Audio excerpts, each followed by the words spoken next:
Chapter 35. Duke Lu's Mansion, Martial Arts Practice Field.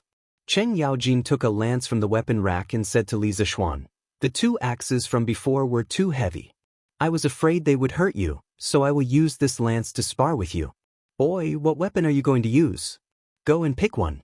Li Zixuan did not bring his sword with him, but even if he did, he was too embarrassed to use it because it was too sharp. Since he could not refuse this duel, Li Zixuan had no choice but to pick a long sword. Isn't there a saying? Life is like that. Since you can't refuse it, then you should enjoy it. It just so happens that Li Zixuan needed some real combat experience to improve his martial arts.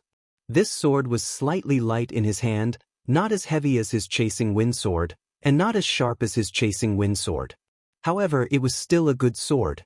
Li Zixuan casually swung the sword a few times to get used to the weight of the sword. Cheng Yaojin saw Li Zixuan's standard movements and his eyes lit up. He praised, "Hey boy, you are also a sword master." Li Zixuan's forehead was full of black lines. He almost cursed out loud. In his heart, he cursed, "You are the one who is a sword master." When Li Zixuan saw Cheng Yaojin practicing in the martial arts practice field, he knew that Cheng Yaojin's skills were not below his. He did not waste any time and poured his internal energy into the long sword. He took the initiative to attack. The first style of Taishan 9 swords, Ride the Wind. Li Zixuan held his sword and rode the wind. Cheng Yaojin's pupils shrunk as he thought to himself, "What a fast sword." Indeed, a great teacher produces a great disciple. He put away his contempt and held his lance as he flew up to meet the enemy head-on. No matter how fast the sword was, he, Cheng Yaojin, would not retreat. The sword and lance collided in the air, producing a sonorous sound of metal. Then both of them were sent flying back. Cheng Yaojin was forced back 2 or 3 steps, while Li Zixuan was forced back 10 steps. It was clear that in the first round of confrontation, Li Zixuan was completely defeated in terms of strength. Li Zixuan was not discouraged. As soon as he landed and stabilized his body, the second style of Taishan 9 swords came right after. The sword in Li Zixuan's hand moved even faster, its trajectory like a flying dragon soaring in the sky. Carrying the remaining power of the first sword, Riding the Wind, its trajectory was like a flying dragon soaring in the sky, erratic. Cheng Yaojin was also unable to predict the trajectory of the sword. He could only wield the lance in his hand in a vigorous manner, not allowing even a drop of water to leak out. At this moment, Cheng Yaojin suddenly felt a chill behind his back. He immediately knew that something was wrong, but it was too late to turn around. He could only rely on his many years of experience in life and death battles to thrust the lance in his hand behind him with all his strength. A loud and clear sword hum could be heard from behind him. Li Zixuan's sword had been blocked. Li Zixuan also knew that this was not enough to stop Cheng Yaojin. He immediately changed his move. The third style of Taishan 9 swords, Snow Treading, left no trace. Li Zixuan's footsteps constantly changed. He waved his sword in all directions. For a moment, only the sound of sword and lance clashing could be heard. After more than 10 attacks, Li Zixuan changed his move again. He used the fourth style of Taishan 9 swords, Wave Breaker. Wave Breaker was furious. Li Zixuan's momentum changed. He stepped on the ground and his whole body soared into the air. He raised his long sword and bent his waist. His whole body bent into a circle. Then he and his sword were like a large wheel with sharp blades. He spun rapidly. It was as if he was riding the wind and breaking the waves. He flew towards Cheng Yaojin. Facing this ferocious and bizarre sword, Cheng Yaojin turned pale with fright. He no longer dared to hold back. Both of his feet fiercely stomped on the ground, causing the martial arts stage to rumble. Cheng Yaojin also soared into the sky, using his horse lance as a battle axe. He used the flying axe to attack Li Zixuan. The two collided fiercely in the air. It was like a comet hitting the earth. The rumbling sound spread throughout the Cheng mansion. The sword and lance separated upon contact. The two were once again sent flying. The difference was that this time, Cheng Yaojin retreated 5 steps before stabilizing himself. Li Zixuan only retreated 8 steps before stabilizing himself. Li Zixuan used 4 swords in succession. The power stacked layer by layer. In terms of strength, the gap between him and Qing Yaojin became smaller and smaller. After stabilizing himself, Li Zishuan did not stop. Using the power of the first 4 swords, he continued to use the 5th sword of the 9 Taishin swords, Absolute Dust. After fighting for so long, he could see that Qing Yaojin was a master. Even if he was not in his prime, he could still block his sword. Therefore, he used the 5th sword with all his strength. The sword was bleak and cold. The cold light at the tip of the sword emitted a bright light. This sword, Absolute Dust, arrived in a flash. Qing Yaojin had fought for many years, but he had never seen such a fast sword. He roared. Relying on his many years of battle experience, he predicted the direction. Using all his strength, he fiercely smashed the lance in his hand towards the sword tip. Suddenly, the stage was filled with smoke and dust. After a while, the smoke and dust dispersed. The 2 people in the stage were standing facing each other.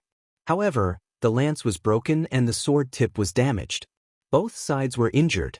Cheng Chumo was below the stage. Since Li Zishuan used the first sword, his mouth had not closed. He had judged that Li Zishuan's martial arts were above his, but he did not expect that his martial arts would be so powerful. He could even fight his father to a standstill. His father was a veteran who had experienced hundreds of battles on the battlefield. People called him the devil incarnate. What kind of monster was this brother of his? He was younger than him by 2 years, but his martial arts were comparable to his father's. Watching Li Zishuan's dazzling swordsmanship raining down like a torrential storm, his father was barely able to resist by relying solely on his advantage in strength and years of battle experience. No matter how stupid Cheng Chumo was, he knew that Li Zishuan's martial arts were not on the same level as his own. Li Zishuan had already begun to draw closer to the masters of the older generation. Comparisons were odious. Cheng Chumo's little heart had received tens of thousands of blows. Not bad, not bad. Little Xian, you've reached the peak of qi transformation at such a young age. The younger generation will surpass us in time. I haven't had such a good fight in a long time, ha. Cheng Yaojin threw away the broken lance in his hand and laughed loudly. His laughter was so loud that it reached the clouds. He stepped forward and squeezed Li Zishuan's shoulder, sighing with emotion. In this battle, Li Zishuan had used his full strength for the first time. He had also fought to his heart's content. He threw the sword in his hand into the weapon rack and wiped the sweat off his face. He modestly said to Qing Yaojin, "Uncle Cheng is too kind. Thank you for holding back. Otherwise, this nephew would not have been able to last until the end." He was right. If Qing Yaojin had used his full strength from the beginning, he would not have had the chance to use these 5 swords. After all, there was an absolute gap in strength. In the end, he was able to tie with Qing Yaojin. On one hand, Qing Yaojin was old and definitely not as strong as he was in his prime. On the other hand, he relied entirely on the mysteries of the 9 Taishin swords. Every move was linked and the power was constantly superimposed. Qing Yaojin laughed and waved his hand. "If I say you're strong, then you're strong. What's there to be modest about? You're too hypocritical. Young people should be arrogant. Don't be like those old scholars who are sour." What else could Li Zishuan say? These words could be said by Qing Yaojin, but he could not say it himself. He was also very helpless. He could only bow and accept the advice. Uncle Cheng is right. Qing Yaojin sighed in admiration. "Your swordsmanship is exquisite. On the battlefield, I have always liked to use my strength to defeat 10 people. No matter who the opponent is, I'll smash them to death with an axe. I didn't expect that when you fully used this sword move, the power that erupted would not lose to mine. It's not easy for you to cultivate to the qi transformation realm at such a young age. I never expected that you would be able to fight a great master with your qi transformation realm cultivation. You really are worthy of being the disciple of an immortal. I, Qing Yaojin, am completely convinced by priest spirit void." Li Zishuan bowed and cupped his fists. "Uncle Cheng is too serious. How can my insignificant martial arts compare to Uncle Cheng's? My master also praised Uncle Cheng's courage and loyalty when he was alive. He often mentioned you in front of this nephew." Cheng Yaojin's expression shook, and he asked urgently, What? You're saying that priest's spirit void has passed away? He had heard from Cheng Chumo that Li Zixuan had taken spiritual master spirit void as his master when he was young, but he really did not know that he had passed away. Hearing this, he was extremely shocked. Li Zixuan's expression also darkened and he replied, "My master passed away 3 months ago from Mount Longhu." Hearing this, Cheng Yaojin's expression was complicated. He pinched his beard and sighed heavily. I didn't expect that even an immortal like priest spirit void would not be able to escape death. Alas! Chapter 36. In the backyard of the Cheng mansion. Cheng Yaojin sighed with emotion. Suddenly, he thought of something and looked at Li Zixuan with a smile. Boy, your kung fu is so good. Are you willing to go to the army to gain some military merits and be bestowed with a title? Li Zixuan's heart skipped a beat. He knew he was in trouble. He quickly shook his head and said, Uncle Cheng, I've been away from home for many years and have yet to fulfill my filial duties. I really don't want to be away from home. After a pause, he continued, but if one day, the foreign tribes in the north dare to covet the national treasure of the Central Plains, I'm willing to go to war and be a small soldier in the border army. Just like my master, I'm willing to go to war and protect the country. The main reason was that Li Zixuan was lazy and didn't want to be restricted by the army. Thus, he declined Cheng Yaojin's offer on the grounds of filial piety. But the second half of his sentence was also sincere. If the Turks really attacked the Tang Empire, he would also go to war in armor. He couldn't disgrace the reputation of priest spirit void. Besides, if the Central Plains were to fall into the hands of the foreign races, the tens of millions of Han would definitely be massacred. He had many loved ones in Great Tang, and if he wanted to live a peaceful life as a wealthy man, he needed a stable external environment. When Cheng Yaojin heard Li Zixuan mention filial piety, he frowned slightly but didn't insist. He knew the situation of Li Zixuan's family. He was the only child. Although he was good at kung fu, the battlefield was ever-changing. No one could guarantee his safety. If anything happened to him, Cheng Yaojin would be too ashamed to tell his parents. When he heard the second half of Li Zixuan's words, Cheng Yaojin's heart warmed. He secretly thought that this boy was a good seedling. After pondering for a while, he said to Li Zixuan, since it's like this, I, old Cheng, won't say anything more. If you change your mind one day, come and tell me. How can a dignified man stay at home and wait for death? My Tang Empire's men naturally have to earn military merits. Go back and think about it. After saying that, he patted Li Zixuan and left alone. At this time, only Li Zixuan and Cheng Chumo were left in the backyard. Li Zixuan stood on the side and carefully considered Cheng Yaojin's words. After a long while, he shook his head and said to himself, I'll just be a rich man. At present, the Great Tang is still filled with fierce generals and powerful soldiers. The borders are safe and secure. There's really no need for me. He knew that Cheng Yaojin was saying these words to him because he cherished talent and wanted to guide the younger generation. He was very grateful to Cheng Yaojin for thinking highly of him, but he had no plans to join the army at the moment. Having lost the familial love, friendship, and love of his previous life, Li Zixuan wanted to live well for himself in this life. Cheng Chumo walked over and touched Li Zixuan's shoulder. He looked at him with a strange expression and said, he looked at Cheng Yaojin and said with a strange expression, Shaoxian, you really hid it from me. I didn't expect you to be so secretive. Li Zixuan smiled and said, Brother Chou Niu, I didn't hide it from you. You didn't ask me about my martial arts before, right? Cheng Chumo looked up and thought about it. It was true. He had only estimated Li Zixuan's martial arts based on his experience. He thought that even if Li Zixuan was better than him, the difference wouldn't be too big. Now it seemed that it was just his wishful thinking. Cheng Chumo patted Li Zixuan's shoulder dejectedly and said, Shaoxian, your martial arts are really good. Other than Uncle Qin and Uncle Yuqi, I haven't seen anyone who can force my father into such a difficult situation. Moreover, you're younger than me by 2 years. Today, I've been dealt a blow by you. Li Zixuan saw that Cheng Chumo's mood seemed to be a little down. He patted his shoulder and comforted him. Brother Chou Niu, what are you saying? You and I are brothers. If you need help, how can I not help? No matter how good my martial arts are, I wouldn't use it against my own brother, right? Cheng Chumo thought about it. That's right. If that's the case, won't I have such a great master to help me when I fight in the future? Thinking of this, Cheng Chumo chuckled and said, Xiaoxian, I like your words.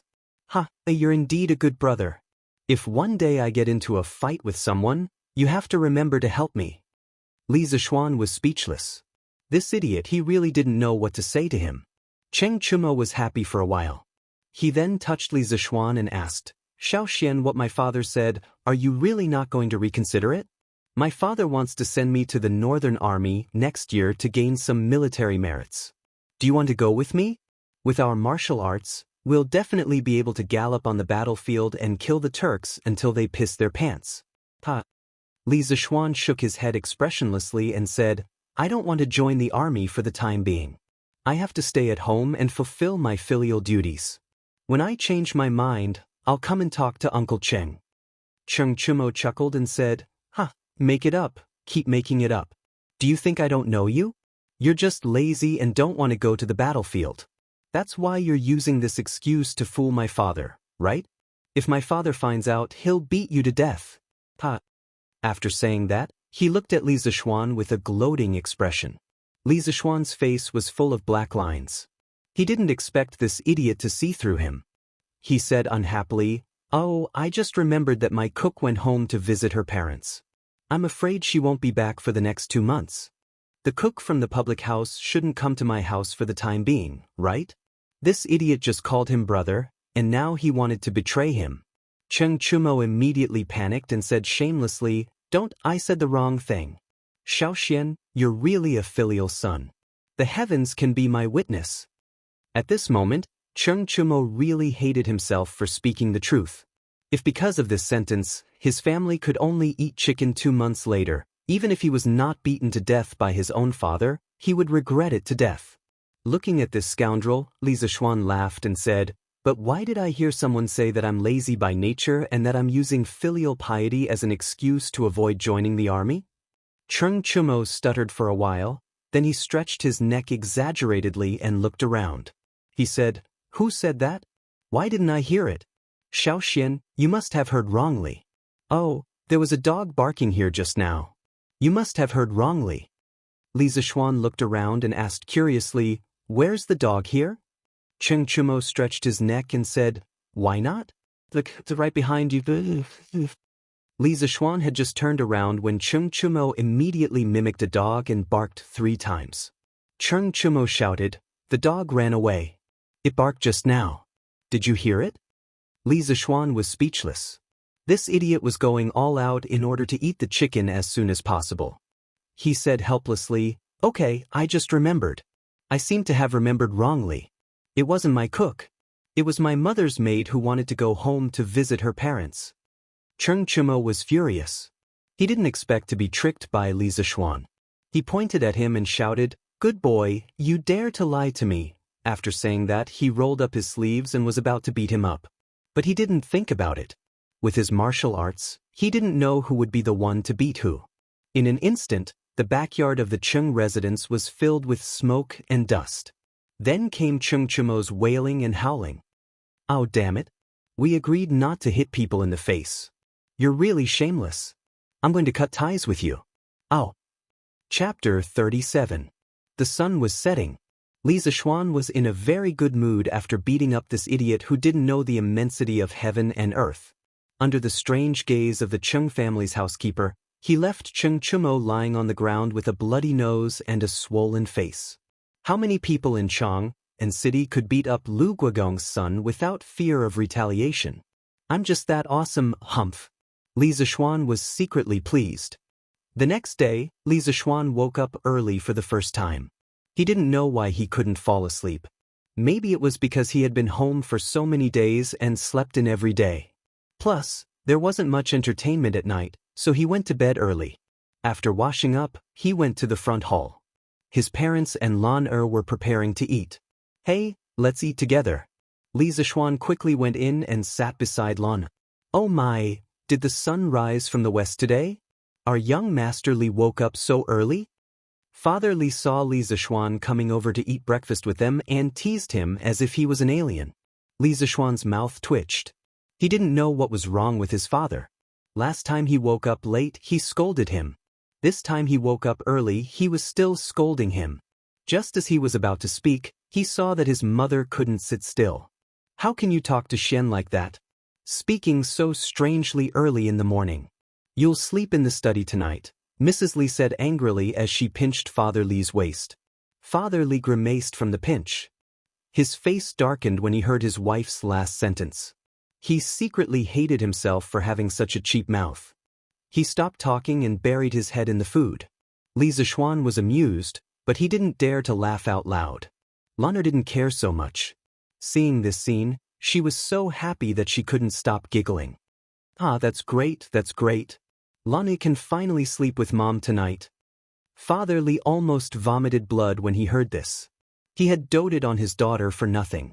Father, Mother, yesterday at the house of High Duke, Lu Guogong saw that I was good at martial arts, so he asked me if I wanted to join the army. He wants me to go to the army to gain experience. The family laughed and joked for a while before Li Zishuan began to talk about business. A trace of worry and anxiety flashed across Mrs. Li's face. Mr. Li was stunned for a moment. He pondered for a while and said slowly, "Since Lu Guogong said so, it means that he thinks highly of you and wants to promote you. It's your fortune. As the saying goes, scholars, farmers, workers, and merchants. Although my Li family is rich, in the end, we are only merchants. My great Tang was founded on martial prowess. Duke of Lu, your actions are to pave the way for your future. I didn't think that Xian would have such an opportunity." Xian, did you agree with him? Sigh, listening to Dad's words, it further proves that the status of merchants is indeed low. It seems that I have to find an opportunity to make a contribution and become a marquis or a duke so that Dad and Mom can be happy. Does this guy think that marquis and dukes are cabbages? Interrupting his thoughts, Li Zishuan shook his head at Dad and said, "I didn't agree. I've been away from home for 8 years and have just returned. I haven't fulfilled my filial duties in front of my parents, so how can I go to the battlefield?" Mrs. Li heard and immediately breathed a sigh of relief. She was gratified and happy. Her son had been away from home for so many years and finally came back. She was really worried that her son would go to war. She didn't expect her son to be successful, just safe and sound. Mr. Li heard and sighed softly. He was a little disappointed but also relieved. He asked, "Then Lu Guogong didn't blame you, right?" Li Zishuan smiled and said, "Father, Lu Guogong is such a person. Why would he blame me for such a small matter? Besides, Cheng Chumo and I are good brothers. He treats me like a nephew." Mr. Li heard and finally breathed a sigh of relief. He was also happy for his son's encounter. He smiled and said, "If that's the case, then little Xian, you should interact more with the House of Duke in the future. Don't treat this friendship coldly." He was already old and didn't care about fame and fortune. However, he had to consider Li Zishuan's future. "Father, I'm not the kind of person who fawns over those in power." Li Zishuan turned his head and looked at the sky at a 45-degree angle. He said proudly and playfully, "Little brat, I'm doing this for you. Who are you calling a fawning over those in power? I think you're itching for a beating again, aren't you?" Old man Li was furious. Hee. Lan giggled happily at the side. Mrs. Li looked at them and smiled. This is what a family should be like. It's good to have a family reunion. Brother, it's so boring.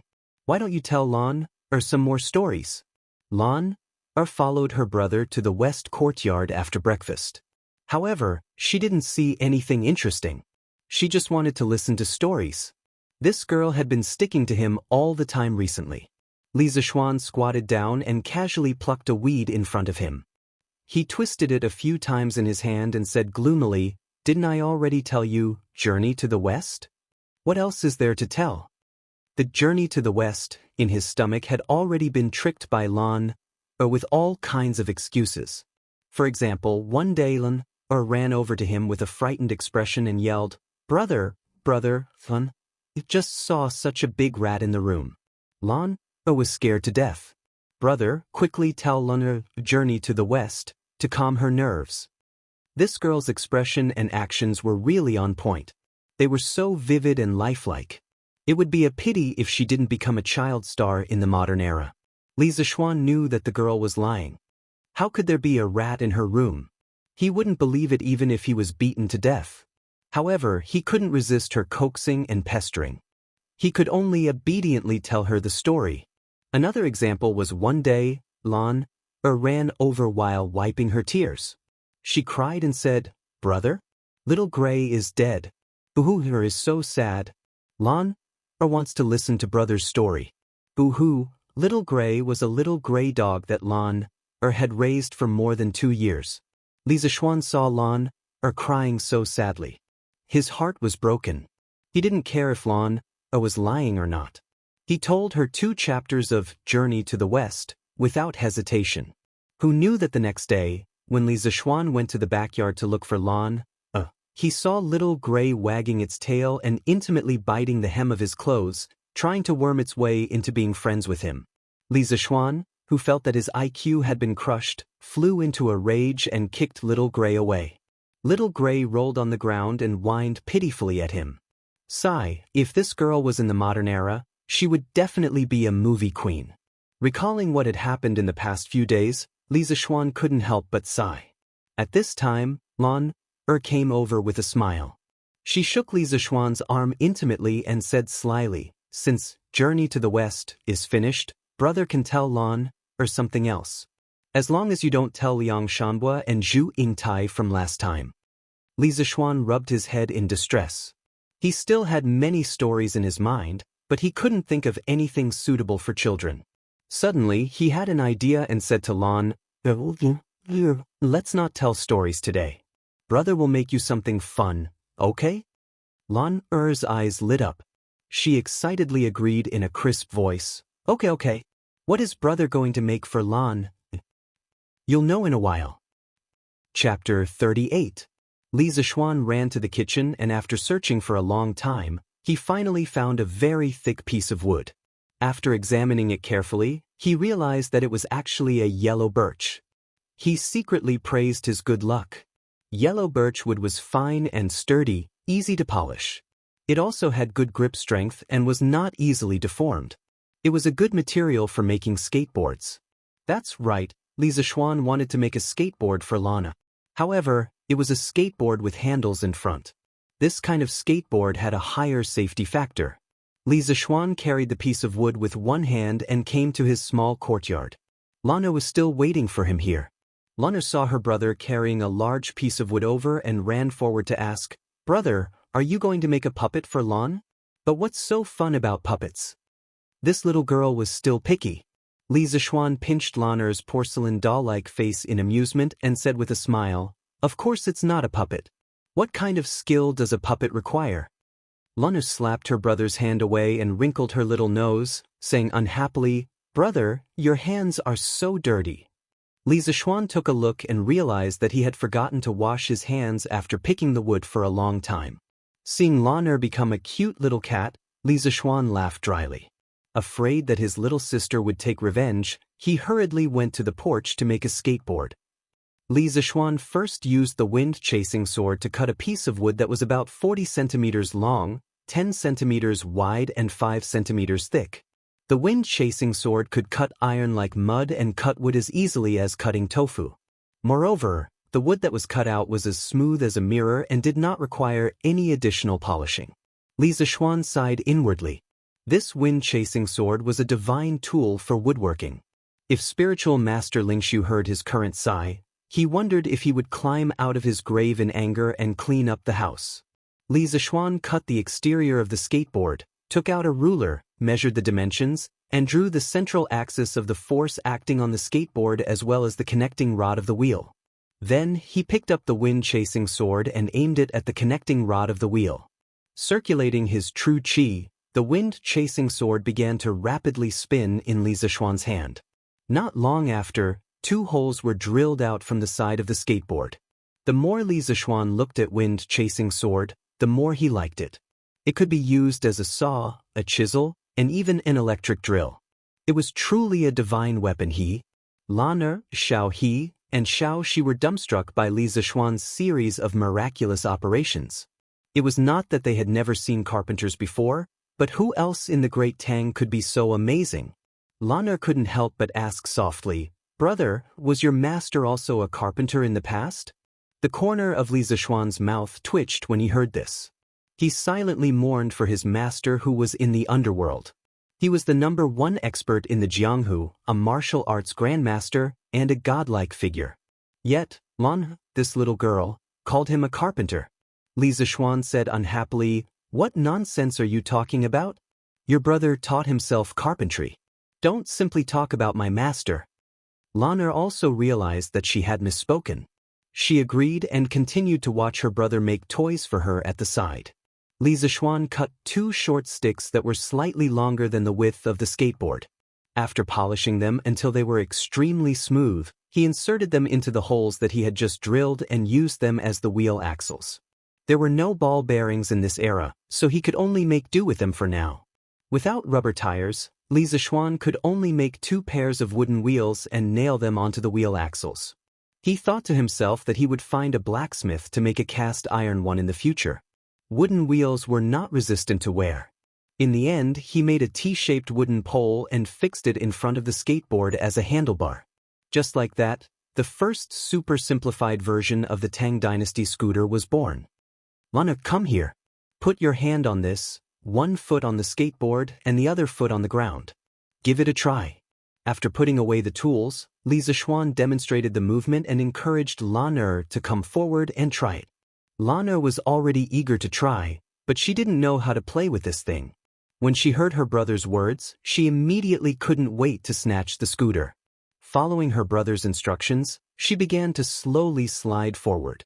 The wooden scooter was indeed much more rusty than the ones made with modern technology.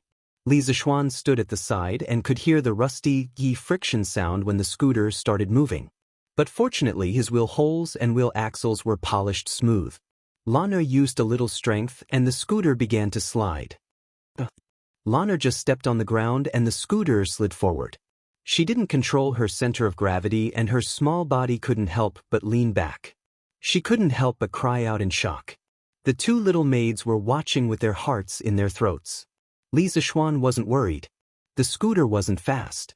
Once Lan adjusted her center of gravity, she would be completely fine.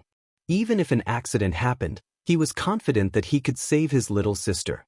Sure enough, at first, the little girl was very careful and didn't dare to step too fast. She was like a graceful lady, stepping there with small steps. After she got used to it, the little girl became bold and began to go crazy. "Oh, brother, look, Lan knows Qinggong.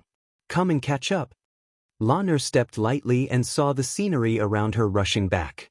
Feeling the speed of the wind, Lan was extremely happy and couldn't help but cheer. Sure enough, no matter what era it was, the scooter had a fatal attraction for children. Looking at his little sister who was cheering in front of him, Li Zixuan's thoughts flew back to his previous life. At that time, the streets were filled with naughty children who rode on scooters and raced with each other. They would play for a whole day and never get tired of it. Perhaps he could give this scooter to the children of Tang Dynasty more than 1,000 years in advance. As for whether the parents of the naughty children would have a headache or not, it was none of his business. By that time, Chang and city would be filled with naughty children riding on scooters. It was quite interesting when he thought about it. Lan played for a while and felt that her brother's west courtyard wasn't big enough. She stepped on the scooter and went to the front courtyard to play. Li Zixuan shook his head in amusement and followed her with Xiao He and Xiaoxi. Li Jingmo went to the clothing store in the West City this morning. A few days ago, after the introduction of a few old business friends, he recruited a new shopkeeper for the clothing store. His name was Sun Huaiming, who was in his 30s. He was smart and capable, and he was also quite honest. Today, Li Jingmo went to take a look at the business situation of the clothing store and found that Sun Huaiming was extremely smart. He had introduced many new ready-to-wear styles, which were very popular. In just a few days, the business situation of the clothing store was obviously much better than before. Li Jingmo was in a very good mood after reading it. He gave Sun Huaiming some words of encouragement before returning. As soon as he entered the house, he saw his daughter stepping on a strange wooden board and rushing toward him. Lan saw her father at the door and was overjoyed. She wanted to show her father her new toy immediately, so she shouted happily, "Daddy, Daddy, look, Lan knows Qinggong." As she spoke, she stepped hard on the scooter and rushed toward Li Jingma. The speed of the scooter was getting faster and faster, and she was getting closer and closer to Li Jingma. Ah! After a while, Lan screamed. The little girl only cared about increasing her speed and was too fast. Now it was too late to slow down. She couldn't help but be frightened. Li Jingma also noticed the danger at this moment. He could avoid being hit, but behind him was the door of the residence. If Lan crashed into it, her head would be broken and she would bleed. He couldn't bear to see his beloved daughter get hurt. Li Jingma instantly made a decision. He stood in place and waited for his daughter to crash into him. However, with his old arms and legs, he reckoned that he wouldn't be able to get out of bed for 2 months after being hit. He just didn't know where Lan got this thing from. When he returned, he must punish the servants in the residence. How could they let Lan play with such a dangerous thing? Seeing that she was about to bump into her father, Lan's little face flushed red with anxiety. Tears rolled down her cheeks. She regretted her earlier arrogance. Her father was so good to her, she couldn't bear to see him get hurt. Seeing that she was about to touch her father, Lan suddenly felt her vision blur. Then she was carried up into the sky. She turned her head and saw that her brother had carried her and the scooter. The little girl understood that she was saved. Her father didn't have to get hurt because of her. She was very excited. She hugged her brother tightly and whispered, "Thank you, brother." Chapter 39. In the front hall of the Li residence. "You stinking brat. You don't do proper work all day long. You're always messing around with messy things. How can you let Lan play with such dangerous things?" Li Jingma paced back and forth, pointing at Li Zishuan's nose as he scolded him. Today's matter was too dangerous. "Father, it was Lan who wanted to play. It has nothing to do with brother, Lan," said weakly as she tugged at her father's sleeve when she saw her father scolding her brother. "I haven't even scolded you yet.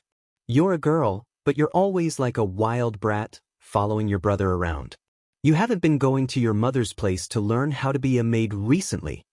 Li Jingma changed his target when he heard Lan's words. Lan's eyes were red from her father's scolding, and tears were about to fall. She tugged at her brother's hand, lowered her head, and bit her lip, not daring to say anything. She also felt that she was in the wrong today.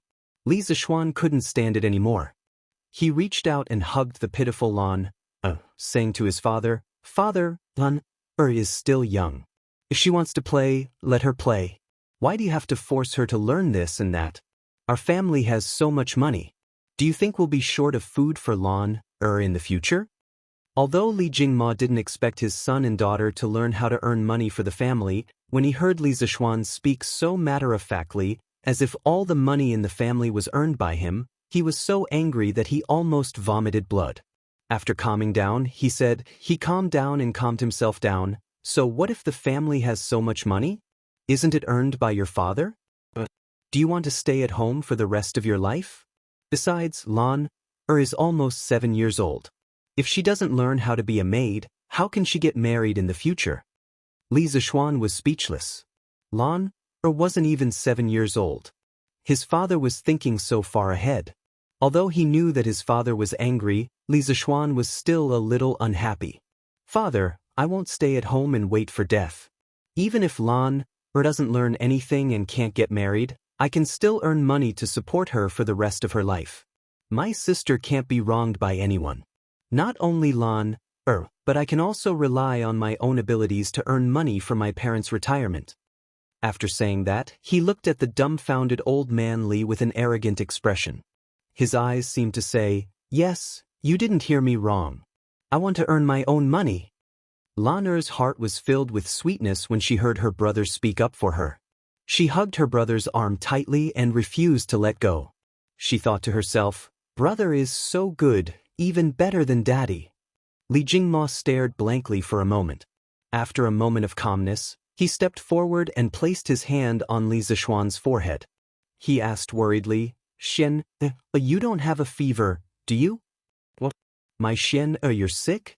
A cry of surprise came from outside the door. Then, Mrs. Li Zishuan rushed to the front of Li Zishuan like a gust of wind. She pulled him over and looked at him carefully.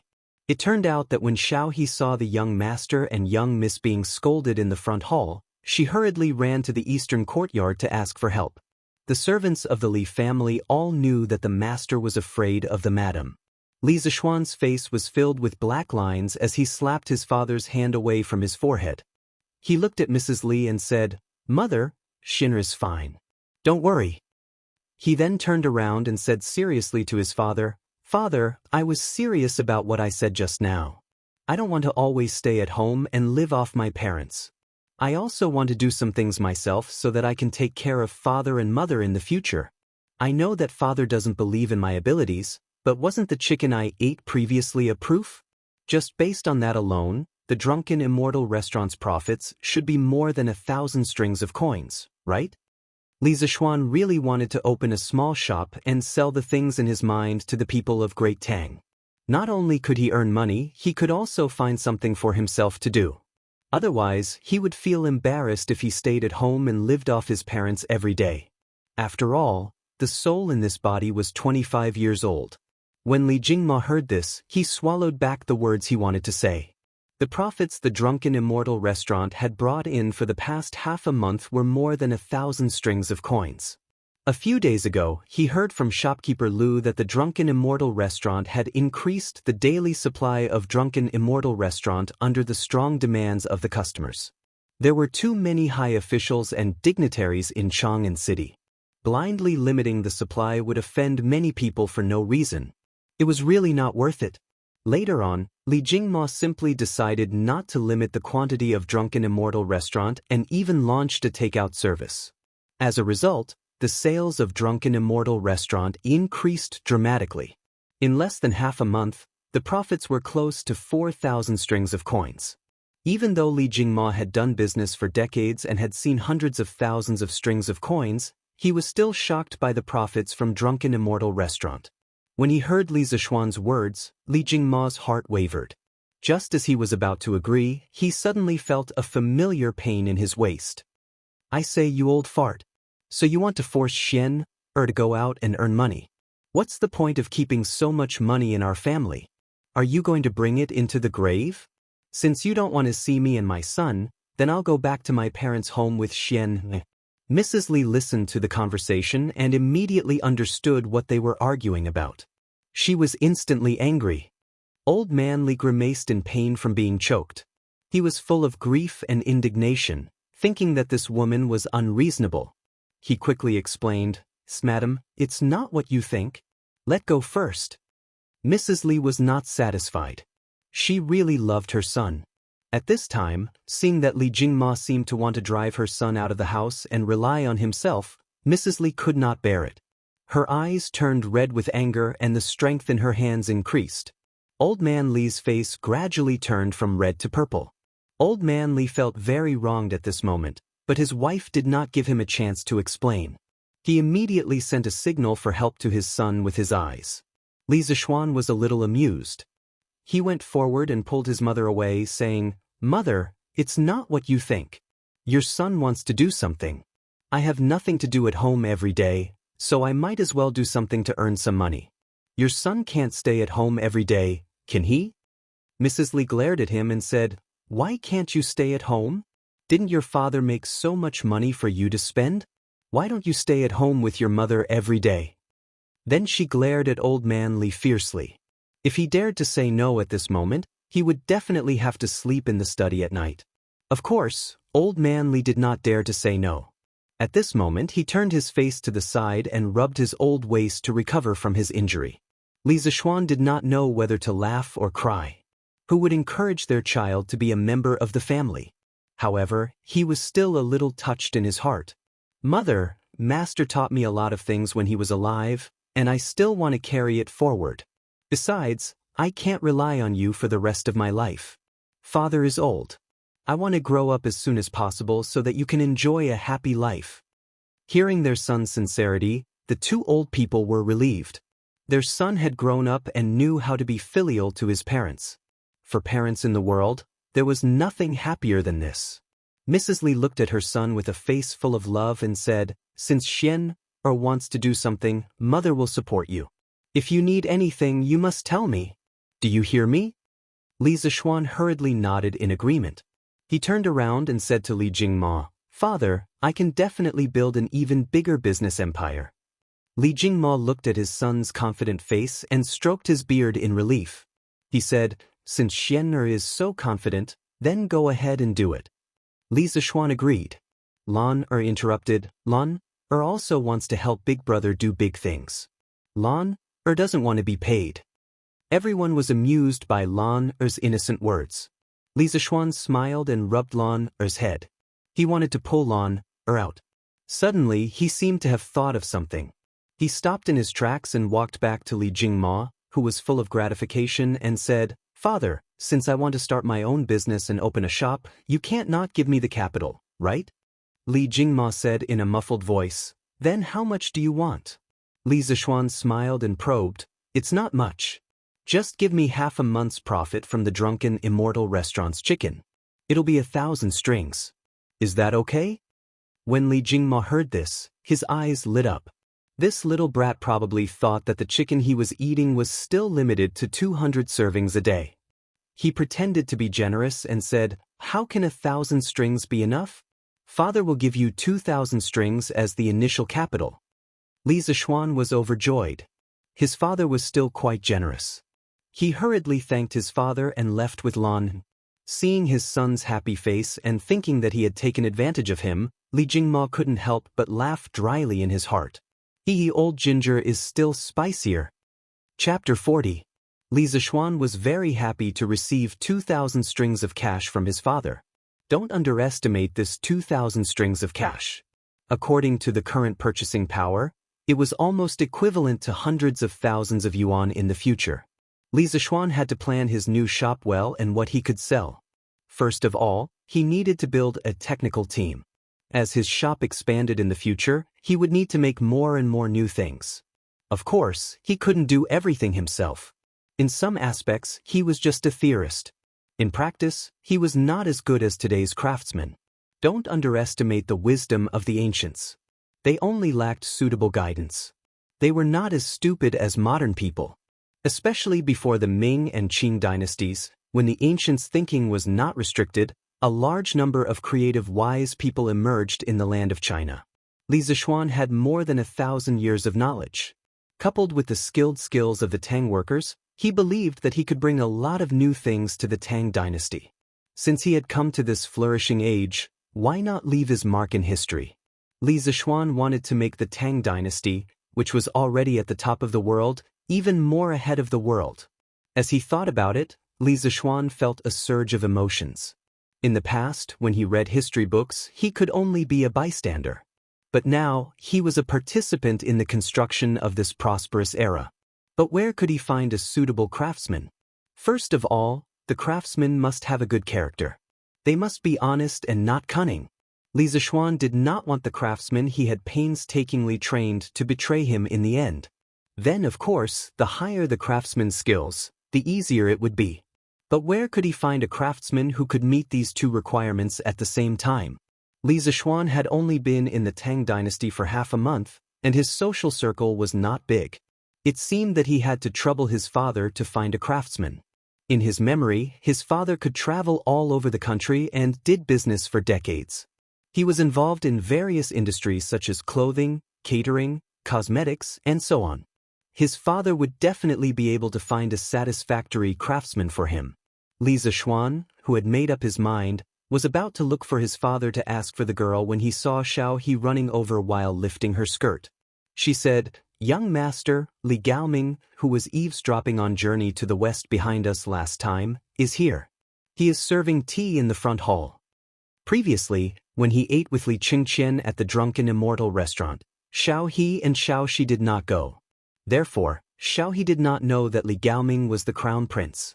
Right now, in the little girl's impression, Li Gaoming was still a little thief who eavesdropped on stories. Li Zishuan stared blankly. Now that he knew that Li Gaoming was Li Chengqian, he naturally didn't find it strange that Li Gaoming could find his residence. He was only curious. What was the crown prince doing here? At this time, Lan'er asked, Sister Xiaohe, didn't Sister Lizzie come with him? Xiaohe shook her head and said, No.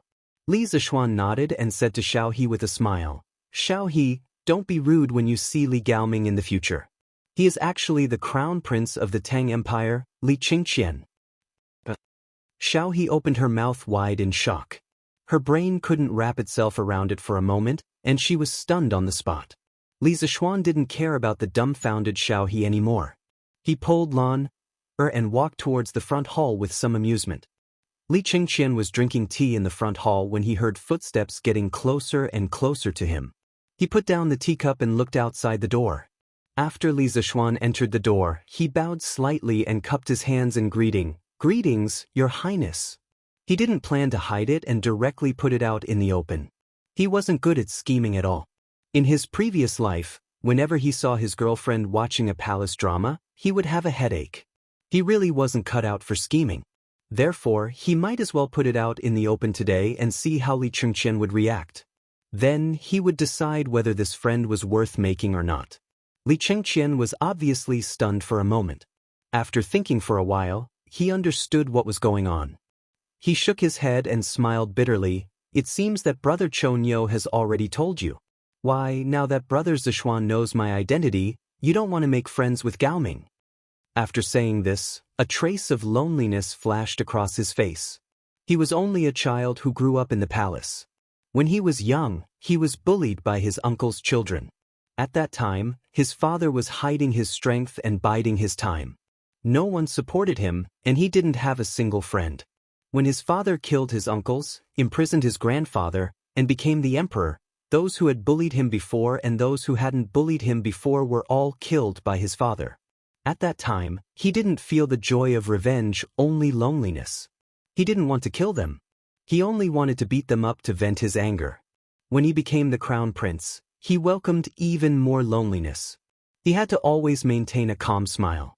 Those young people of the same age as him in Chang and city either deliberately kept a distance from him, like Cheng Chumo, or deliberately got close to him, wanting to use his identity to gain some benefits. Only in the dead of night would Li Chengqian look at the high palace wall alone, fantasizing about how wonderful the outside world was.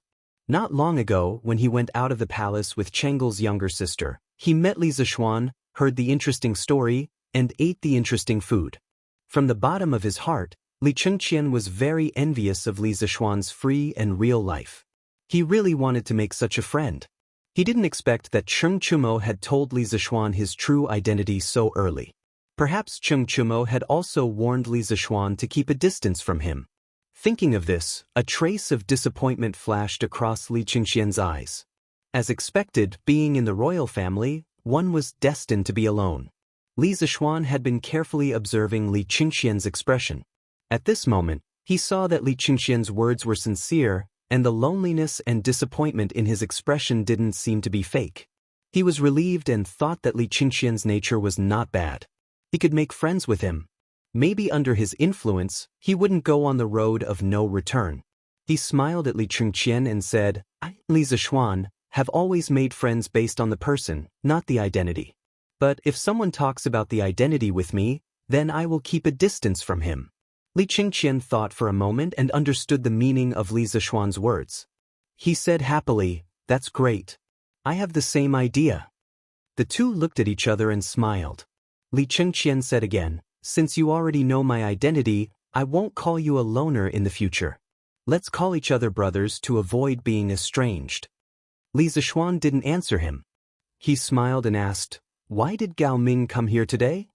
Since his identity had been made clear, Li Chengqian didn't need to deliberately hide anything.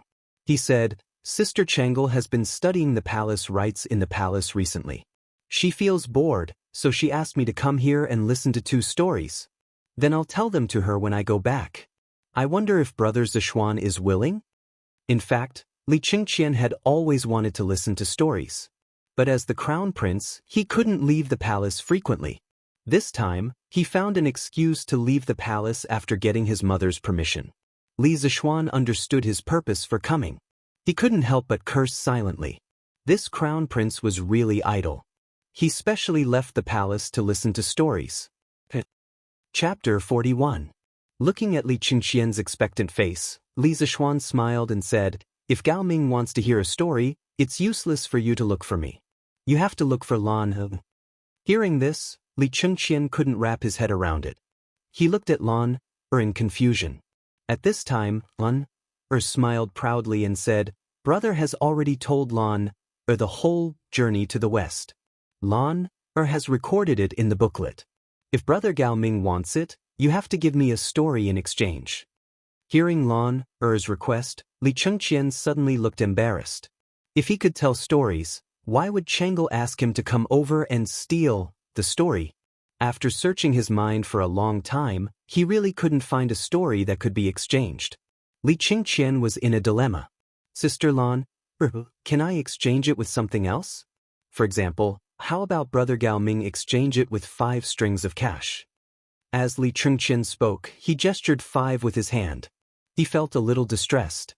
5 strings of cash for a booklet was a little expensive in his opinion. Although he was the crown prince, his daily expenses weren't abundant. Even his father had been scrimping and saving. He couldn't even bear to repair the palace, let alone him. However, Li Qingqian didn't know that Lan didn't care about 5 strings of cash.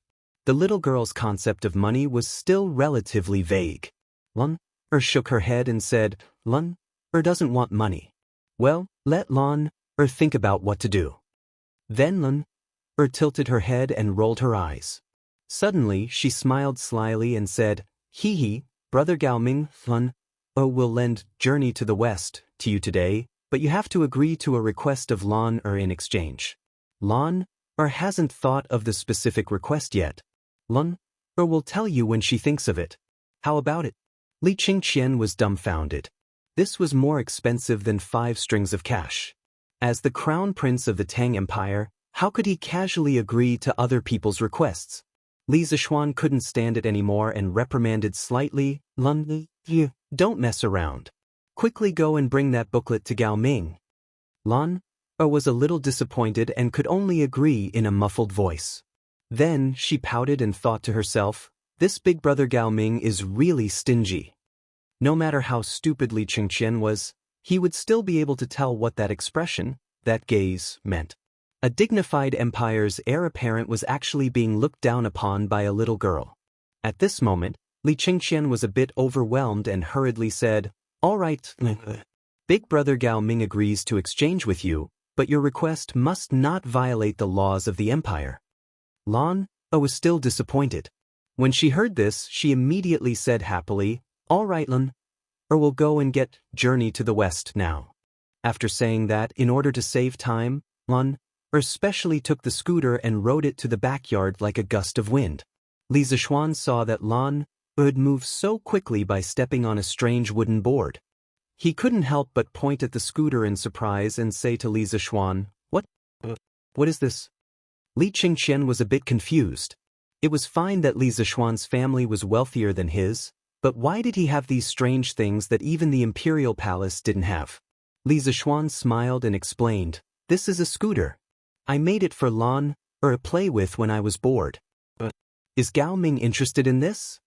Li Qingqian was a bit embarrassed for making a fuss over nothing and said, "No, I was just wondering if I could make one for Sister Chang'e. Chang'e's health has always been poor. The imperial physician said that she can't do excessive exercise, but this scooter should be quite suitable for her. Actually, it's quite suitable for me.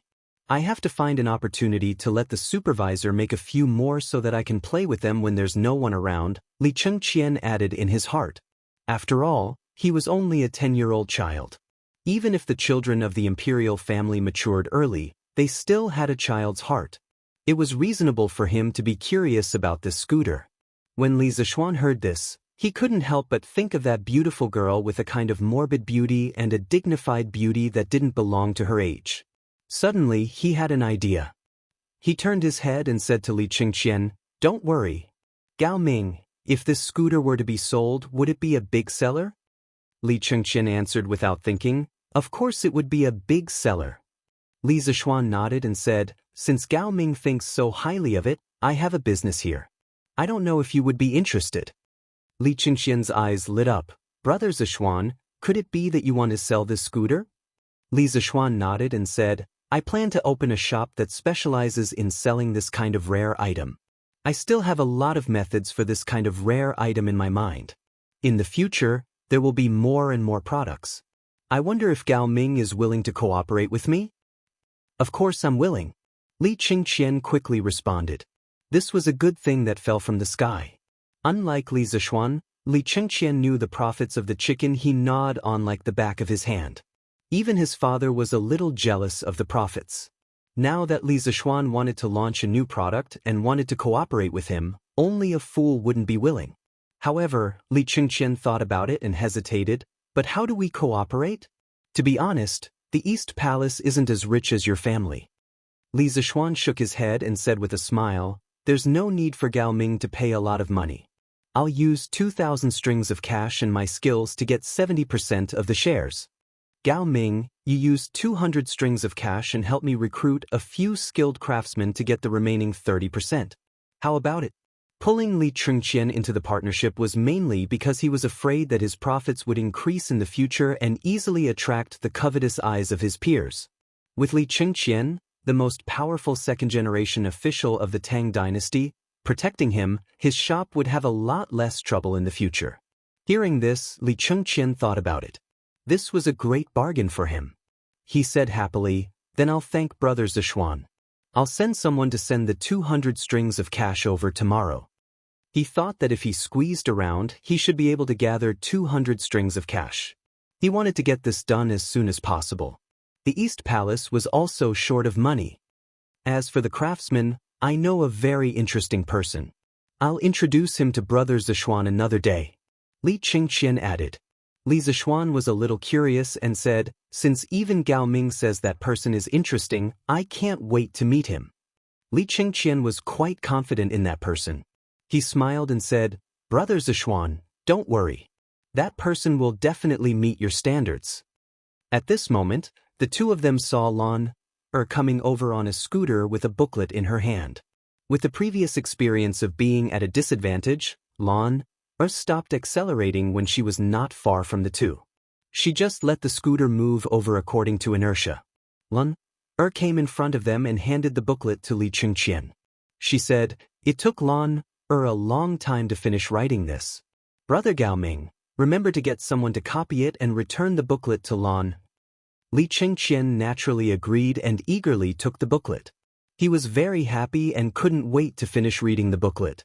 Li Zishuan saw that it was still early and suggested, "There's no time like the present. It just so happens that Gao Ming is here today. Why don't we go to the East Market and choose a shop?" He chose to open a shop in the East Market mainly because it was close to home and the palace. Although the West Market was bustling, it was too far away. It was also Li Qingxian's first time opening a shop. He found it quite novel. He looked at the time. It was indeed early. Since he had taken a day off from his mother, it would be a waste to return to the palace so early. Thinking of this, Li Qingxian eagerly said, "Of course. Let's go now." Lan hurriedly said, "Lan wants to go too." Just like that, the four of them went out and walked towards the East Market. The other person was Steward Wang.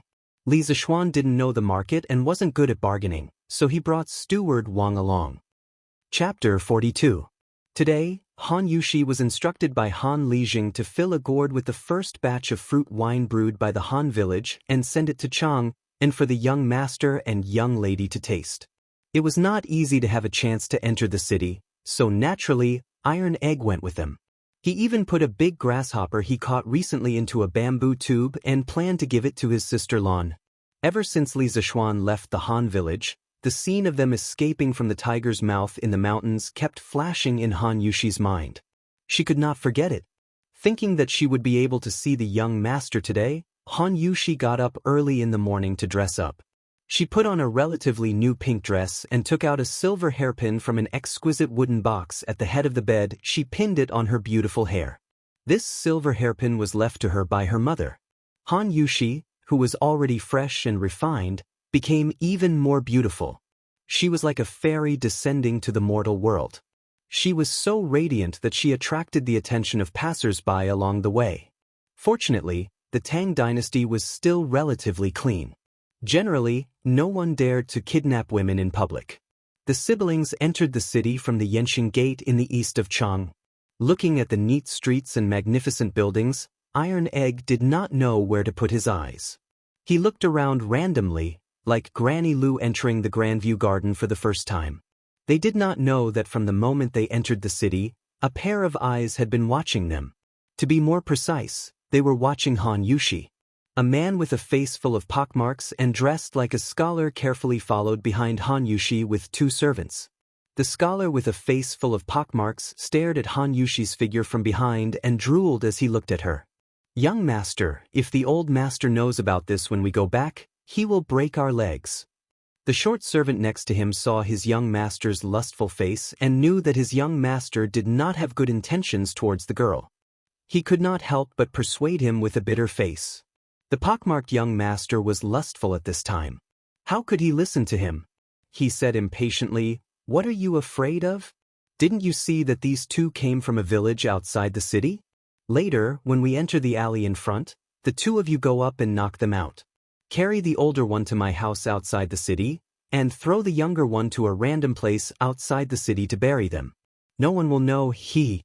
After he finished speaking, he licked his lips and sneered wickedly, "This little lady is really charming. She's even prettier than the courtesans of the Emerald Smokehouse. This young master has traversed the fields of flowers for so many years, but I've never seen such a stunning beauty." When the two servants saw their young master like this, they guessed that they wouldn't be able to persuade him otherwise. Their faces were bitter. In the past, the young master had done this kind of thing many times. However, after being discovered by the old master, the ones who were punished were always the servants. This time, they could only pray that things would go smoothly and not be discovered by others. When Han Yushi and Iron Egg walked into the alley between Xianping Square and Xingping Square, they felt that there were a few people following behind them. She stopped in her tracks and turned around to look. Han Yushi saw a wretched man with a face full of pockmarks staring at her lecherously. She immediately felt angry and flustered. However, when she looked up and saw that there were no pedestrians around. This alley was remote and narrow. Han Yushi was very anxious at this moment. "Little lady, how about coming home with me? How about I take you in as my 8th concubine?" The pockmarked man chuckled and said. As he spoke, he wanted to go forward and touch her. As for the little brat beside him, he didn't care about him from the beginning. "Get lost, don't touch my sister." Iron Egg picked up a stone in the corner and stood in front of Han Yushi. He raised the stone in his hand to deter the three people in front of him. At the same time, he whispered to Han Yushi behind him, "Sister, take the opportunity to find the young master later. They can't catch up with me." Han Yushi quickly shook her head. "How can I do that? If they catch you, they will beat you." Iron Egg said anxiously, "Sister, what time is it now? If I am caught, I will at most be beaten up. Iron Egg has thick skin and is not afraid of being beaten. But if you are caught, sister, it will be different. Children from poor families took charge of the family early."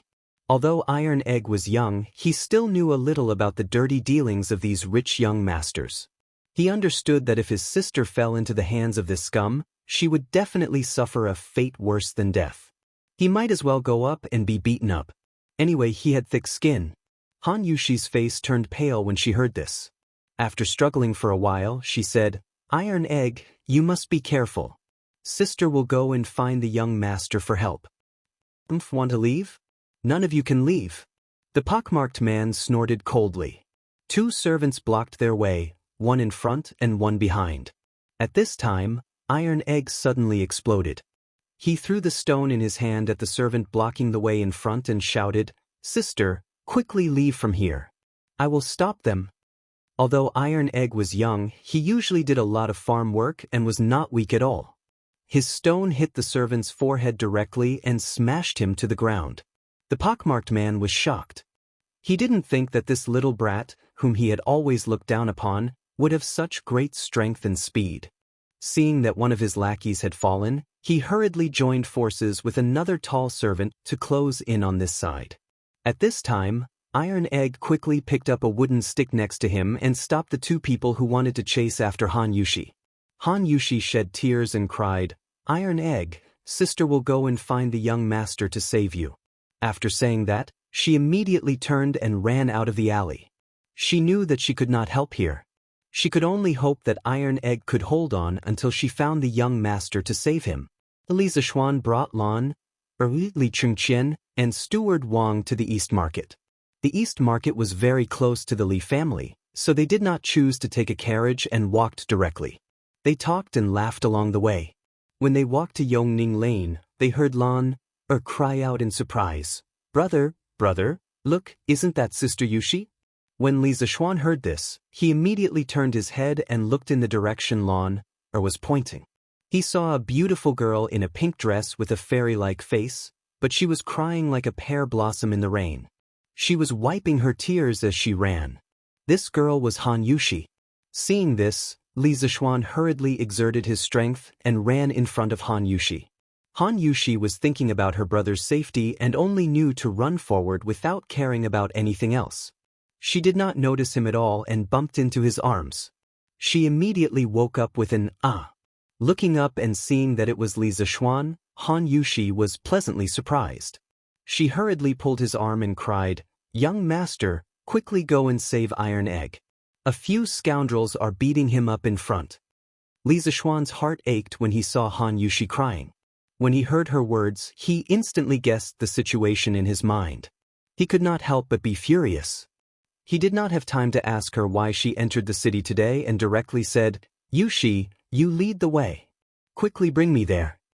He then shouted at the three people who were following behind, "Yushi and I will go and save Iron Egg first. Gao Ming, you guys follow later." After saying that, he directly took Han Yushi and used the cloud-piercing steps. He ran in the direction Han Yushi pointed. He did not deliberately take advantage of Han Yushi.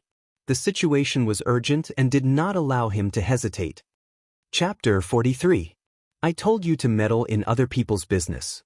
I'll beat you to death today. Seeing the beauty that was about to be sent to his mouth suddenly fly away, the pockmarked man was very angry. He kicked Iron Egg, who had been knocked to the ground more than 10 times, and cursed as he kicked. Even though Iron Egg's skin was thick, he could not withstand such a fierce kick from an adult man. He was only a child who was not even 7 years old. At first, Iron Egg could still curse at this scumbag. Now, he was vomiting blood from the kick and was like a pool of mud on the ground. He was already on the verge of death. Previously, he had thought of letting his sister leave first. If he was caught, he would at most be beaten up. He really did not expect this scumbag to be so vicious. He wanted to beat him to death. Even so, Iron Egg did not regret it. Unlike other 7- or 8-year-old children, Iron Egg was sensible early. He knew that if it were not for his sister, he would have died long ago when he was young. Now that his sister was saved, his death was worth it. Iron Egg's eyelids were getting heavier and heavier. When the scumbag kicked him, he could not feel any pain. He really wanted to sleep. "Stop!" A shocking roar came from the entrance of the alley. It was like a bolt from the blue, shaking the pockmarked man and the servants' eardrums until they were buzzing. The pockmarked man could not help but take 2 steps back in a daze. "Iron Egg!" Han Yushi ran over with tears in her eyes. Seeing Iron Egg covered in blood from the beating, Han Yushi picked up Iron Egg and called out Iron Egg's name in a low voice. "Oh, little lady, you called for help so quickly? But can this pretty boy really save you? I think, little lady, why don't you marry me obediently and be my concubine? What future do you have with this gigolo? How can he be as handsome as me?" The freckled man was overjoyed when he saw that Han Yushi had returned. He did not care much about the gigolo beside him. He was not even half as handsome as him. Even though Li Zishuan was filled with rage, he was amused by the shameless pockmarked man in front of him. He touched his face doubtfully and looked at the pockmarked man. After confirming that the scum was talking nonsense, he didn't waste any time and directly flew over to punch him in the head. That scumbag was still being narcissistic at the side when he saw a fist coming towards his face. It was too late for him to dodge. Roar! The pockmarked man was sent flying far away with a punch. The two servants who hadn't reacted just now hurried over to help their young master up. The scumbag's mouth was full of blood. He angrily pointed at Li Zishuan and said incoherently, "Little rabbit, do you know who this master saw, young master, is? Do you know who my father is? You too, filth, trash, hurry and tell him." Then he rubbed his face and took a deep breath. The tall servant came forward and said arrogantly, "Boy, you're finished. Our young master is Chao Xiaoyan. Our master is Chao Rui, the county premier of Wanyan County in Cheng. You dare to hit our young master. You're dead." Li Zishuan snorted and didn't want to talk nonsense with them. He directly went up to fight. Iron Egg was still dying and his injury was unknown. He had to find a doctor quickly. Perhaps Li Zishuan used to be afraid of these officials. After all, he was just a commoner. Commoners didn't fight with officials. But now he had the help of Cheng Chumo and Li Qingqian. How could he be afraid of a small county premier? After beating up the three people, Li Zishuan kicked the tall servant and said, "Tell your master to come and get him. I want to see what kind of person can give birth to such a scumbag." At this time, Lan and the others had already arrived. When Lan saw Tai Dan lying on the ground covered in blood, her eyes turned red. Although she had only stayed for a little more than a day at the Han Manor, she had already formed a very deep friendship with this little brother she had just met. Lan knelt beside Han Yushi and looked at the miserable Iron Egg. She cried, "Brother Iron Egg, what's wrong with you? Get up, or we'll treat you to some chicken." Tai forced his eyes open and said intermittently, "Sister? What? Iron Egg is fine. Iron Egg helped you catch a grasshopper more powerful than Wei Qing. It's over there." After saying that, he pointed to the wall with difficulty. Li Zishuan and Lan looked over there and saw an overturned bamboo tube on the ground. A bigger grasshopper was jumping not far from the tube. Lan didn't have the heart to catch it. She just wanted her brother Iron Egg to get better quickly. At this time, a rooster ran out of a courtyard and flew past everyone. When it saw the grasshopper on the ground, it quickly flapped its wings and pecked at the grasshopper. It ran away like a wisp of smoke. Although Lan felt sorry for the grasshopper, now was obviously not the time to care about it. Li Zishuan saw it and suddenly felt something. It was as if he had suddenly thought of something. Li Qingqian asked, "Brother Zishuan, what happened?" Li Zishuan waved his hand and said, "We'll talk about this later. The most important thing now is to send the Iron Egg to the medical hall. Gao Ming, I know you have guards with you. I'll have to trouble you to ask them to help send the Iron Egg to the medical hall." Although Li Qingqian was curious about how Li Zishuan knew there were guards behind him, it wasn't appropriate for him to ask. He nodded and shouted into the air, "Wu San, come out." A person scuttled out of the alley and bowed to Li Qingqian. "Your subordinate is here. Send someone to immediately send this child to the Imperial Physician Bureau. Have them treat him with all their might," Li Qingqian ordered. Yes. Wu San waved behind him and two soldiers immediately came up. They carried the Iron Egg away, but he stayed behind Li Qingqian. Since he had been discovered by Li Zishuan, he had nothing to hide.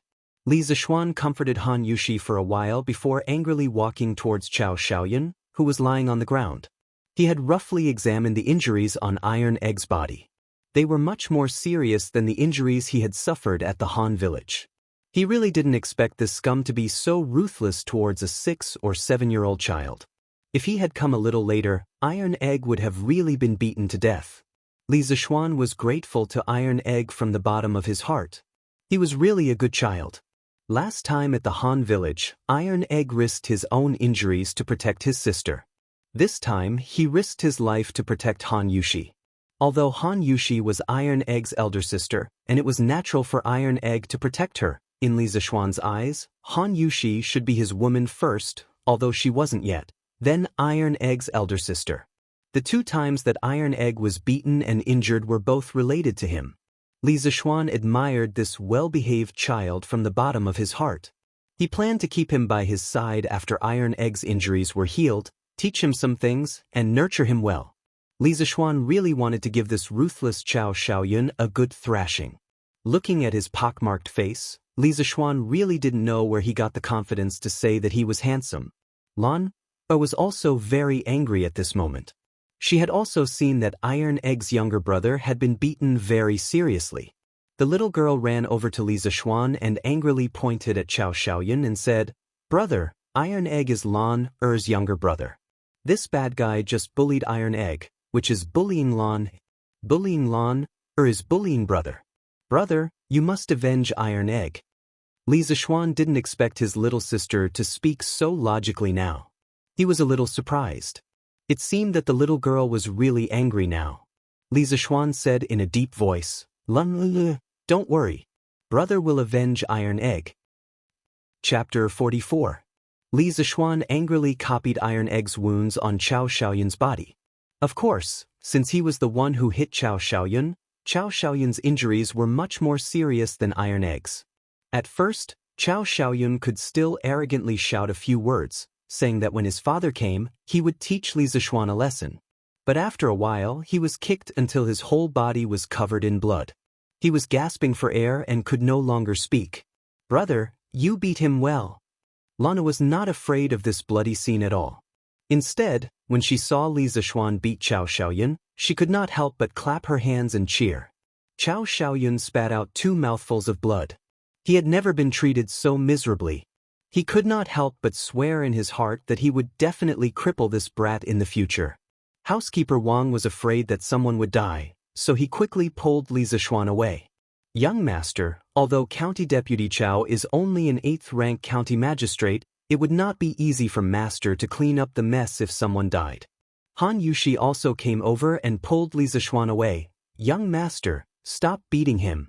She was also afraid that Li Zixuan would get involved in a murder case because of her and her brother. Li Zixuan let Chao Xiaoyun live and walked to the side to wait for his father to come over. Li Qingqian saw that Li Zixuan wanted to make a big deal out of this, so he waved his hand and asked Wu San to come over. He whispered a few words in his ear and Wu San quickly left. County Deputy Chao was dealing with official business with the county magistrate today. When he saw his servant come to the county office with a bloody nose and a swollen face, his heart skipped a beat and he knew that something bad was going to happen. He quickly excused himself from the county magistrate and took the servant out of the county office. He went to a corner and asked in a low voice, "What happened? Did that unfilial son cause trouble for me again?" He knew his son's character better than anyone else.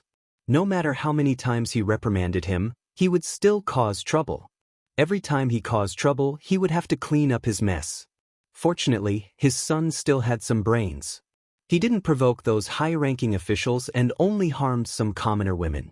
The trouble he caused each time wasn't too big, so he was able to settle it for his son every time. The servant hurriedly said, "Young master wanted to make a move on a girl at Xianping Lane, but he was detained by a young man. He wants master to go and get him." Hearing this, County Deputy Chao's face darkened. His unfilial son had indeed caused him trouble again. Although he expected better from him, he was still his son. He pondered and asked, "Who is that young man?" The servant replying to master, "I don't know." Deputy County Magistrate Chao waved his hand and summoned 5 yamen runners. Helplessly, he asked his servants to lead the way. He prayed in his heart that he would not kick an iron plate this time.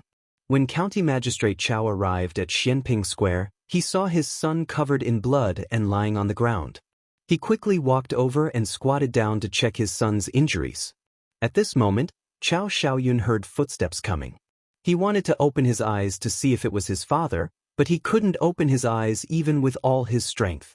Although County Magistrate Chao knew that it was his son's fault, he still felt a little angry when he saw his son in such a miserable state. However, the most important thing at this moment was to figure out the young man's identity. County Magistrate Chao suppressed the anger in his heart, walked forward and asked, "Who are you? How dare you commit a violent crime on the street and disregard the law of Tang Empire?" There was a trace of majesty in his voice. Li Zixuan snorted and said, "You must be County Magistrate Chao. What a powerful official's prestige. Why don't you ask your son what he has done?" "Lord Chao, you don't have to worry about my identity. My father is just a businessman." Hearing that the young man in front of him was just a businessman's son, County Magistrate Chow breathed a sigh of relief and felt more confident. At this moment, his prestige was more powerful. He shouted loudly, "How dare you commit a violent crime in broad daylight? Come on, take him back to the county government." Two Yamen runners immediately rushed forward to take him back. "Who dares?" Seeing that County Magistrate Chow was going to bend the law for personal gain in front of him, Li Qingqian couldn't bear it and shouted loudly. As the crown prince of the Tang Empire, he was very angry that there was such a scum in front of the emperor. He secretly thought that this time when he returned to the palace, he should suggest to his father that the emperor should reorganize the administration of officials. County Magistrate Chow didn't notice Li Qingqian until now. Seeing that he was just a little boy in his teens, he couldn't help but shout, "Who are you? How dare you obstruct the government from handling the case?" He was just a small official of level 8 who was not qualified to meet the crown prince before. Therefore, he had the courage to say those words just now. Li Qingqian was not afraid at all and replied, "County Magistrate Chow, you don't need to know who I am. But there is someone you definitely know. You will see him later." Seeing that the young man in front of him was so fearless, County Magistrate Chow was about to ask who he was when he saw a group of people coming to the alley. When he saw the leader, County Magistrate Chow was shocked. He hurriedly ran over and bowed to him. "County Magistrate Chow, I am County Magistrate Wanyan." The middle-aged man in the official uniform was Magistrate Hua of Chang. The city of Chang, and was divided into Chang and County and Wanyan County. The officials of the two counties in the city, as well as Lantian, Xinfeng and other counties outside the city, were all under the jurisdiction of Magistrate Chow. Therefore, Chow Rui was so respectful when he saw the people coming. Magistrate Hua heard from a guard that there was a man with the token of the East Palace and asked him to send people to save the crown prince. Magistrate Hua took the token and carefully observed it. It was real and he couldn't help but be shocked. If something happened to the crown prince under the emperor's command, he would lose his position as magistrate. He hurriedly brought over a dozen people. County Magistrate Chow tried his best to bow and greet Magistrate Hua in a low and flattering voice. However, Magistrate Hua ignored him as if he didn't see him and went straight to Li Qingqian. When he was about to bow to him, Li Qingqian waved his hand to stop him and said in a low voice, "Magistrate Hua, the governance of Wanyan County has collapsed. I will tell my father the truth when I go back to the palace today." Magistrate Hua's back was covered in a layer of cold sweat when he heard this. He hated Chow Rui to death in his heart. He was about to explain and plead with Li Qingqian, but Li Qingqian ignored him after he finished speaking. He turned around and walked to another 14-year-old boy. At this moment, Li Qingqian said to Li Zishuan, "Brother Zishuan, let's leave this matter to Magistrate Hua. Let's go to Shi City." Li Zishuan thought about it. There was indeed no need for him to do anything here. Chao Xiaoyun had been beaten to such a state. If he beat him again, he would be beaten to death. Moreover, Li Qingqian had already warned Magistrate Hua personally. As long as there was nothing wrong with his brain, he wouldn't dare to cover for Chow Rui and Chow Ru. Looking at Chao Xiaoyun's behavior, he knew that this was not the first time he had done this. Now, he had gotten rid of a scourge for the people of Chang. Li Zishuan walked to the side and pulled Han Yushi up. He took Lan and Li Qingqian to Shi City. They were going to Shi City to buy a shop today. Chapter 45.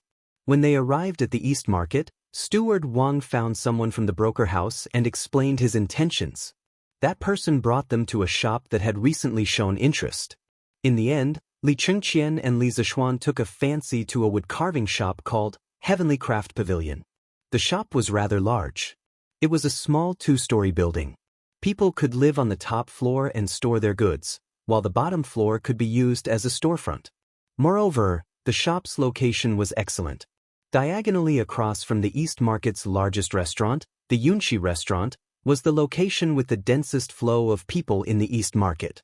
Li Zishuan was very satisfied with the shop's structure and location. He hurriedly signaled for Steward Wang to discuss the price with the shop's owner. He, Li Qingqian, and Lanner strolled around the shop. When he saw the wood carvings on the shop's shelves, Li Zishuan was immediately shocked. Taishang Lao Jun, Maitreya Buddha, 2 dragons playing with a pearl, and monkey birthday gifts were all on the shelves. Moreover, the layout of each carving was full. It was scattered but not loose, numerous but not messy. The layers were distinct, and the theme was prominent. The carver was truly a master of knife skills. The shop's name, Heavenly Craft Pavilion, lived up to its name. Li Qingqian was also somewhat astonished. Although he was young, he still had the ability to appreciate. Now that he saw so many exquisite carvings, he exclaimed to Li Zishuan, "Brother Zishuan, the wood carvings in this shop can only be compared to some of the finest heirlooms in the palace." Li Zishuan nodded.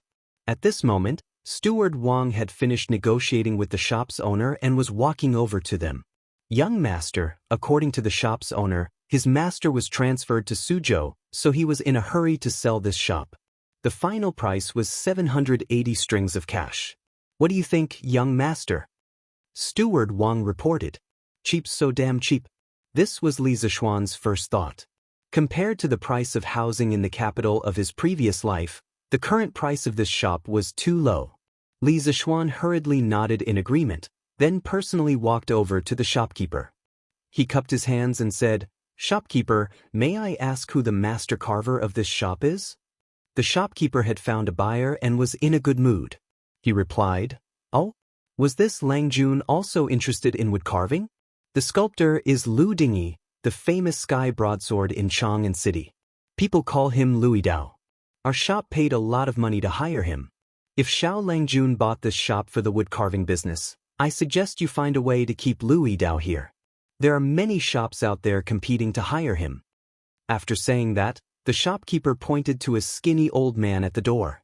When Li Zishuan heard the shopkeeper say that the old man's nickname was Louis Dao, he couldn't help but curse in his heart. "Why don't you call yourself Yi Dao Niu?" In his previous life, he was a Dota enthusiast, and he had played a lot of Dota moves. Ugh, this guy couldn't help but let his thoughts wander. However, Li Zishuan really wanted to keep this old man with exquisite carving skills. Although he didn't plan to open a carving shop, he still needed a master who knew how to carve some rare items in the future. Li Zishuan immediately asked Lu Yidao to stay at the Heavenly Craftsman Pavilion for 1.5 times the previous salary. After the handover with the shopkeeper, they were given 3 days to move out. Li Chengqian saw that it was getting late and was about to leave. Suddenly, he remembered that their shop didn't have a name yet, so he asked, "Brother Zishuan, what should we name this shop?" Li Zishuan thought for a while and said, "Let's call it Wonderful Interest Pavilion. In the future, all the wonderful treasures in the world will come from this pavilion, ha." Li Chengqian nodded in agreement and said, "We'll call it Great Kindness." Li Zishuan rolled his eyes and suddenly had an idea. He pulled Li Chengqian over and whispered, "Brilliant, I heard that His Majesty loves calligraphy.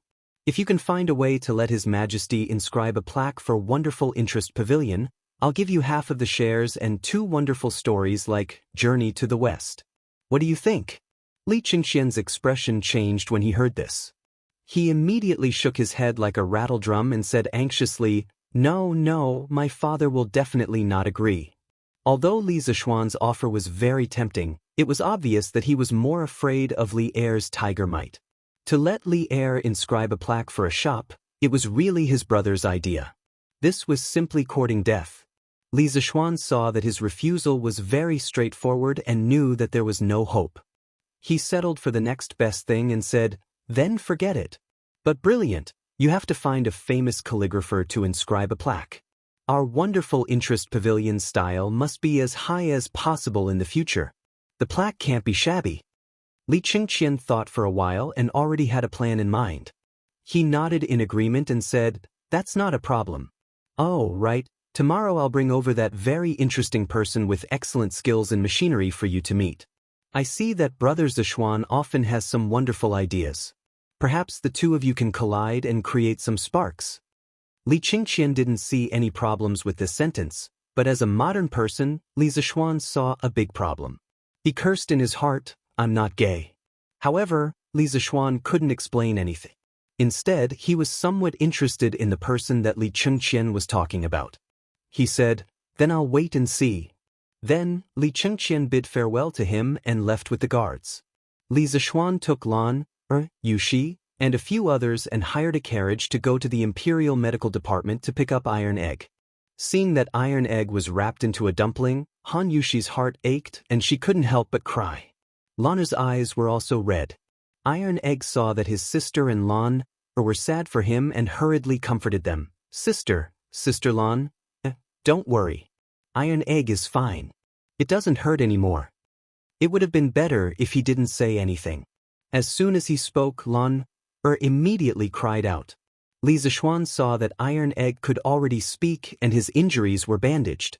He wanted to take him home to take care of him. Thus, he found a medical officer and asked, "How is this child's injury? Can you take him back?" Iron Egg had no relatives or friends in Chang. Today, he was injured because of Han Yushi. No matter what, Li Zixuan had to take him back to the residence and have someone take good care of him. When Li Zixuan came to the Imperial Medical Department, he brought Li Chunxian's warrant. This medical officer naturally didn't dare to offend him. He replied, "The child's broken bones have been connected. Next, he only needs to rest. You can take him back, but you must be careful." Li Zixuan nodded.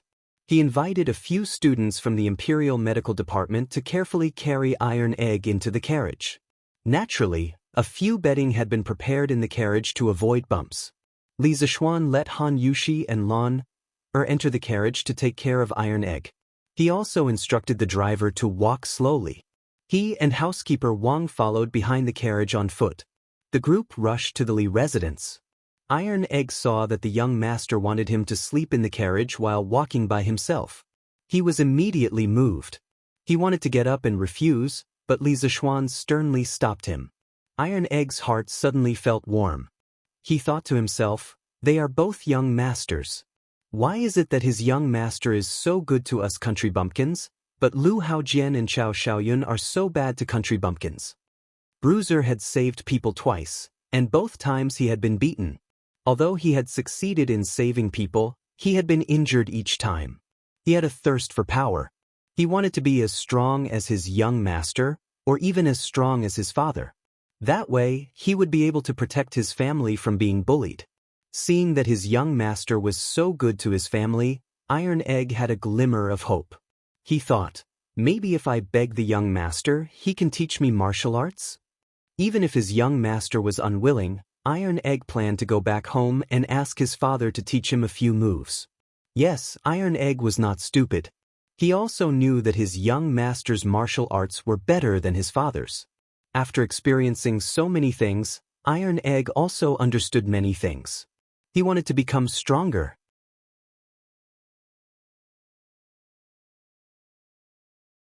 After placing Iron Egg on the bed, the servants took their leave. Li Zixuan turned around and said to Han Yushi, "Yushi, Iron Egg's injuries can't withstand any bumps. The mountain road to the Han village is also rugged. You should accompany Iron Egg and stay at my house for a few days. When Iron Egg's injuries are more or less healed, we'll talk about it again. I'll send someone to the Han village to inform your father in a while." After saying that, he looked at Han Yushi and prayed that she would quickly agree. Spring was coming, and this fellow was now a little moved by love. Although Han Yushi felt that it was inappropriate to stay here, everything the young master said was reasonable. Iron Egg's injuries were indeed unable to leave. She could only nod and say, "Then I'll have to trouble you, young master."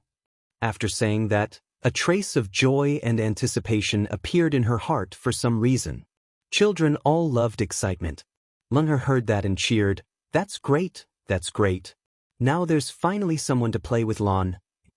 Li Zixuan pointed at Lan unhappily and said, "Big brother, haven't I been playing with you all this time? You ungrateful little girl." Lan naughtily stuck out her tongue at her brother. She tugged at Han Yushi's arm and giggled. She didn't say anything else. Xiao He walked in and bowed. "Young master, the food is ready. Madam wants you to go to the front hall to eat. Old master is also back." Li Zixuan nodded and said to Han Yushi, "Yushi, follow me to the front hall to eat. I'll ask Xiao He to send some food over for Iron Egg to eat later." Han Yushi hesitated for a moment and nodded. Lunher mischievously said, "Brother Iron Egg, you have to be good. We'll ask Sister Xiao He to send you some chicken to eat later." Iron Egg didn't know whether to laugh or cry. Come, Yushi, eat this base. It's good for your body. At the dining table, Madame Li was beaming with joy as she frequently picked up food for Han Yushi. Han Yushi's small bowl soon piled up into a small mountain. Han Yushi was helpless. If she refused, she was afraid that it would be too rude. Moreover, she kept feeling that Madame Li was looking at her strangely. She was a little flustered and could only hurriedly thank her and bury her head in eating. Li Zishuan also noticed his mother's strange gaze. He thought to himself, could it be that his mother saw that he was interested in Han Yushi? That shouldn't be. Li Zishuan felt that he hid it very well. Xian, I heard from your mother that Han Tianhu's son was injured today? Li Jingma asked. His father. Iron Egg's injury is very serious. I want him to recuperate in our house for a few days. I'll send him back when his injury is better, Li Zishuan answered. Li Jingma nodded. Yes, that's how it should be. Your father and I have some friendship before. Since his son is recuperating in our house, we have to take good care of him. But speaking of which, why was Iron Egg injured? There are actually people who dare to commit murder and injure people at the foot of the emperor. Isn't this disregarding the national law? When Li Zishuan heard this, he felt that the latter half of his father's words were very familiar. After thinking for a moment, it turned out that County Magistrate Chao had just told him this afternoon. He couldn't help but find it funny. He told his father about how they went to Shi City in the afternoon and met Yushi and the others who were bullied. Bang! When Father Li heard about Chao Xiaoyun's evil deeds, he immediately slammed the table angrily. This is really preposterous. He actually snatched a commoner's daughter in broad daylight and maliciously injured her. I've heard of this Chao Xiaoyun before. He used his father's official position to snatch commoner's daughter and committed all kinds of evil deeds. He's really guilty. Madame Li also said angrily, this kind of evil person really deserves to be killed. Xian, or what happened after that? Li Zishuan said. Later, Gao Ming called the capital magistrate and ordered him to handle the case impartially and not to play favoritism. Their Chao family will definitely be finished this time. Madame Li let out a sigh of relief. She held Han Yushi's hand and gave her a comforting look. Li Jingmo reacted quickly and asked doubtfully, Xian, who is this Li Gao Ming? Why is he able to call the capital magistrate? Li Zishuan didn't plan to hide this matter from his parents. In any case, they would find out sooner or later. He said, Father, this Li Gao Ming is the current crown prince, Li Chengqian. A single sentence stirred up 1,000 waves. This was simply earth-shattering. Other than Li Zishuan and Lan, everyone else in the room was dumbfounded. They were just ordinary people. The crown prince was too far away from them. They never thought that Li Zishuan would be related to the crown prince. Li Jingma's psychological quality was better. After all, he had been in the business world for decades. He was the first to come back to his senses. He muttered, Xin, why is the crown prince with you? Li Zishuan really wanted to tell his father that his words were ambiguous. He wasn't gay. However, now was obviously not the time to joke. Thus, he told his parents about him and Li Chengqian opening Strange Interest Pavilion. When Father Li heard that his son dared to take 70% of the shares, he was so shocked that his mouth fell open. He secretly thought that his son was really a newborn calf that wasn't afraid of a tiger. How bold! Li Jingma planned to talk to his son alone after dinner. He wanted to remind him to pay attention to the etiquette between a ruler and his minister. He didn't want to be too rude and offend the crown prince. When Madame Li heard that her son was opening a shop with the crown prince, she immediately felt that her son was promising. She was very happy.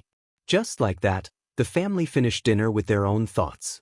Li Jingma stood up and said, Xian, come with me to the study. I have something to tell you. After saying that, he directly walked to the study with his hands behind his back. Li Zishuan hurriedly stood up and followed. He also had something to tell his father. Chapter 47. Li Zishuan entered the study and closed the door behind him. He found that his father was already sitting on a stool, holding a cup of tea and waiting for him. Li Zishuan sat on the other side without hesitation and poured himself a cup of tea. Drinking tea after a meal was good for digestion. Seeing his son's carefree attitude, Father Li couldn't help but get angry. Xian, How did you meet the crown prince? Looks like father is still worried about the crown prince. His mentality isn't stable. Li Zishuan put down his teacup and told his father about how he met the crown prince on the way to Shi City and how the drunken Immortal restaurant had invited the crown prince and Cheng Chumo to eat together. Father Li stroked his beard and digested the information. Xian, you have to follow the rules in front of the crown prince. Pay attention to the etiquette between a ruler and a minister. You can't be as undisciplined and reckless as you are at home. As the saying goes, accompanying a ruler is like accompanying a tiger. If you anger the crown prince, even I won't be able to save you. Thinking of that brat Li Zishuan, if he had to bow and scrape before him, he wouldn't have been able to do it. However, Father Li's words were for his own good. Li Zishuan couldn't be bothered to explain and could only reply vaguely. Father, don't worry. The crown prince and I are friends. He won't use his status to pressure me. Father Li glared at him. Even so, you can't overstep the etiquette between a ruler and a minister. What if the crown prince decides to settle the score one day? Yes. Father is right. I'll listen to you. In order to avoid being lectured by his father, Li Zishuan quickly nodded in agreement. Seeing his son's behavior, Father Li knew that he didn't listen. He snorted angrily and didn't bother to persuade him anymore. Why did you only give the crown prince 30% of the shares of your strange interest pavilion? Why don't you give him 30% tomorrow? Our family doesn't lack money.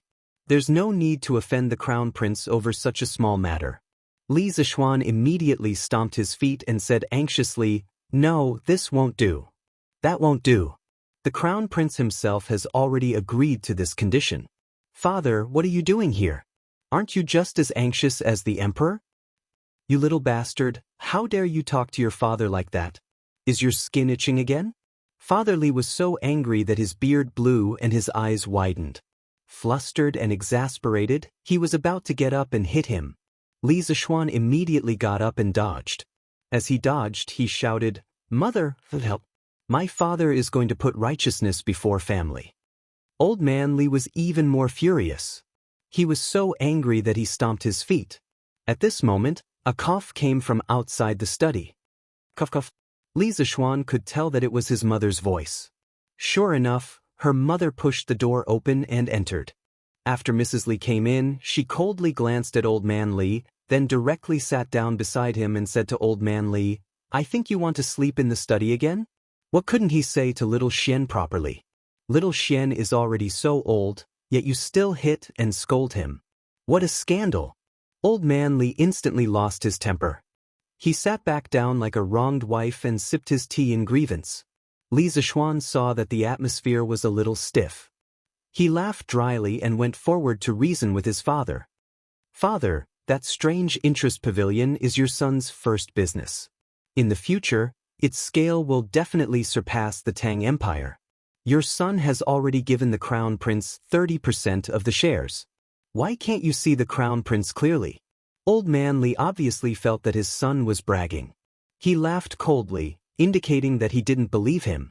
Li Zishuan said helplessly, Father, if you don't believe me, then let's wait and see. Also, your son has something to tell you today. Old Man Li swallowed his tea and said unhappily, What can you possibly want? It seems that his father's heart is full of resentment. Li Zishuan said awkwardly, Father, other than the abilities I told you before, my master is also proficient in divination. Did you know?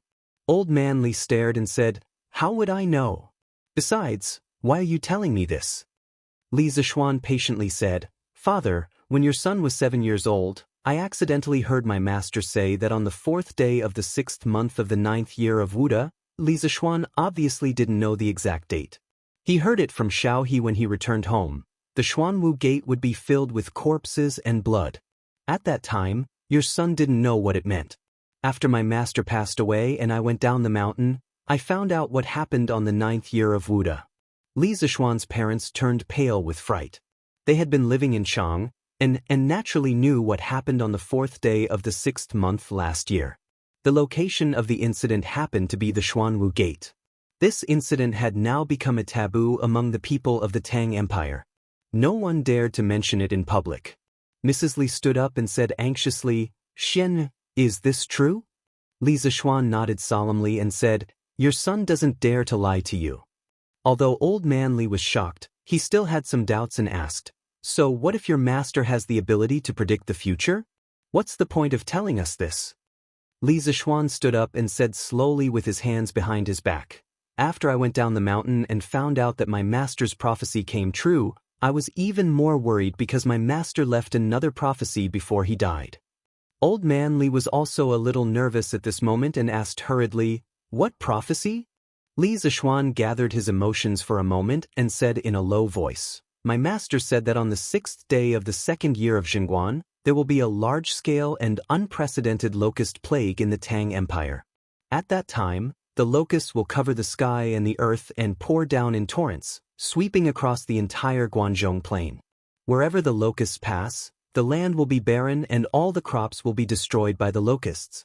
The Tang Empire will suffer a world-destroying catastrophe. At that time, thousands of people will starve to death because of the lack of food. It's not surprising that the locusts will eat their children. The two elders were stunned by this shocking prophecy and were speechless for a long time. Mrs. Li had always been kind-hearted and couldn't bear to see others suffer. At this moment, the miserable scene described by Li Zishuan touched her delicate heart and her eyes turned red. Mrs. Li gently wiped the corner of her eyes and asked sorrowfully, Xian, did your master say that there is a way to resolve this locust plague? She still had a glimmer of hope in her heart. Li Zishuan slowly shook his head and said, My master said that in the 9th year of Wuda, even if the Turks attacked the vicinity of Chang, it wouldn't be terrible. The Tang Empire will have a wise ruler to resolve this disaster. But this locust plague in the 2nd year of Jianghu is the biggest test for the Tang Empire that has just been pacified. No one can resolve it. We can only rely on ourselves to fight against the heavens. At this moment, Old Man Li's face was also a little sad. He shook his head and smiled bitterly. Alas, we are just mortals. How can we fight against the heavens? Mrs. Li also nodded her head with a miserable expression. The ancients had always maintained a reverent heart for the heavens. In their view, the locust plague was a punishment from the heavens to the human world. How could mortals resist it? In the end, humans couldn't fight against the heavens. Li Zishuan saw that his parents had accepted their fate and had no fighting spirit. He couldn't help but shake his head. It seemed that his task tonight was a little heavy. He had to pull his parents together. He couldn't complete this plan alone. Chapter 48. The atmosphere in the study was extremely stifling. Li Zongyuan's parents had already believed in their son's prophecy, but even if they knew about it in advance, what could they do? At most, they could stock up a batch of food in advance to ensure that their family members wouldn't starve to death. But there would still be tens of thousands of people starving to death because of the lack of food. Although Li Zongyuan's parents weren't exactly good people, they knew that many people would starve to death in the future, but they couldn't do anything about it. Their hearts were filled with grief. Li Zishuan had been worried that if his father knew about the locust plague, he would try to stock up on food in advance so that he could raise the price of food and make a fortune from the disaster. But looking at his father's sorrowful face, Li Zishuan knew that he was overthinking things. He secretly chided himself for being a petty person. However, knowing that his father wasn't a petty merchant, Li Zishuan felt gratified in his heart. He walked in front of his father and firmly said, Don't worry. Father, if we don't try, how can we know that we can't fight against the heavens? Master once said that the world thinks that men can't fight against the heavens, but they don't know that it's just an excuse that the weak find for themselves. As long as we try our best, then men can defeat the heavens. When Li Jingma heard his son's words, he felt his blood boil. He raised his head and asked his son, Xian, have you thought of a good idea? Li Zishuan sat back down on the stool, took a sip of tea, and nodded. Ever since I returned from Mount Longhu, I've been thinking of a solution. In those days, when I thought about how the great Tang would starve for thousands of miles in a year, I was so worried that I couldn't eat or sleep. Cough, cough. Don't talk nonsense, get to the point. Li Jingma hurriedly interrupted. He cursed in his heart. You still have the face to say that you can't eat or sleep. You eat in different ways every day, and you even made a chicken to eat. And you don't even wake up until late in the morning. Madame Li was also amused by her son's shameless words. She realized that her son's skin was getting thicker and thicker. But this was also good. A thick-skinned person wouldn't suffer losses easily. In Madame Li's eyes, her son was good. Seeing that his parents' expressions were not as dejected as before, Li Zishuan knew that his goal had been achieved, so he stopped fooling around and seriously said, "Today, I thought of a method that can eliminate the locusts to a large extent. At the very least, it can ensure that the grain in our family's farmstead will not be harmed." Li Zishuan saw a rooster snatch away a grasshopper brought by Iron Egg today, so he came up with a plan. In this era without chemical pesticides, Li Zishuan could only think of using biological control to deal with locusts. The overwhelming number of locusts was obviously not something that could be caught by hand. They could only breed animals that could hunt locusts. The power of biological control was not to be underestimated. Li Zishuan read a technical post in his previous life. According to statistics, a black-spotted frog could hunt more than 135 locusts, the larvae of locusts, per day. A swamp frog could hunt more than 120 locusts per day, a toad could hunt more than 160 locusts per day, and an adult bird could eat 167 adult locusts per day. Imagine if tens of millions of white birds could be brought in now. When the locusts outbreak next year, just these tens of millions of white birds could eat all the locusts in the Tang Empire overnight. However, because birds and frogs were not easy to breed on a large scale, Li Zishuan wanted to set up a large-scale chicken farm. He wanted to use all the resources of the Han family manor to breed as many as they could. Li Jingma had traveled extensively for so many years, but he had never heard of a method to deal with the locusts. Hearing this, he asked curiously, "Xian, what method have you thought of?" Li Zishuan did not answer. Instead, he asked, "Father, if there is a method to deal with locusts that can guarantee that the Han family manor will not suffer any losses when the locusts come, but it will require our family to fork out a large amount of money. Father, are you willing to do it?" Li Jingma glared at him and said angrily, "You brat, what kind of person do you think your father is? Saving a life is better than building a 7-storied pagoda. If there is a way, how can your father not help?" Madame Li also agreed, "Xian, if you have a method, just say it. Your father and I will support you fully. If the money is gone, your father can still earn more. However, to see so many people starve to death, I'm afraid I won't be able to rest in peace for the rest of my life." Li Zishuan was also touched by his mother's sincere kindness. He nodded and continued, "Father, your method is simple. Father, your son's method is very simple.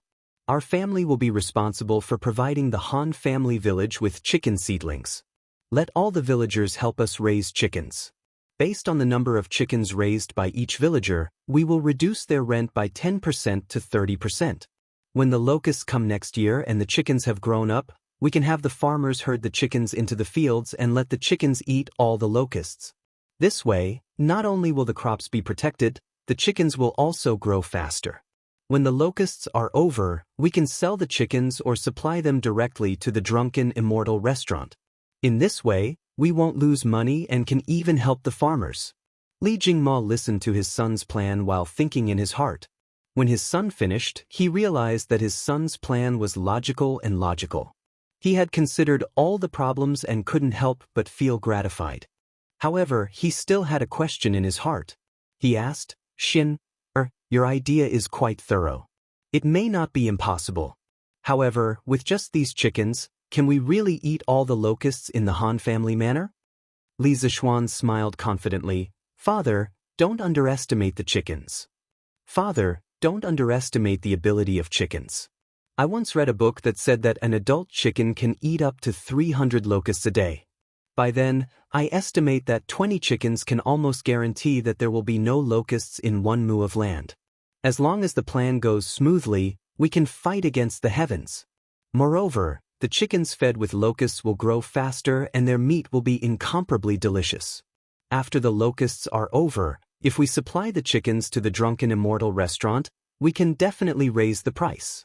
Although Li Jingma didn't know which book would record such a boring matter, seeing his son's solemn vow, he nodded thoughtfully. Madame Li then asked, Xian, if we herd the chickens into the fields, what will happen if they eat the crops? Li Zishuan smiled. Mother, with so many locusts in the fields, the chickens definitely won't have the appetite to eat the crops. Madame Li was enlightened. Li Zishuan saw that his parents were more or less convinced and asked his father, Father, how much money can we spare at this stage? Li Jingma thought for a moment, then said, Give me 3 days, and I can probably spare 300,000 strings of cash for you. When Li Zishuan heard this, he was shocked. He knew that his father was rich, but he didn't expect him to be so rich that he could spare 300,000 strings of cash in just 3 days. Currently, the entire Tang Empire's annual revenue was only about 20 million strings of cash. Moreover, this 300,000 strings of cash was only a portion of the liquid assets. Adding in the immovable assets, Li Zishuan couldn't imagine how rich his family was. When Li Jingma saw his son swallowing his saliva in shock, he couldn't help but feel a little proud. He had finally regained some of his status in the family. Li Zishuan was stunned for a moment before saying, Father, let's spare some money. You can get someone to buy food. We'll stock up as much as we can. With more food, we'll have more confidence. As for the other 150,000 strings of cash, I'll use a portion to buy chicken seedlings for the Han village and build a chicken coop. The remaining portion will be kept for emergencies. Father, what do you think? With a solution, and more importantly, with the support of his father's strong financial strength, Li Zishuan was in high spirits. He secretly rejoiced that he was reborn as a rich second generation. Otherwise, even if he had a way to control the locusts, it would only be a small matter. But now, it was completely different. If the plan went smoothly, Li Zishuan could save a large area of people. Li Jingma stroked his beard and said, Okay, we'll follow Xianer's plan. But today's matter must not be spread, or our family will be in trouble. Li Zishuan knew that this was a serious matter. He nodded and said, Father, don't worry. I know the severity of the matter.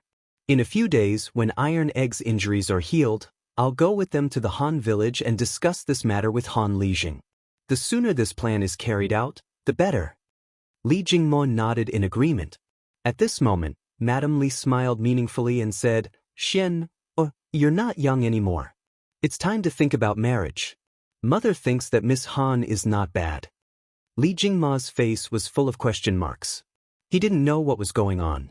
However, Li Zishuan's old face turned red, and he was greatly embarrassed. He hurriedly fled. Madame Li shook her head and laughed. This child. Chapter 49. When Li Chengqian returned to the Eastern Palace, he immediately ordered his personal attendant to find 10 young eunuchs who knew how to write. Li Chengqian asked them to copy Lan Er's journey to the west as quickly as possible. He stood behind one of the young eunuchs and read the story while he was at it.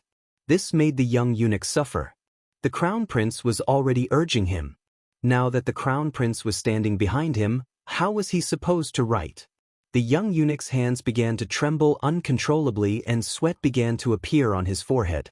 As a result, his speed naturally slowed down. Li Chengqian had been reading this page for quite some time.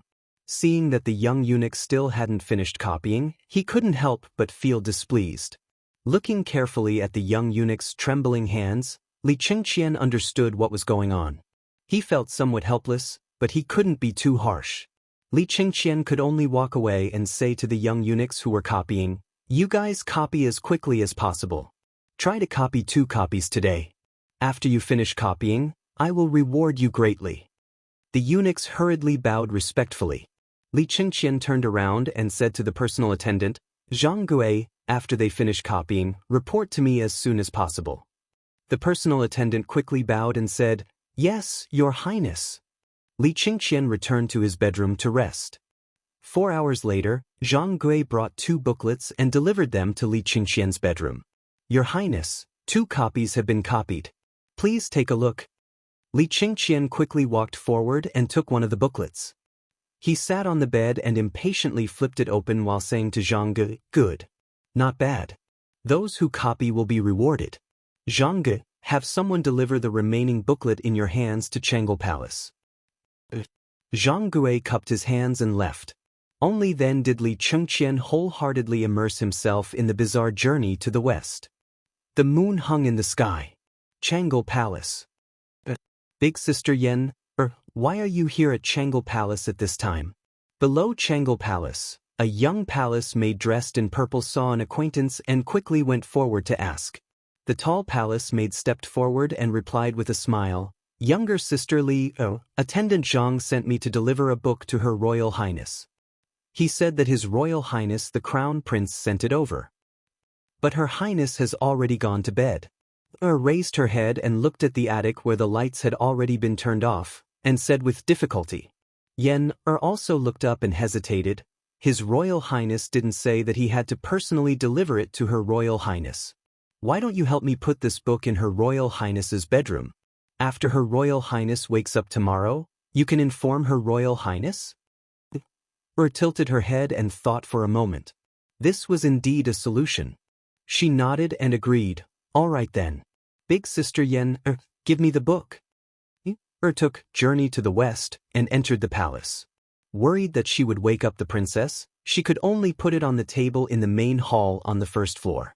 Anyway, she wasn't worried that someone would take it away. The next morning, Changle Palace.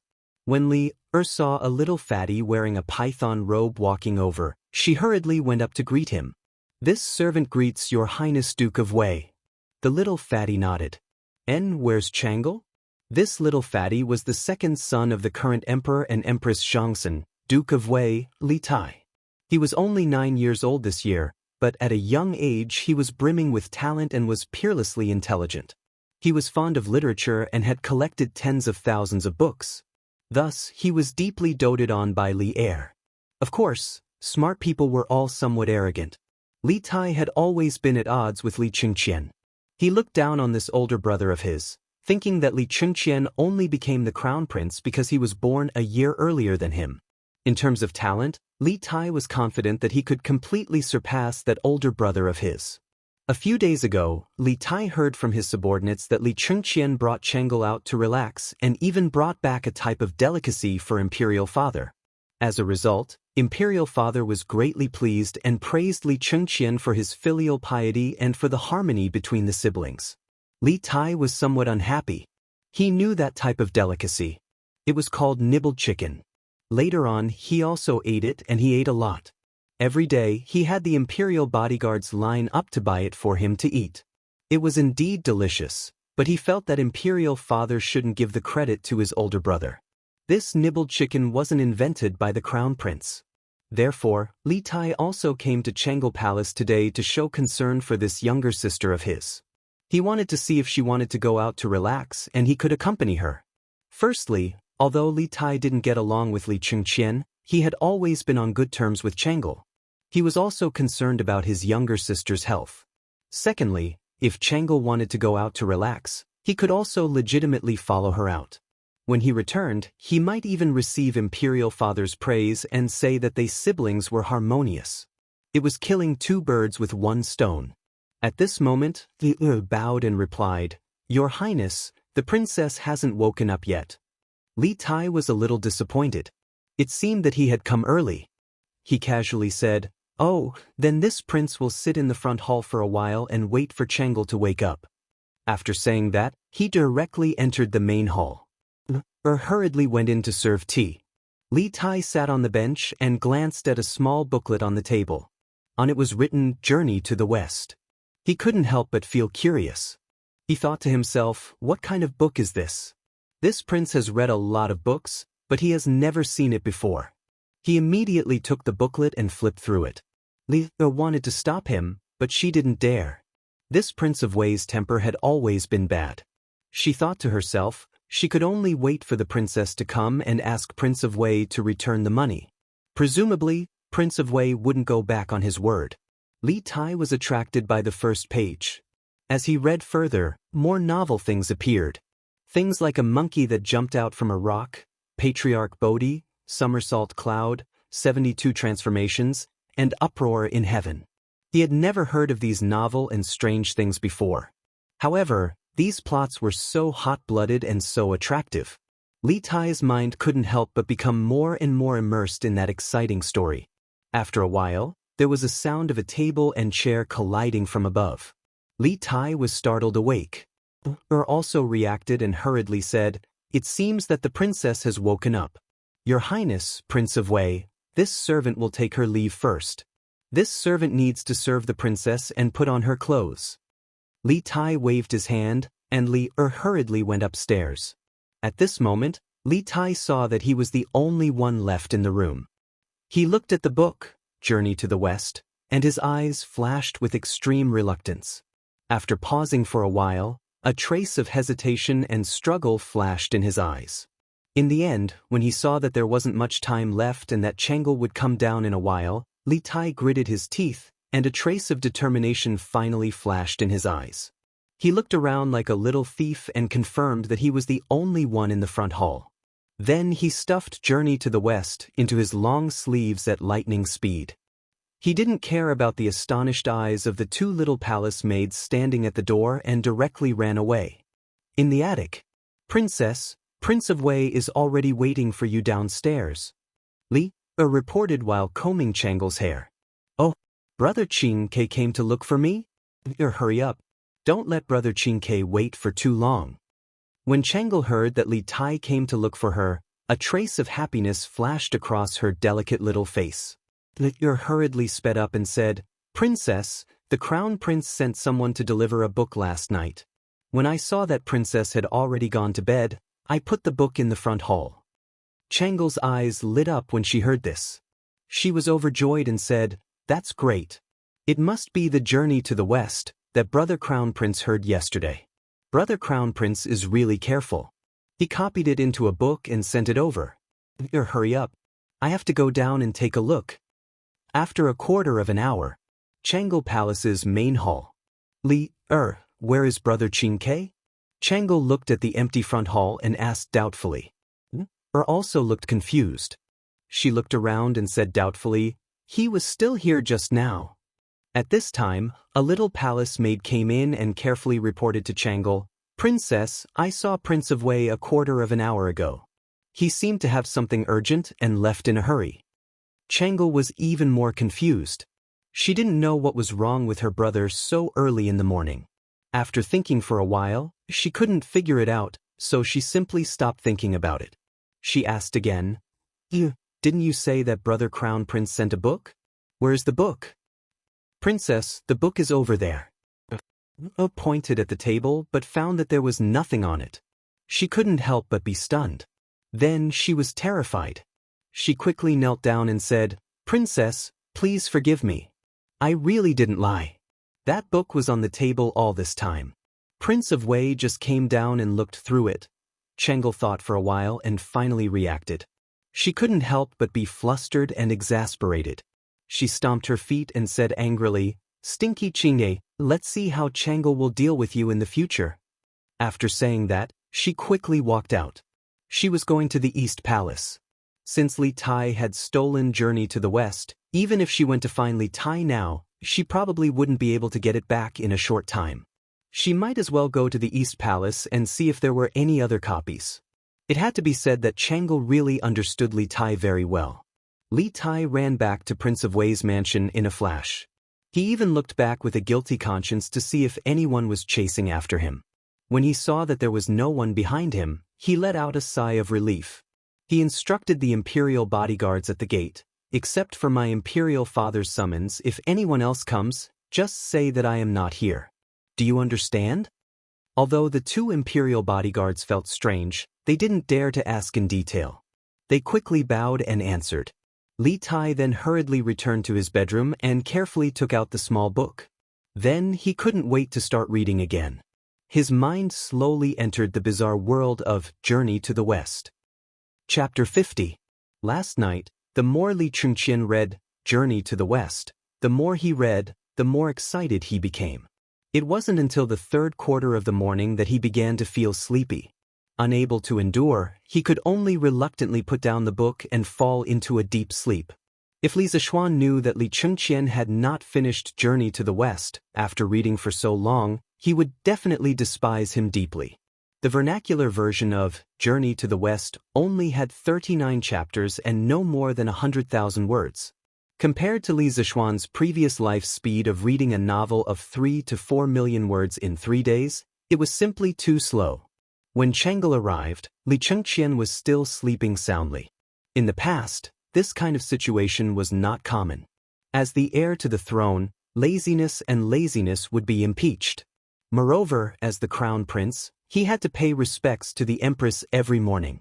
This servant pays respects to your imperial highness. Seeing Princess Chang'e leisurely walk over, Yan promptly stepped forward to pay her respects. Nodding her head, Chang'e asked, where is Big Brother Crown Prince? Her voice was as clear and melodious as an oriole's, as if waking up the entire garden. Hesitantly, Yan replied, reporting to the princess, the Crown Prince has not yet woken up. Chang'e wrinkled her beautiful brows, somewhat incredulous. She said, quickly wake Big Brother Crown Prince up.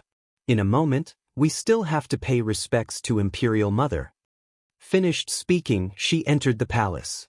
Hearing this, Yan promptly went to the Crown Prince's sleeping quarters and woke him up. A short moment later, Li Chengqian walked out, yawning with 2 dark circles under his eyes. Chang'e came so early. Seeing Chang'e sitting there, Li Chengqian casually greeted her. Rolling her eyes, Chang'e angrily said, Big Brother Crown Prince, why did you wake up so late today? Don't you know what time it is? We still have to pay respects to Imperial Mother. Hearing this, Li Chengqian's drowsiness immediately dissipated. Yan quickly help me wash up. On the palace road, brother and sister hurriedly made their way to the inner court. Seeing Li Chengqian lose his self-control today, Chang'e curiously asked, Big Brother Crown Prince, what's wrong with you today? You look listless. Li Chengqian said embarrassedly, I was reading Journey to the West last night and forgot the time. Hearing Journey to the West, Chang'e remembered the purpose of going to the Eastern Palace in the morning. She said angrily, Brother Crown Prince, the Journey to the West that you gave me last night was secretly taken away by Brother Qingke this morning. Brother Qingke is too much. She wrinkled her nose. Li Chengqian was stunned.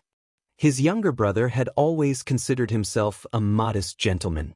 How could he do such a tasteless thing? But seeing that his younger sister was a little unhappy, he coaxed her. Don't be angry, Chang'e. After I gave you a book yesterday, I asked Zhang Guiling to copy a few more. They should have finished copying by now. After we pay our respects to Mother, you can follow me back to the Eastern Palace to get them. Hearing this, Chang'e was overjoyed. She secretly thought that Brother Crown Prince was so considerate. That's great. Thank you, Brother Crown Prince. After paying her respects to Empress Zhang's son, Chang'e impatiently pulled Li Chengqian to the Eastern Palace. Just now, Chang'e had not made any complaints about Li Tai in front of her imperial mother. She only believed that Li Tai was playing around with her and was not truly angry. It was not worthwhile to tell her imperial mother and have Li Tai be criticized. It had to be said that Princess Chang'e's heart was extremely good. Li Chengqian could only call for Zhang Ge and have him fetch another copy of Journey to the West for Chang'e. Chang'e took the book and fondled it admiringly. If it were not for the fact that this was not the right place, she would have immediately flipped it open to read the story. Li Chengqian understood his younger sister's feelings. He said, Chang'e, quickly go back and read. Today, I still have to make a trip out of the palace to return the original copy of Journey to the West to Lan. While I'm at it, I'll bring an interesting person to Li Zixuan. Chang'e curiously asked, who is it? Li Chengqian kept her in suspense. Someone who is like Li Zixuan, always having some strange and wonderful ideas. Oh, that's right. Yesterday, I saw a very interesting toy at the Li estate. It's called a skateboard. It's very suitable for you, Chang'e. I also plan to open a shop with Li Zixuan that will specialize in selling these strange and bizarre items. Hearing this, Chang'e became even more interested. Hearing Crown Prince say this, Chang'e is also interested. If Crown Prince brother does not have enough money, Chang'e can lend some of her private savings to Crown Prince brother. Li Chengqian thought it over. The daily expenses of the Eastern Palace were quite large. To take out 200 strings of coins at once and have to scrape them together was truly troublesome. He said, Chengel, why don't you take out 100 strings of coins? I'll give you 10% of the shares. What do you think? Chengel was very excited to have the opportunity to open a shop. Okay, tomorrow, I'll have someone send the money over. It's a pity that I still have to attend the palace ceremony today. Otherwise, I would be able to leave the palace with Crown Prince Brother and take a look at that shop. Li Qingqian comforted her, there's no rush. When the shop officially opens, you can come with me. Prince Wei's residence. Li Tai had not gone out ever since he returned in the morning. He even forgot to greet Zhang Sun. This little fatty was lying on the bed, reading Journey to the West, with great interest while muttering to himself. Sigh, this monkey is really too heaven-defying. He even dares to bully the Jade Emperor. This is really F***king satisfying. Wow, this golden hoop incantation is really powerful. This monkey won't dare to be impudent in the future. This golden cudgel is really magical. It can be big or small. I'll ask the Imperial Works Supervisor if he can make one for me. This Zhu Beiji is really funny. I can't take it anymore. Sigh, why is this damned monk so stupid? This old woman is obviously a transformation of the white bone spirit. How can he not see it? If I were Sun Wukong, I would definitely beat this damned monk to death with a single blow. I'm so angry. The maids outside the bedchamber could not help but look at each other in dismay when they heard Prince Wei's angry curses and laughter. They thought to themselves, could it be that Prince Wei had lost his mind? Li Tai was quick-witted. His reading speed was much faster than Li Qingqian's. He finished reading Journey to the West in one morning. Sigh, it's finished so quickly? Which damned person wrote this? It's so short. He could have written another 100 or so chapters. Li Tai said angrily as he flipped through the book and realized that it was gone. He angrily threw the book to the ground. However, even though he threw the book away, he could not help but recall the story he had just read. Li Tai hesitated for a while before picking up the book. He muttered, this story is really interesting. Let me see who wrote this book. I'll get him to write a story for me later. He saw a person's name on the cover of the book. Li Zishuan? I've never heard of him. However, this person is quite talented to be able to come up with such an interesting story.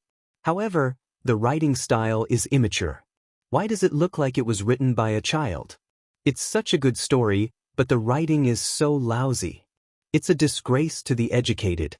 Li Tai was still thinking about how talented the person who could come up with such an interesting story was. However, when he saw the words, he could not help but feel angry. The young eunuchs of the Eastern Palace copied the original handwriting in order to respect the original author. At this moment, the words that Li Tai saw were naturally immature. In the eyes of a prince like him, who had a small accomplishment in calligraphy, these words were like dog scratches. They were not worthy of such an interesting story. Thinking about it this way, although the person who wrote this story had a strange idea, it was only a little clever. It could not be compared to this prince's talent. Li Tai stroked his chin and thought narcissistically. P.S. Some people are thinking that the story is progressing too slowly. Even now, the main character hasn't come up with many inventions. Swordsmen admit that this is indeed the case. Swordsmen in the early stages of the story have to spend a lot of time and effort to portray the personalities of the characters around the main character to set up a stage for the main character. Swordsmen don't want the main character to only come up with inventions. Swordsmen want to create characters with flesh and blood. They don't want to simply copy modern inventions and bring them back to ancient times to build up the plot. This is too blunt. The main character will slowly bring in many advanced technologies that Great Tang doesn't have. There will be many exciting things. Everyone, don't be anxious. However, swordsmen will make sure that every invention comes naturally.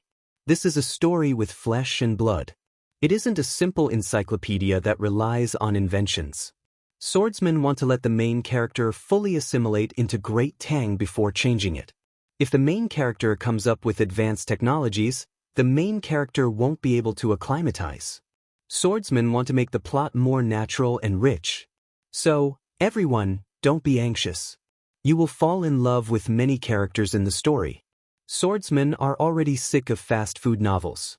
Swordsmen don't want to write fast food novels. Those novels are enjoyable for a moment, but after a while, they become boring and don't leave an impression on the readers. Thus, readers who want to see the main character using advanced technologies to show off his skills in great tang, be patient. Whatever you want, this book will have it. It just needs to be set up so that when the conditions are right, success will come naturally. Don't you think so? Chapter 51. Iron Egg, are your injuries better? After breakfast, Li Zixuan came to Mingyue Xian to check on Iron Egg's injuries. When Iron Egg saw that the young master had come, he quickly got up but was pressed down by Li Zixuan. He could only continue to lie down and said, "Young master, Iron Egg's injuries are almost healed. He should be able to get out of bed tomorrow." Li Zixuan nodded and said, "That's good.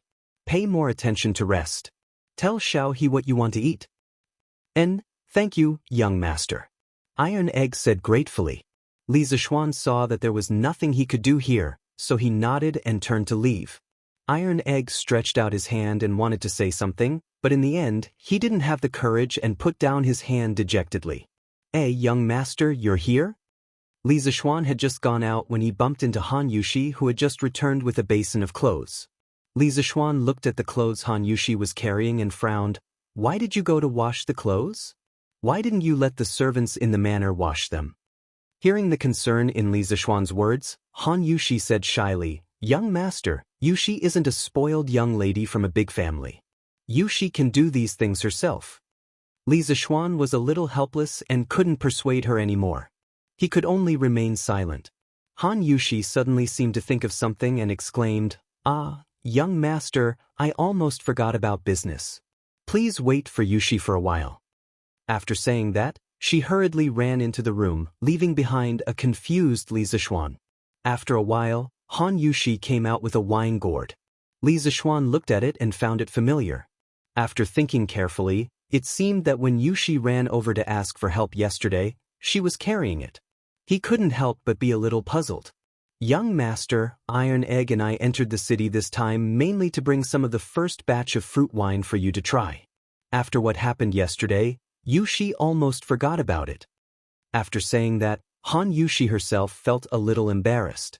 Li Zixuan laughed in spite of himself. But when he thought of the fruit wine he had drunk at the Han Manor, Li Zixuan really missed it. Just as he was about to open it and smell the wine, he saw the little girl, Xiao He, hurriedly running over, as if someone was chasing after her. Young master, Grand Crown Prince is here." The young maidservant ran over and said while panting. If it was in the past, she wouldn't have been so nervous. However, ever since she found out that Li Zixuan was the crown prince yesterday, she was so scared that she screamed when she saw Li Zixuan today.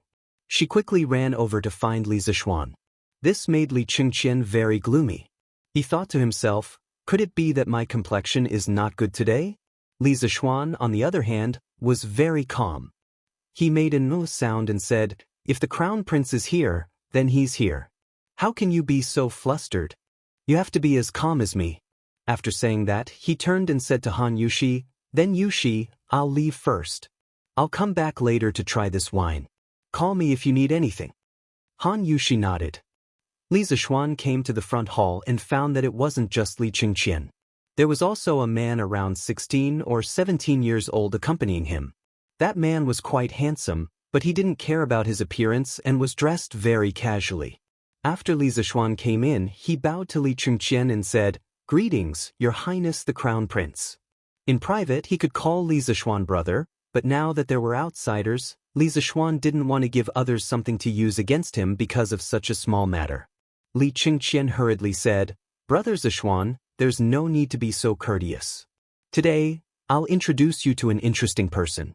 This is Yan Xiaoning, the son of the Minister of Works, Yan lied. He's obsessed with the art of machinery. Xiaoning, this is Li Zixuan. I've mentioned to you before that he's quite good at all kinds of exquisite machinery. Moreover, his imagination is often wild and unrestrained, always exceeding expectations. The two of you should be able to become like-minded friends." Hearing Li Qingqian's introduction, Li Zixuan was secretly surprised. He only asked Li Qingqian to help him find a skilled craftsman. Who knew that he would actually trick the son of the Minister of Works? How could he afford to hire such a great person? However, the name Yen lied was somewhat familiar. Li Zishuan stopped his wild thoughts and cupped his hands. Greetings, Brother Xiaoning. Since the Crown Prince personally introduced him, Yen Xiaoning didn't put on airs and cupped his hands in return. He smiled and said, Greetings, younger brother. I've heard from the Crown Prince that younger brother always has wonderful ideas and can create many new strange things. Today, I've specially come to broaden my horizons. Li Zishuan said modestly, I don't dare. The Crown Prince has overpraised me. If Brother Xiaoning doesn't mind, you can call me Little Xian. Li Qingqian was a bit impatient when he saw the two of them dawdling. He stepped forward and patted their shoulders. He smiled and said, All right, stop pretending. We'll all be good friends in the future, so there's no need to be so polite. Ha! The three of them laughed. Yen Xiaoning's disguise was torn off by Li Zishuan and his true face was revealed. He didn't continue to be polite with Li Zishuan and went straight to the point. Little Xian, I've heard from the Crown Prince that you've made a scooter. It's quite interesting. Can you show it to me? Li Zishuan wasn't used to the way he spoke just now. Seeing Yen Xiaoning immediately change his style, he was quite happy. He said, No problem. Since Brother Xiaoning wants to see it, then follow me. Lan should be in the west courtyard at this time. Other than sleeping in the backyard, this little girl would usually stay at Li Zishuan's place. Li Zishuan brought the two of them to his courtyard. As expected, he saw Lan riding a scooter in the west courtyard with Xiaoxi looking after her. Li Zishuan waved his hand and shouted, Come over quickly. Lan heard her brother's call and quickly turned her head. She rode the scooter and ran over like a gust of wind. Xiaoxi also ran over behind her. Ever since Yen Xiaoning entered the courtyard, his eyes never left the scooter under Lan's feet. Currently, the only means of transportation on land in the Tang dynasty were horses and carriages. It was the first time Yen Xiaoning saw such a light and fast scooter. He couldn't help but be captivated by it. Greetings to the Crown Prince. Xiaoxi quickly bowed when she came over. She also knew Li Qingqian's true identity yesterday. Li Qingqian waved his hand and said, No need to be so polite. Other people were afraid of Li Qingqian, but Lan wasn't. She was still young and didn't know how terrifying imperial power was. The little girl put the scooter aside and came to Li Qingqian's side. She said, Big brother Gaoming, did you bring Lan's journey to the west? Li Qingqian smiled bitterly. This little girl wanted to return something to him the moment they met, but luckily he brought it over today. He passed the booklet in his hand to her and smiled, I brought it. To thank Lan, Big brother Gaoming also brought a gift for Lan. As he spoke, he took out a palm-sized jade white lion from his sleeve. Wow, so cute. Thank you, Big brother Gaoming. Lan won't ask Big brother Gaoming for the previous request. Lan snatched the jade white lion and cheered. Li Qingqian was overjoyed. He didn't expect to get such a pleasant surprise by giving a jade white lion. No one wanted to owe someone a favor all the time, not to mention that he was the empire's heir. Every action of his was important. Li Qingqian secretly thought that this jade white lion was really worth it. Li Zishuan secretly shook his head. This little girl really picked up sesame seeds and threw away watermelons. Obviously, a promise from Li Qingqian was much more precious than this little toy. However, this was his little sister's own choice. Li Zishuan didn't want to interfere. Lan, come and greet your big brother Xiaoning. He's here to make something fun for you today. Li Zishuan saw that after talking for so long, he actually forgot that Yen Xiaoning was at the side. He quickly said. When Lan heard this, her eyes instantly lit up. Other than eating, a child's hobby was nothing more than playing. Went forward and said obediently, greets big brother Xiaoning. A cough. Hello little sister Lan. Hearing someone call him, Yen Xiaoning quickly shifted his gaze from the scooter. At this time, Lan mischievously shook the jade white lion in her hand and blinked her eyes. She meant, where's the greeting gift? Yen Xiaoning was dumbfounded. His mind wasn't here just now, so he didn't know what was going on. This was like a child asking for a red packet from an adult during Chinese New Year. Li Zishuan didn't know whether to laugh or cry. He scolded, "Don't be rude." Chapter 52. Little Xian, can you lend me your scooter to take a look? The few of them had just sat down on the stone bench in the west courtyard. They hadn't even exchanged greetings for a while when Yan Xiaoning couldn't help but ask impatiently. Yan Xiaoning seemed to be an impatient person. Li Zishuan found it funny and said, "No problem, Brother Xiaoning, you can take a look if you want." Hearing this, Yan Xiaoning hurriedly placed the scooter on the stone table. Then, he came over and observed it carefully. From time to time, Yan Xiaoning would flip the scooter around while sighing. In less than 15 minutes, Yan Xiaoning had thoroughly studied the structure of the scooter. He put down the scooter, looked at Li Zishuan and said, "Li Zishuan, little Xian, although the structure of this scooter is simple, its creativity is really surprising. Why didn't I think of such a simple and convenient thing before? I really can't figure it out." Yan Xiaoning hit his head in annoyance after he said that. Li Zishuan smiled and said, "Brother Xiaoning, you don't have to be annoyed. Actually, think about it carefully. The structures of many things that we use in life are generally not complicated.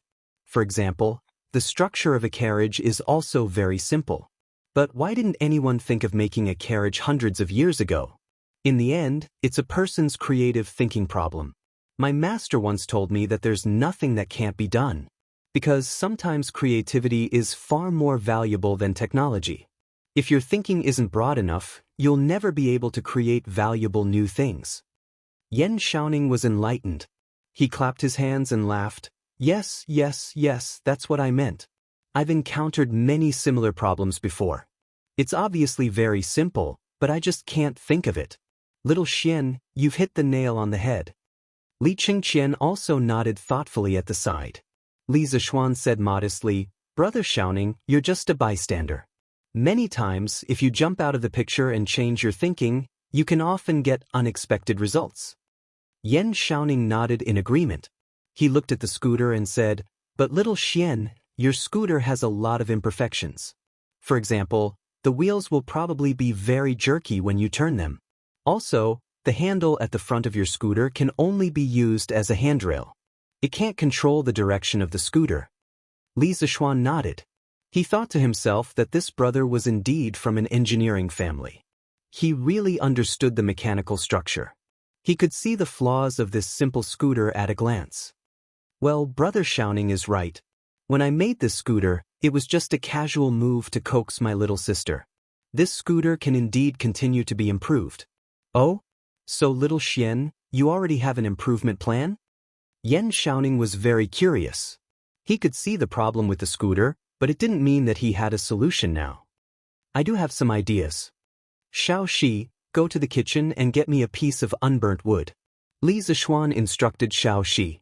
He could barely write with a brush, but drawing was really difficult for him. The lines of an engineering drawing needed to be horizontal and vertical. The soft tip of a brush was very difficult to do. At least, he couldn't do it. Xiao Shi accepted the order and left. Li Zishuan saw that Yan Xiaoning and Li Qingqian were confused, so he smiled and explained, "I'm more used to drawing with charcoal. I want to draw a drawing for Brother Xiaoning so that it'll be easier to explain." The two of them nodded. After a while, Xiao Shi walked over with a burnt wood stick. After Li Zishuan took it, he pulled out his sword and swung it a few times. Everyone only saw a blur in front of their eyes. They saw that Li Zishuan had a thin and long wooden stick in his hand. It was even sharp at the bottom. It was also Li Zishuan's first time using the wind-chasing sword to sharpen a pencil. When he saw that the result was pretty good, he couldn't help but exclaim in his heart that his control over his strength had become more skillful. Good swordsmanship. I didn't expect little Xian to know swordsmanship. Yan Xiaoning praised. The Tang people valued martial arts, and the children of high officials and nobles loved to carry swords. Although Yan Xiaoning's swordsmanship wasn't high, he still had a good eye. He didn't expect that this new friend of his not only had a unique idea in terms of machinery, but also seemed to be quite skilled in swordsmanship. Yan Xiaoning was now more and more interested in Li Zishuan. Li Zishuan didn't reply. He directly spread out a piece of paper on the stone table and started to draw. In his previous life, Li Zishuan was very proficient in mechanical drawing. Whether it was a computer drawing or a manual drawing, the drawings he drew didn't need to be modified by a teacher. They could be sent to the factory directly for processing. In his previous life, Li Zishuan's college organized an internship at the FAW headquarters. Their task was to go to the workshop and draw the key parts of the cars they saw in the workshop. They also had to mark the dimensions. At that time, due to the limited conditions in the workshop, they couldn't even use a ruler. As a result, many of the students drew crookedly like a dog paddle. Only Li Zishuan's drawings were like works of art. It wasn't because he had taken art classes, but because Li Zishuan's copying ability was very strong since he was young. When he was young, he could look at the New Year's painting on the wall and completely draw the flying dragon. Moreover, his drawings were very beautiful. Later on, when he went to college, Li Zishuan couldn't help but regret that he didn't enroll in an art school. It had to be said that Li Zishuan was an engineering dog with artistic cells. At this moment, Li Zishuan was in front of the paper. He closed his eyes and thought about the structure of the ball bearing. The strange thing was that Li Zishuan's mind quickly formed a three-dimensional model of the ball bearing. This strange scene scared him so much that he almost cried out in surprise. When he opened his eyes, he saw that everyone was waiting for him to pick up the pen. Li Zishuan didn't care about the reason why there was a three-dimensional image in his mind and directly picked up the pen to draw. At this moment, it was really smooth. Li Zishuan felt very strange at this moment. It was as if his brain was a computer and his hands were a printer. The three-dimensional image in his mind was directly reproduced on the paper through his hands. Soon, Li Zishuan had drawn the three-dimensional view of the ball bearing and the isometric view on the paper. Of course, he didn't mark the dimensions and tolerances. He was just explaining the theory of the ball bearing and didn't need to do that. Li Zishuan put down the pen and sighed softly. Yan Xiaoning couldn't wait to come over. He wanted to see what Li Zishuan was drawing. He saw that there were 4 different drawings on the paper. The lines were horizontal and vertical. Some were real and some were fake. This was the first time Yan Xiaoning had seen this kind of drawing. But why did he draw 4 drawings? Could it be 4 parts? Yan Xiaoning looked at Li Zishuan with a dumbfounded expression. Li Zishuan was confused by his look and wondered, "What's wrong, Brother Xiaoning? Is there something wrong?" Yan Xiaoning pointed at the paper and asked embarrassedly, "Little Xian, why did you draw 4 drawings? What does this mean?" Li Zishuan was stunned. Was this not how the ancient craftsmen drew drawings? Did they not know about the three-dimensional view? Brother Xiaoning, this is my first time drawing a mechanical drawing. Maybe the drawing method is different from yours. How did Brother Xiaoning draw before?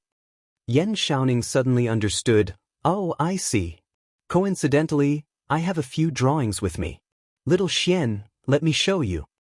After he finished speaking, he took out a roll of drawings from his sleeve. Li Zishuan took the drawings and opened it. Sure enough, the ancient craftsmen didn't use the three-dimensional view drawing method. They only drew planar drawings.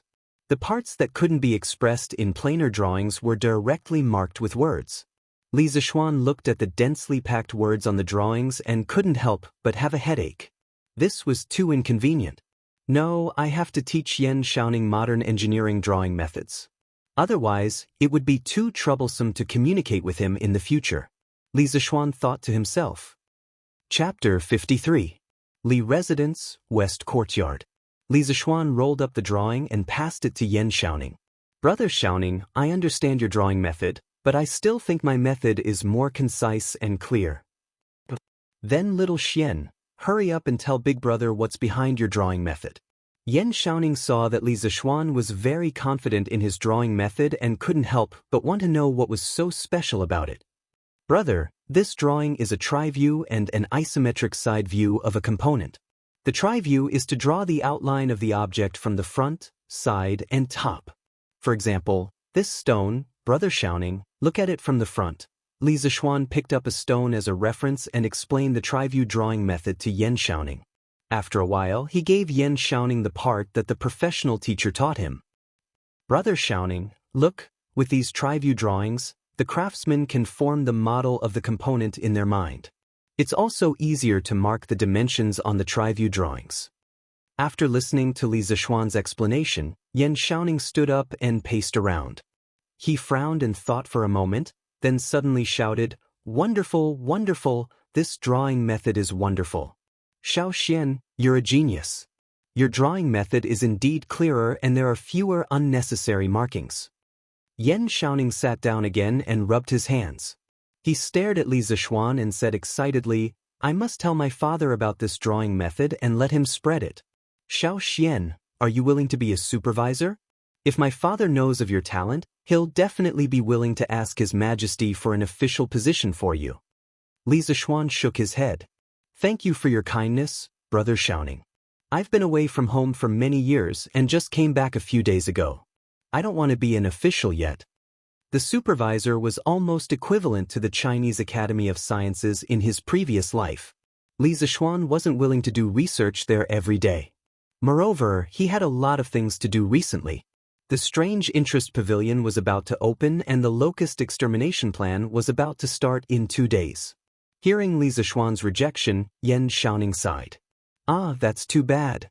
Yan Shaoning looked at the drawing again and asked doubtfully, "Xiao Xian, what's this isometric side view for?" This view is mainly to help the craftsman form a 3D model of the object in their mind. Because some objects with complicated structures, it's hard to form a 3D model with just a tri-view drawing. Yan Shaoning nodded his head thoughtfully. At this time, Li Zishuan smiled meaningfully and said, "Brother Shaoning, you only noticed the drawing method, but you neglected the drawing itself. Oh, is there a mystery behind it? Don't tell me, let's take a look." Yan Shaoning began to re-examine the blueprint according to the principle of 3 views that Li Zishuan had just explained to him. After looking at it, Yan Shaoning stood up and closed his eyes, imagining the 3D model of the object in his mind. After a while, Yan Shaoning opened his eyes and said excitedly, "I know what this is. Xiao Xian, what are you planning to do with it?" Although he could imagine the 3D model of the object, he couldn't think of a use for it. Li Zishuan smiled. "I've named it a ball bearing. Brother Shaoning, think about it. What would happen if it was used to connect the wheels and axles?" Yan Shaoning was quite knowledgeable in mechanical design. After hearing Li Zishuan's explanation, he immediately understood. He was even more excited than before. "That's amazing. This is a genius design. With this ball bearing, all vehicles, no matter if it's a horse carriage or a truck, will have very little resistance. Xiao Xian, how did you come up with this? This invention is amazing." Li Qingqian didn't know much about machinery and didn't say anything before. Now that he saw Yan Shaoning praising the object, he couldn't help but ask, "Shaoning, is this thing really that good?" Yan Shaoning was extremely excited at the moment. After hearing the Crown Prince's question, he confirmed without thinking.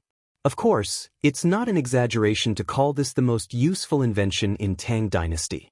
Your Highness, you might not know this, but if all the carriages in Tang Dynasty use this ball bearing, then the same horse will be able to pull at least 50% more of the load of the carriage. At that time, merchants will be able to transport more goods at once. During war, a grain carriage will be able to carry more rations. Other than carriages, other machines that require transmission can also use this ball bearing. Your Highness, do you think this invention is important or not?" Hearing Yan Shaoning's analysis, Li Chengqian was also stunned. He didn't care if the merchants could transport more goods, but it was crucial that they could increase the efficiency of transporting rations. In this era, one of the decisive factors in the outcome of a war was the issue of rations. Li Qingqian finally understood that Yan Shaoning's previous praise wasn't excessive at all. He was also a little excited now. "Brother Zishuan, this item is of great importance. Can I bring it back to the palace?" Li Qingqian also knew that Li Tai had been competing with him for favor recently, but he didn't have any other good ideas. He couldn't act like a spoiled child in front of Li Tai's eldest grandson, could he? If he dared to do so, he would definitely be reprimanded by Li Heir for not having the dignity of a country's heir. There were some things that Li Tai could do, but he couldn't, because he was the crown prince. Seeing Li Tai dote on Li Heir more and more, Li Chengqian was also anxious, but he could only be anxious. Now that he saw that Li Zixuan's invention had such great uses and could even be used in the military, Li Qingqian's first thought was that perhaps he could use this item to gain Li Er's praise. At the same time, he could also ask for some benefits for Li Zixuan. Li Zixuan was a little helpless at this moment. Although the ball bearing had many uses, these two people didn't need to be so excited, right? Hearing that Li Qingqian wanted to immediately present the blueprint to Li Er, Li Zixuan hurriedly said, "Your Highness, this ball bearing is indeed very useful, but we don't know if it can be made yet. If we present the blueprint to His Majesty now, I'm afraid we're being too hasty." When Li Qingqian heard this, he felt that it was reasonable and secretly thought that he was too impetuous. Brother Zixuan's words are very true. Then I'll wait for you and Xiaoning to make this thing and install it on the carriage before reporting it to Imperial Father. At that time, I'll definitely give you two a reward. When Yan Xiaoning heard Li Zixuan's words, he began to frown and ponder. He was a little too excited just now and didn't even think about whether this thing could be made or not. He thought for a while and hesitated before saying, "Little Xian, I'm afraid that this ball bearing is very difficult to make." When Li Zixuan proposed this ball bearing, he didn't know if it could be made with the Tang dynasty's technology. Although he was mentally prepared, he still felt a little disappointed when he heard Yan Xiaoning's negative answer. However, he also wanted to know where the technical difficulties were, so he asked, "Brother Xiaoning, where will the difficulties be?" Chapter 54. Hearing Li Zixuan's question, Yan Xiaoning thought for a while and said, "Xiaoxian, I think the most important part of your ball bearing is the steel ball between the inner and outer walls of the bearing. If the steel ball is not the same size or irregular in shape, then the ball bearing will be useless." Hearing Yan Xiaoning's analysis, Li Zixuan also admired him. This person was indeed an expert and could always see the key to the problem. He cupped his fist and said, "Brother Xiaoning is right. The size and quality of the steel ball are indeed very important." Yan Xiaoning nodded and continued, "This is where the problem lies. As far as I know, it's very difficult to make steel balls that are exactly the same size and shape with the current technology." Li Zixuan suddenly realized that this was where the problem lay. With the current technology of the Tang Empire, it was as difficult to make a batch of steel balls of the same size and shape as the people in the 80s and 90s to make the ball on the tip of a ballpoint pen. Without a complete industrial system, Li Zixuan also couldn't solve this problem. He couldn't help but fall into deep thought. Suddenly, Li Zixuan remembered that in addition to ball bearings, there were also roller bearings. Although they weren't as good as the former, they were still many times better than the current bearings of the Tang Empire.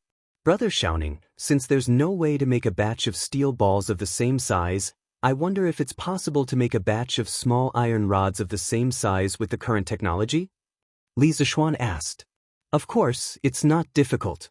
Yan Xiaoning nodded. The process of making iron rods was easier to control than steel balls. "Then there's no problem." Li Zixuan was a little happy when he heard this. He smiled and said, "Brother Xiaoning, I have an idea.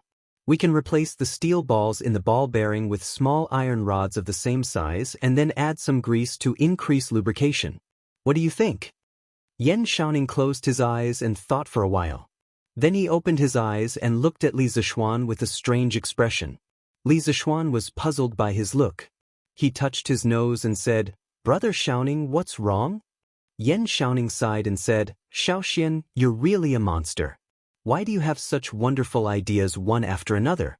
In the past, I thought that I was extremely smart. Today, it's really infuriating to compare myself to others. I really want to break open your head and see what's inside." Li Zixuan laughed and said, "Don't worship me. I'm just a legend." Yan Xiaoning was speechless. Li Qingqian interrupted, "Xiaoning, does that mean you can create it?" Yan Xiaoning nodded and said, "Your Highness, if we use this plan, we can indeed make it. Although it may not be as good as the ball bearings, compared to the bearings currently in use, this kind of roller bearing is still completely superior.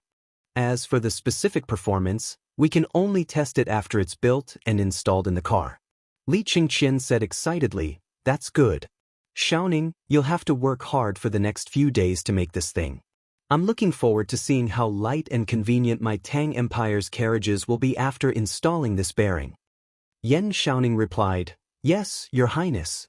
When I get back, I'll have my father ask the supervising craftsman to make a batch first. Li Chengqian nodded and looked at Li Zishuan. He smiled and said, Brother Li Zishuan, are you satisfied with the people I brought to you today? Li Zishuan laughed and said, Satisfied, of course I'm satisfied. Brother Xiaoning is not only skilled, but also straightforward. It's my fortune to have such a friend. Yan Xiaoning also laughed and said, Haha, I'm also very happy to have a good friend like you, Xiaoxian. Li Zishuan also had the intention to rope in a technical talent like Yan Xiaoning. He said, Brother Xiaoning, the Crown Prince and I have opened a strange interest pavilion that specializes in selling rare items like scooters. Moreover, I have a lot of other interesting things in my mind that I'll make and sell in the future. I wonder if Brother Xiaoning is interested?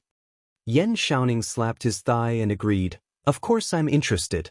I just don't know how to cooperate. He wasn't very interested in making money. He was mainly interested in the other interesting things that Li Zishuan had mentioned. He wanted to see what other ideas Li Zishuan had in the future.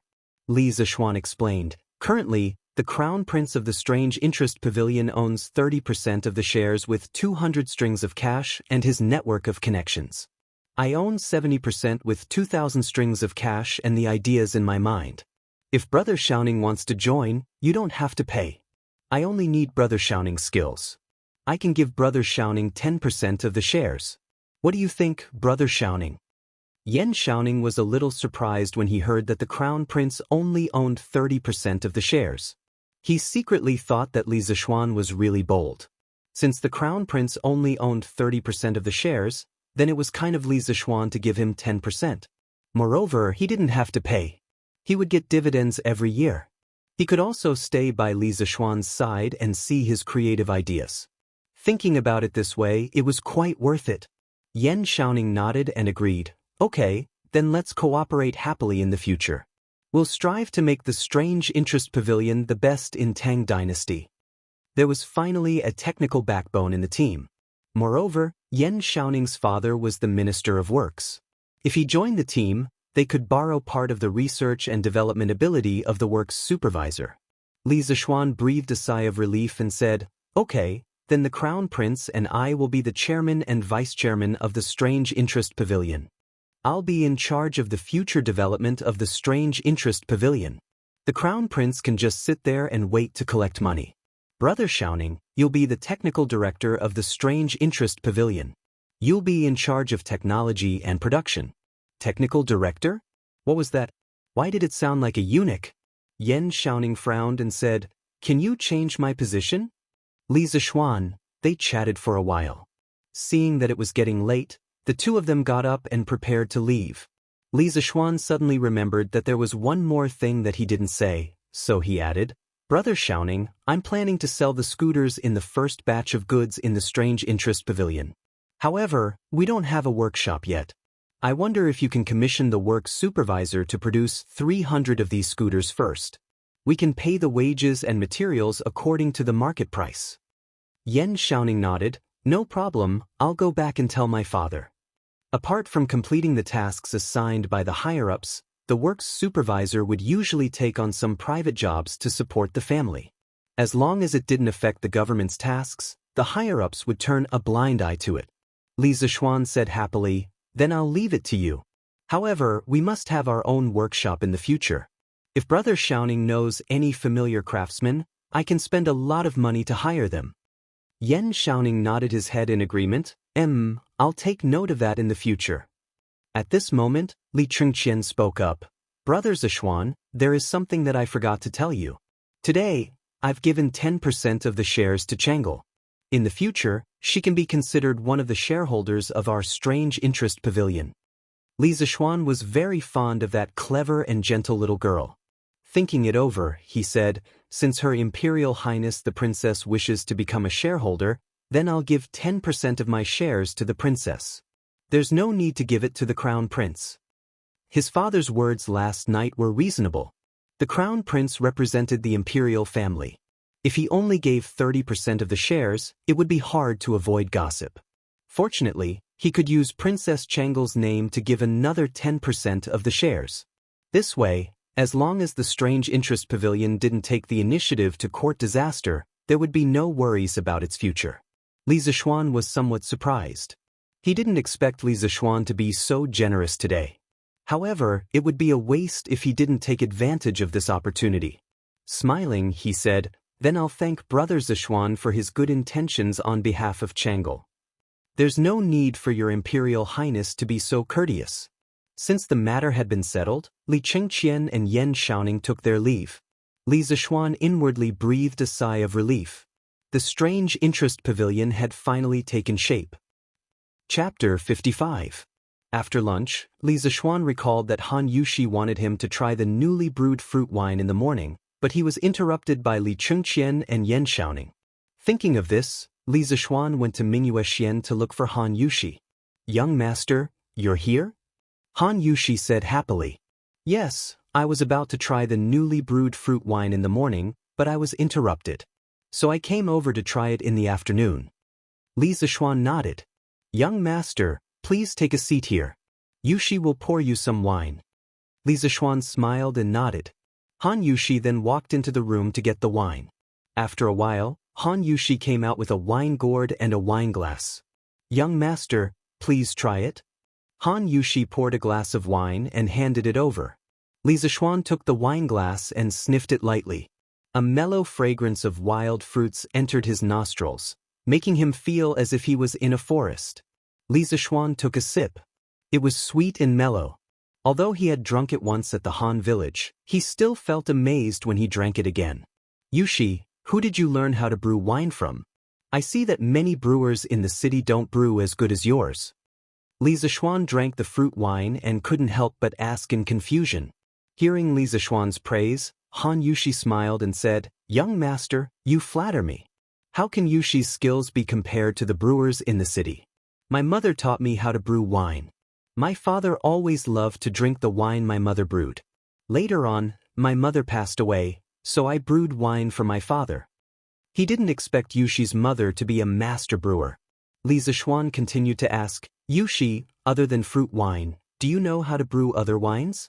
Han Yushi nodded and said, "Yes, my mother also taught me how to brew white wine and sake. These include Yingzhou's Fushui, Wuqing's Ruoxia, Hezhong's Mulberry, Yuzhou's Ichuan, Xinyang's Tuku, Fuping's Shidonkan, Jian'an's Braised Spring, Hedong's Qianhe Grape, Lingnan's Yunshi Baoyuo, Yicheng's Jiui, Xuanyang's Ishui, Qi's Lu Wine, and so on." Han Yushi counted with her fingers and listed all the wines she knew how to brew. Li Zishuan was dumbfounded. Was that even possible? Yushi, how did your mother make so many kinds of wine?" Han Yushi thought for a moment and said, "I heard from my mother that my grandfather, Du Daoling, was the most famous winemaker in the former Sui dynasty when he was alive. Even Minister Wei Xuanqing of my dynasty praised his winemaking skills. My mother learned her winemaking skills from my grandfather." Li Zishuan asked curiously, "Who is Wei Xuanqing? Is he very knowledgeable about winemaking?" Han Yushi widened her eyes and said in disbelief, "Young master, don't tell me you don't even know Minister-left Prime Minister Wei Zheng?" Wei Xuanqing turned out to be Wei Zheng. Li Zishuan had heard in his previous life that Wei Zheng was not only a straightforward minister, but also a master winemaker. He did not expect Han Yushi's grandfather's winemaking skills to be above Wei Zheng's. It was really a surprise. Cough cough. Who doesn't know about Wei Xuanqing and Minister Wei? I was just testing you. Li Zishuan casually made up a story. He did not care whether Han Yushi believed him or not and continued to ask, "Yushi, why didn't you make wine to sell before?" Han Yushi said sadly, "The Han village did not have enough food left over these years. How could we have extra food to make wine?" Li Zishuan patted his head. "So that was the reason. Yushi, do you know why I bought the Han village's fruit wine at such a high price?" Han Yushi said gratefully, "Yushi knows that young master is helping the Han village. Those fruit wines are actually not worth that much money." Li Zishuan shook his head and said, "Although I have the intention of helping the Han village, it is not entirely because of this. When I was at Mount Longhu, I saw my master often drinking a kind of brightly colored wine. My master said that it was a kind of mixed wine invented by the people of the Abbasid Caliphate. After drinking it a few times, My master felt that the taste was very special, so he figured out the recipe and brewed it himself. There is a very important ingredient in this recipe, and that is the fruit wine. Yushi, the fruit wine that you make can be considered to be of the highest quality among fruit wines. It is the most ideal ingredient to make this kind of mixed wine. That is why I bought your fruit wine at such a high price. I thought that after buying it, I would find a wine master to make this kind of mixed wine. It will definitely sell well in the future. When talking about what she was best at, Han Yushi was also very interested. She asked curiously, "Young master, what is the name of this wine? Is it really that good?" I heard from my master that this is called a cocktail. As for whether it is good or not, I don't know how to taste wine, so I don't know. But my master has tasted all kinds of good wine in the world, and in the end he only has a soft spot for this cocktail. I think that the taste of this wine should not be bad. Li Zishuan continued to use his master as a shield. That's right, Li Zishuan wanted to make a cocktail. In Li Zishuan's previous life, he and his uncle had watched a movie about a plane crash, but he forgot the specific name. In the movie, a black captain wanted to drink a cocktail on the plane. In the end, there was no cocktail, so he added alcohol into the fruit juice and drank it as a cocktail. One day, his uncle was eating at his house and suddenly remembered this scene. He added the same amount of Huiyuan 100% orange juice into half a glass of whiskey. In the end, he watched his uncle drink it to his heart's content.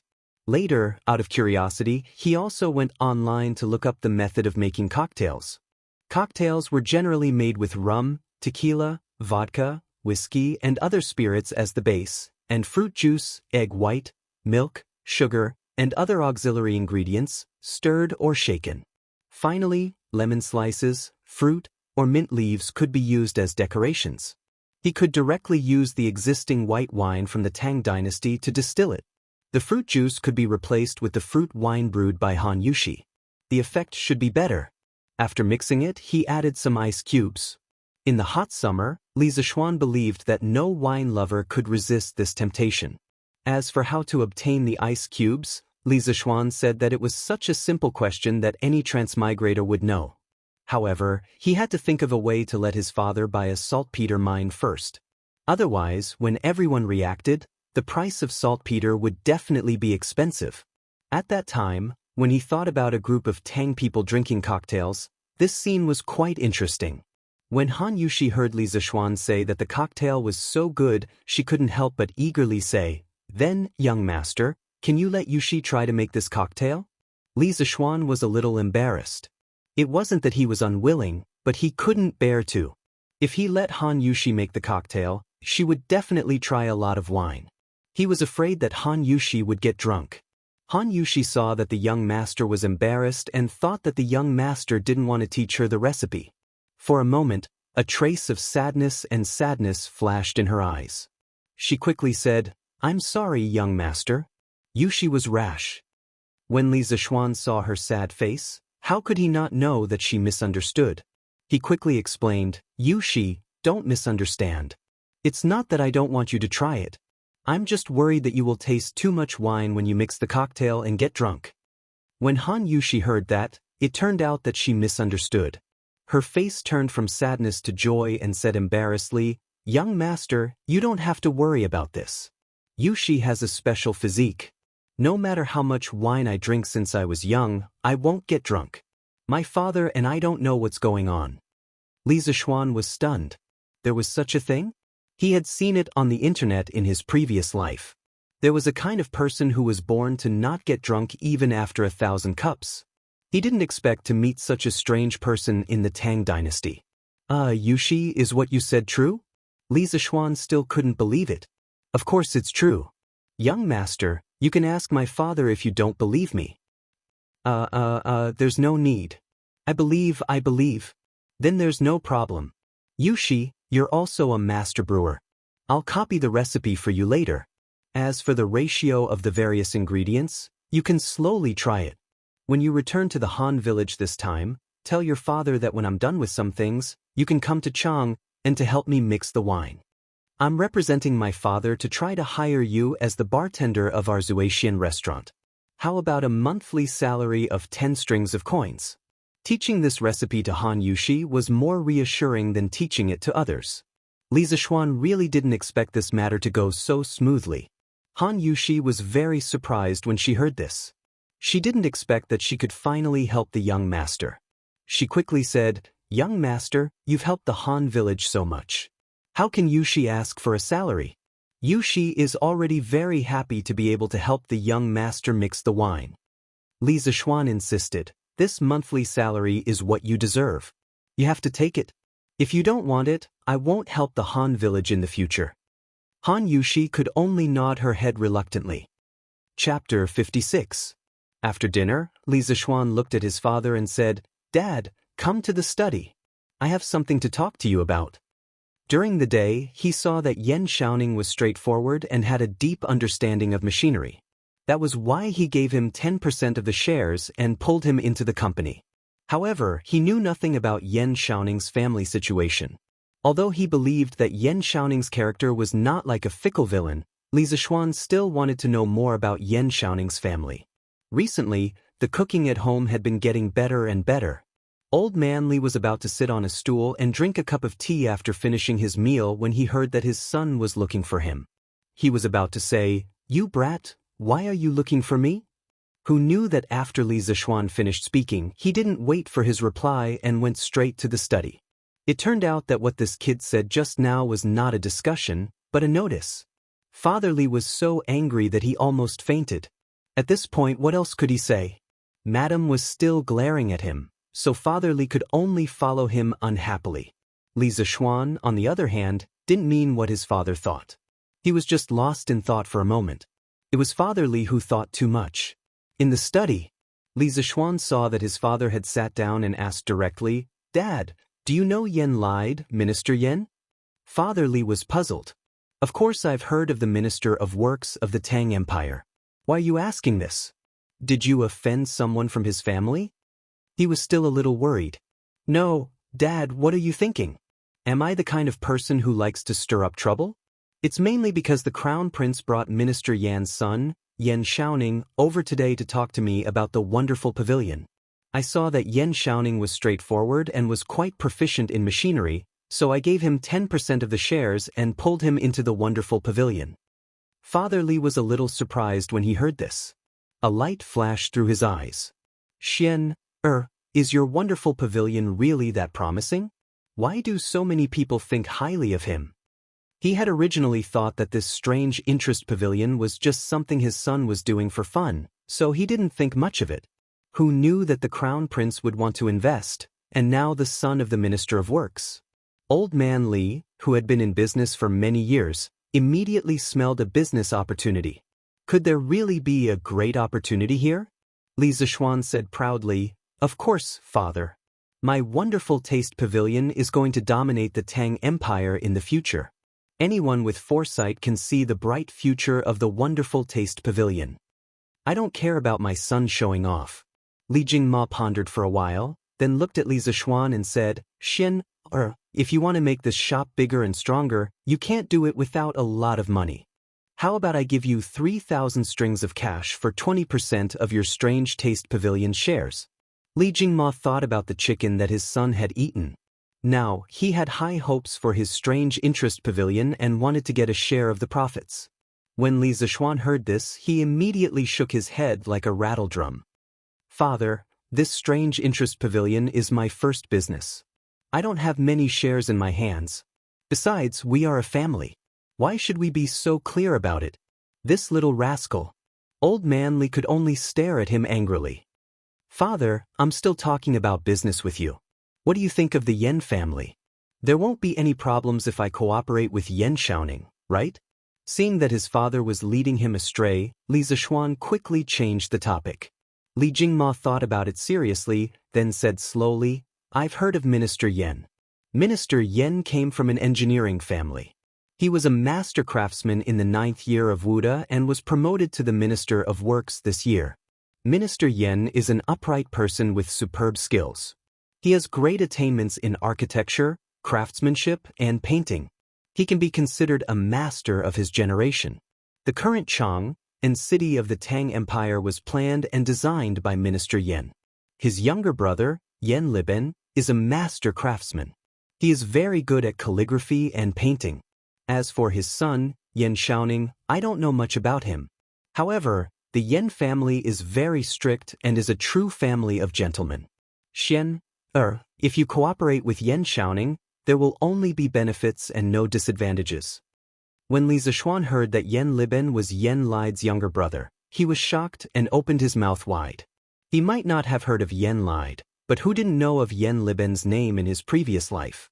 He was a great painter in the Tang dynasty. His walking carriage painting and portraits of past emperors were treasures passed down from generation to generation. Li Zixuan didn't expect the friend he just made today to have such an amazing family background. He swallowed his saliva and said, "Well, since father said so, then I can rest assured." After that, he turned to go back to his room to sleep. Don't you want to consider father's suggestion? That's 3,000 strings of cash. Old man Li didn't give up on the idea of getting a share and shouted from behind. Li Zixuan hurriedly quickened his steps and ran away.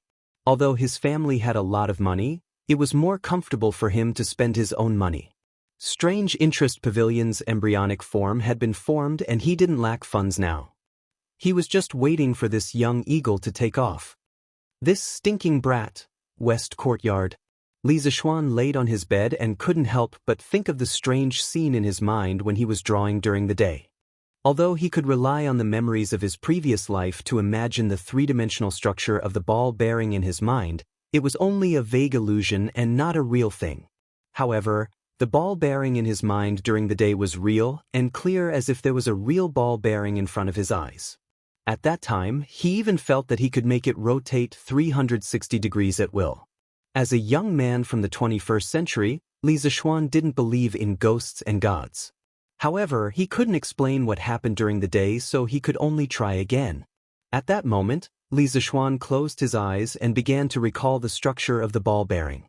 Sure enough, a realistic three-dimensional model immediately appeared in his mind. At that moment, there was no one to disturb him, so Li Zixuan could finally relax and boldly observe. It would be great if I could enlarge it. Li Zixuan saw that the structure of the ball bearing was too small and couldn't be seen clearly. He felt that it was a fly in the ointment. As if it had heard his thoughts, the model in his mind began to enlarge rapidly, and all the minute structures on it could be seen clearly. Li Zixuan was so shocked that his mouth opened wide. How the F***ck could this work? That scared me to death. Since it can be enlarged, can it be rotated? Li Zixuan silently thought about the rotation in his mind. Who knew that the model would also start to rotate? What the F***ck? Did my brain become a computer? This scene was very familiar to Li Zixuan. This was because in his previous life, when he used a drawing software on his computer to draw a 3D model of some parts or machines, those drawings could be enlarged or rotated 360 degrees with the help of the mouse. Right now, it was as if there was this software in his brain. What the hell was this? Li Zixuan's heart had a trace of fear of the unknown, but also a trace of excitement. He opened his eyes and looked around. After confirming that he was alone in the room, he closed his eyes again. Since the ball bearing works, can I change it to something else? Li Zixuan was eager to try. Let's try a bicycle? Li Zixuan's mind moved and a 3D model of an unbranded bicycle appeared in his mind. The outline of every part of the bicycle and every assembly could be seen clearly. Li Zixuan could even see every grain on the tires. Could this be my golden finger? I can recreate a 3D model of a modern object in my mind? As if he had found a new toy, Li Zixuan was having a lot of fun. Cylinders, water wheels, motorcycles, etc. flashed through his mind. After a while, Li Zixuan became a little arrogant. He wanted to create a big treasure. Why don't I try a tank? Li Zixuan's mind moved and a huge armored tank appeared in his mind. But it did not last long. In less than 2 seconds, the tank disappeared. Immediately after, there was a sharp pain in his mind. It was not physical pain, but mental pain. Li Zixuan had never experienced this kind of pain before. He could not help but groan and pass out. Chapter 57. In the Study of the Yen Residence. A lean and elegant old man stared at the drawing on the table for a long time without saying a word. After a long time, the old man finally turned around and said to the young man in front of him, "Ning, this drawing method and the ball bearing were invented by Li Zishuan?" Yan Shaoning nodded, "Yes, father." This old man was the Minister of Works. Yan lied. The drawing on the table was exactly the same as what Li Zishuan drew during the day. It turned out that Yan Shaoning used his memory to copy the drawing that Li Zishuan drew during the day. A light flashed in Yan Li's eyes as he praised, "I have never seen such a drawing method before, but it is indeed very convenient and worth popularizing. Furthermore, this ball bearing is truly a genius creation, but it's a pity that it's difficult to manufacture. I don't know who his teacher is, but his knowledge of machinery is so profound. I'm afraid he has already caught up to you, Ning. He is a promising talent. Ning, you should invite him back to the manor some other day and test him for father. If he is really talented, this old man will ask His Majesty to give him an official position in the Imperial Censorate." Yan Shaoning smiled bitterly, "Father, I also told Li Zishuan today, but he said he wants to be filial at home and doesn't want to be an official right now." Yan Li glared and said angrily, "Nonsense, with such talent, how can he not work for the country? Call that brat over some other day and I will talk to him. At such a young age, he is already not thinking about improving himself. How ridiculous." The next day, before dawn, Li Zishuan woke up. He woke up in pain. He felt as if there were thousands of needles stabbing into his brain. Li Zishuan felt that it would be better if he just fainted, but this kind of thing couldn't be fainted so easily. Li Zishuan held his head in pain. His face was ferocious and his veins were bulging. Large beads of sweat rolled down his forehead and down his back. Waves of piercing pain came from the depths of his soul, causing Li Zishuan to groan uncontrollably. But at this time, it was usually the time when people were sleeping soundly. Xiao He and Xiao Shi were still sleeping soundly in the room outside. Am I going to die the moment I transmigrated to the Tang dynasty? Wasn't I just thinking about the tank? You damned heavens! You want to kill yours truly the moment yours truly found out that he had a cheat as well?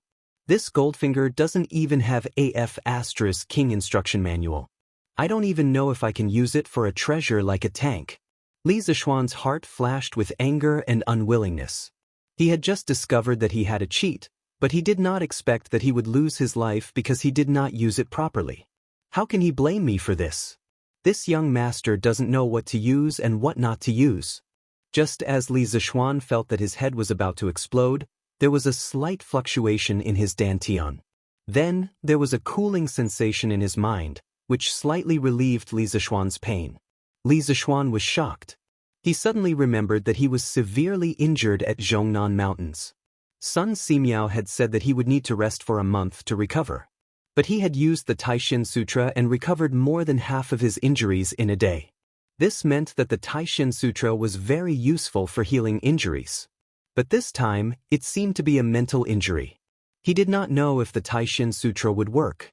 Forget it, I don't care anymore. I'll just treat it as a last resort. If I don't take any measures, I'll probably die from the pain or become mentally disabled. Li Zishuan endured the pain in his mind and sat up. He crossed his legs on the bed and used all his strength to activate the 5th level of the Taishin Sutra.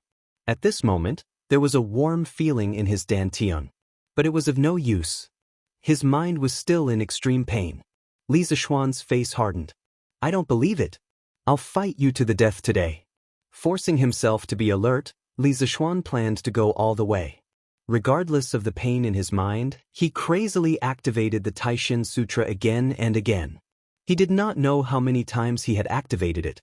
The true energy in Li Zishuan's body was constantly being compressed. His body was completely soaked in sweat, and water could be wrung out of his clothes. At this moment, his face was extremely pale and he was in extreme pain. His hard work paid off.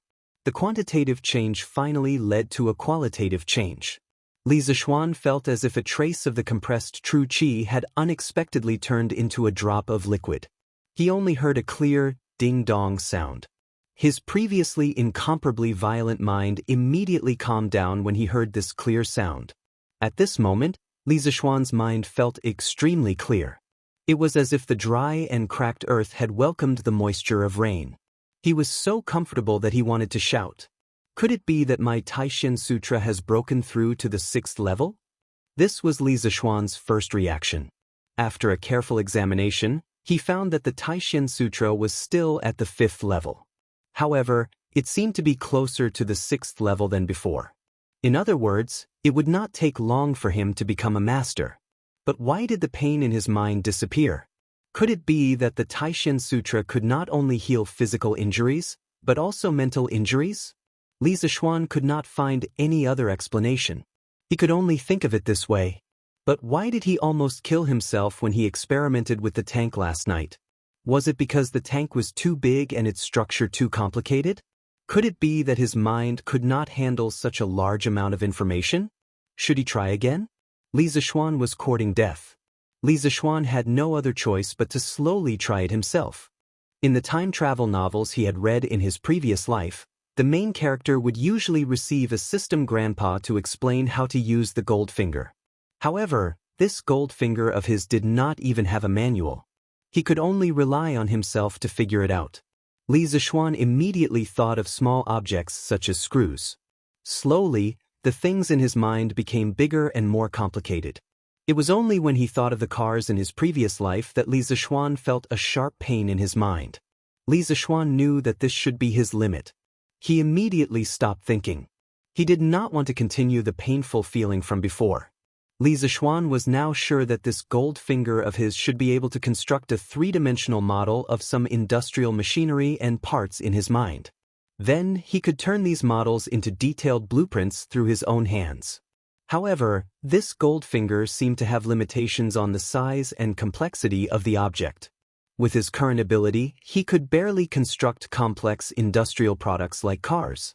However, Li Zishuan was already very satisfied with this. Although he had studied mechanical design in his previous life, it did not mean that he could draw a three-dimensional model of some of the mechanical structures in his previous life. He believed that no one would be so free as to memorize all the mechanical structures in their mind. Since this Taishin Sutra could heal mental injuries, would it be able to strengthen his mental strength? If his mental strength was strengthened, would he be able to construct more complex objects? Ever since he had transmigrated into this body, Li Zishuan clearly felt that his memory was much better than in his previous life. Previously, Li Zishuan had thought that this was a benefit that all transmigrators had. However, now that he thought about it, this did not seem to be the case. It should be that the Taishin Sutra could not only strengthen his body but also his mental strength. The more Li Zishuan thought about it, the more he felt that his speculation was extremely close to the correct answer. If this was really the case, then when the Taishin Sutra broke through to a higher level in the future, would it not mean that he would be able to construct larger and more complex machine models in his mind? Thinking of this, Li Zishuan was a little excited. However, at the same time, he felt that this gold finger of his was a bit of a scam. If the body that he had transmigrated into had not learned the Taishin Sutra, which was an inner force skill that could not only strengthen the body but also the mind, then wouldn't that mean that his gold finger would be useless? It would probably be difficult to even construct a screw model in his mind. Thinking of this gold finger was too much of a scam. It even needed to be complemented by internal strength. It seemed that in the future, other than improving his skills, there would be another purpose for training, and that would be to activate a more powerful gold finger. Sigh, since the sun is not up yet, let's train for a while more. The miserable Li Zishuan had turned into a training machine again. Chapter 58. Early in the morning, Li Zishuan heard the drums of dawn being beaten outside. He knew that a new day had begun. Having narrowly escaped death last night, Li Zishuan was covered in sweat. At this moment, his body was sticky and uncomfortable. He got up and walked out of the inner room, wanting to ask Xiaohe to go to the kitchen and have someone boil some hot water. "Young master, you woke up so early today?" Outside the room, Xiaohe saw that the young master actually woke up as soon as the morning drum sounded. She couldn't help but be surprised. Facing Xiaohe's surprised gaze, Li Zishuan felt a little embarrassed. Now, everyone in the family knew that he was a lazy person. "Xiaohe, tell the kitchen to boil some water for me. I want to take a bath." After saying that, he quickly went back to his room. Yes, young master. Xiao He was a little confused. Didn't the young master just take a bath last night? Why did he want to take a bath now? The young master really liked to be clean now. In the early Qin dynasty, the ancient people washed their hair every 3 days and took a bath every 5 days. In the Han dynasty, there was even a break. The officials worked 5 days and took a day off. In the Tang dynasty, it was changed from 5 days to 10 days. It was called a break day. After Li Zishuan transmigrated, he didn't care about those rules. He basically took a bath once a day. Mrs. Li naturally wouldn't say anything. It was just a waste of firewood money. The Li family had a big business and didn't care about these things. Xiao He and Xiao Shi were already used to the young master's actions of taking a bath every day. Xiao He didn't expect that the young master would take a bath every other night. Seeing that the young master went back to his room, she didn't ask and went straight to the kitchen to pass the order. After taking a bath, Li Zishuan felt refreshed and planned to go to the front hall. Xiao He quickly went in to help Li Zishuan tidy up the bed. She saw that the bed was wet. Did the young master wet the bed? No wonder the young master wanted to take a bath so early in the morning. Xiao He instantly blushed and screamed, "Ah!" She ran out. Li Zishuan hadn't gone far when he heard the girl's scream. He quickly walked back and thought, "What's in my room? Why is this girl so scared?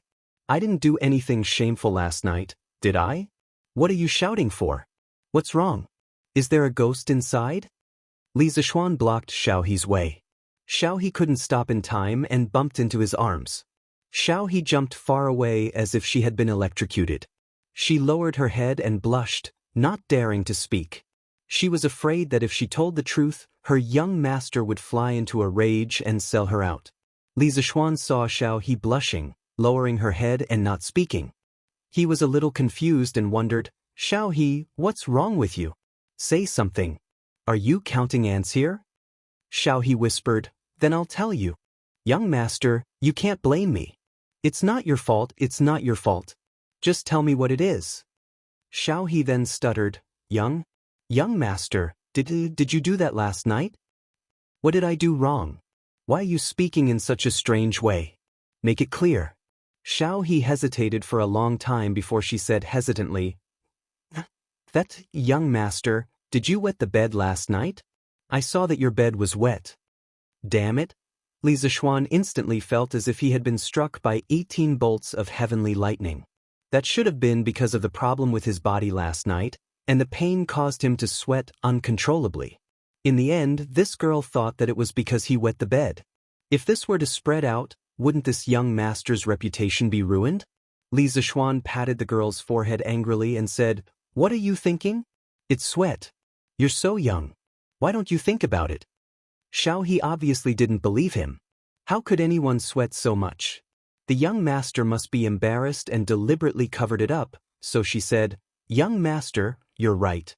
It's sweat. I will never tell anyone." Li Zishuan could see that the girl didn't mean what she said. He said angrily, "It's really sweat. Something went wrong during my practice last night. That's why I sweated so much. If you don't believe me, you can smell it. I'm so old. Can't you tell sweat from urine?" Xiao He blushed when she heard the young master's straightforward and vulgar words. She quickly ran away and said, "I won't smell it. Young master, don't hit me. I won't tell anyone." Li Zishuan was speechless. He forcibly grabbed Xiao He and took her into the bedroom. Well, don't misunderstand. Our protagonist didn't do anything embarrassing. He just wanted Xiao He to know that the bed was indeed sweat. This was related to his reputation for the rest of his life. Li Zishuan had to be serious with this little girl. Seeing that the little girl finally believed him, Li Zishuan was relieved. He went to the front yard to have breakfast with his parents, little sister, and Han Yushi. After breakfast, Li Zishuan and Han Yushi went to Mingyue Xian to see if Iron Egg's injury had recovered. Iron Egg had been staying at the young master's house these days. He had good food and drinks. There were also maids to take care of him. The young master often came to visit him. Even Madame Li came to visit him many times. Iron Egg was very grateful for these, but he wasn't happy. Since he was almost killed by Chao Shaoyan last time, Iron Egg's desire to become stronger didn't disappear. Instead, it became stronger and stronger. He was like a tiger in his heart, ready to attack. Yesterday, when the young master came to visit him, Iron Egg wanted to tell the young master about it. But when the words came to his mouth, he didn't know how to say it. This morning, Iron Egg felt that his injury didn't hurt anymore. He tried to get out of bed. After a while, he felt that walking shouldn't be a problem. Iron Egg went to the back garden of Wuxia alone. He looked at the koi fish in the pond and sat on a rock beside it in a daze. His mind kept replaying the scene of being bullied by Lu Haojian and being beaten by Chao Xiaoyan. The first time, if the young master didn't come in time, Lan would have been bullied. The second time, if he didn't make a prompt decision, his sister would have suffered misfortune. Even so, he was almost beaten to death. Fortunately, his sister was fine. Otherwise, Iron Egg would feel guilty for the rest of his life. Although the two incidents didn't cause any serious consequences, there was a lot of luck involved. Iron Egg didn't want to be so lucky for the rest of his life. Iron Egg used to be a mischievous brat in the Han village. Usually, he would dig out bird nests, play in mud, and fight grasshoppers with Denyo and the others. Children at this age were carefree because even if something happened, their parents would help them shoulder the burden. But these two incidents made Iron Egg realize that the outside world wasn't beautiful. His father couldn't be by his side all the time and shelter him from the wind and rain. Besides, his father would grow old one day. He couldn't rely on his father for the rest of his life. He wanted to become strong. He wanted to be as strong as the young master. That way, he could protect his sister and the people who cared about him, such as Lan. He estimated that he and his sister would be leaving the young master's house in the next 2 days. No matter what, he had to beg the young master to teach him martial arts. Whether the young master agreed or not, he had to try. Iron Egg kept encouraging himself in his heart. He had to perform well and be sincere so that the young master would accept him. At this moment, voices came from the entrance of Wuxia. Iron Egg walked out of the garden and saw that the young master and his sister had come together. He quickly went to greet them. "Young master, you're here." "Iron Egg, why are you out of bed?" Li Zishuan saw Iron Egg walk over and was shocked. Iron Egg smiled and said, "Young master, Iron Egg's injuries are almost healed. He can barely walk." "Oh, that's good. Iron Egg, you were injured so badly that I was worried sick." Seeing that Iron Egg's injuries were finally healed, Li Zishuan was happy. "Young master, since Iron Egg's injuries are healed, I'll go back with Iron Egg today. My father hasn't seen Iron Egg for a few days. He must be worried sick." Although she didn't want to leave, Iron Egg's injuries were healed. There was no reason for them to continue living here. Han Yushi said goodbye to Li Zishuan. Iron Egg heard his sister say this and felt a little nervous. He still hadn't told the young master about his situation. Li Zishuan waved his hand and said, "There's no rush. Iron Egg's injuries are just healed. Let him rest for another day. I'll go back with you tomorrow. I'm going to the Han village to find your father." Thinking about it, her father should have raised enough money. She had to go to the Han village to find Han Lijing as soon as possible to finalize the matter of raising chickens. After calculating how many chickens the village could raise, they could then purchase the chicken seedlings. Since the young master said so, Han Yushi could only nod. Iron Egg heard this and breathed a sigh of relief. He secretly thought that he should hurry up. Taking a deep breath, Iron Egg felt that he couldn't wait any longer. He carefully said, "Young master, Iron Egg has something to tell you." "What's the matter with Iron Egg?" Li Zishuan was a little curious. He had always admired this child. He planned to go to the Han village to talk to Han Lijing and see if he could keep Iron Egg by his side. At this moment, Iron Egg resisted the nervousness in his heart and the pain in his body. With a plop sound, he knelt in front of Li Zishuan. Iron Egg knew that he didn't have money or ability. He didn't have anything to show. He could only follow the storytellers in the restaurants and use his sincerity to move the young master. Li Zishuan and Han Yushi were shocked by this kneeling. Why couldn't this child talk nicely? Why did he have to kneel? Li Zishuan wanted to pull Iron Egg up, but Iron Egg hurriedly waved his hand to stop him. "Young master, Iron Egg wants to be your disciple." I beg you to teach me martial arts. Iron Egg wants to become strong. He wants to protect my sister and everyone who cares about Iron Egg from harm. I beg you, young master, to agree. Iron Egg knows that he doesn't have money or ability, but Iron Egg will remember young master's kindness for the rest of his life. After saying this, he was about to kowtow. This time, Li Zishuan ignored Iron Egg's attempts to stop him and quickly pulled Iron Egg up. This child must have heard too many stories. Even if he wanted to be his disciple, he didn't need to kneel and kowtow. Li Zishuan was also shocked by Iron Egg's words. Was this still the shy brat he saw before? After all, Iron Egg was only 6 or 7 years old. It seemed that after experiencing these two things, Iron Egg had matured a lot. Sure enough, setbacks were a catalyst for a person to mature quickly. Han Yushi was also a little surprised by her brother's actions. When she heard Iron Egg's words, she was a little touched. She couldn't help but think of the scene where Iron Egg stopped Chao Xiaoyun regardless of the danger and let her go first. Han Yushi couldn't help but tear up. Her brother had grown up. Han Yushi was both touched and gratified. She looked at Li Zishuan and wondered if the young master would agree. Chapter 59. After being pulled up by Li Zishuan, Iron Egg's eyes were still fixed on Li Zishuan. He really hoped that the young master would accept him. Feeling the deep pleading in Iron Egg's eyes and recalling the words of Iron Egg, Li Zishuan could not help but feel touched. This child was only 6 or 7 years old. It was not that he could not accept him as a disciple, but there were some things that had to be made clear in advance.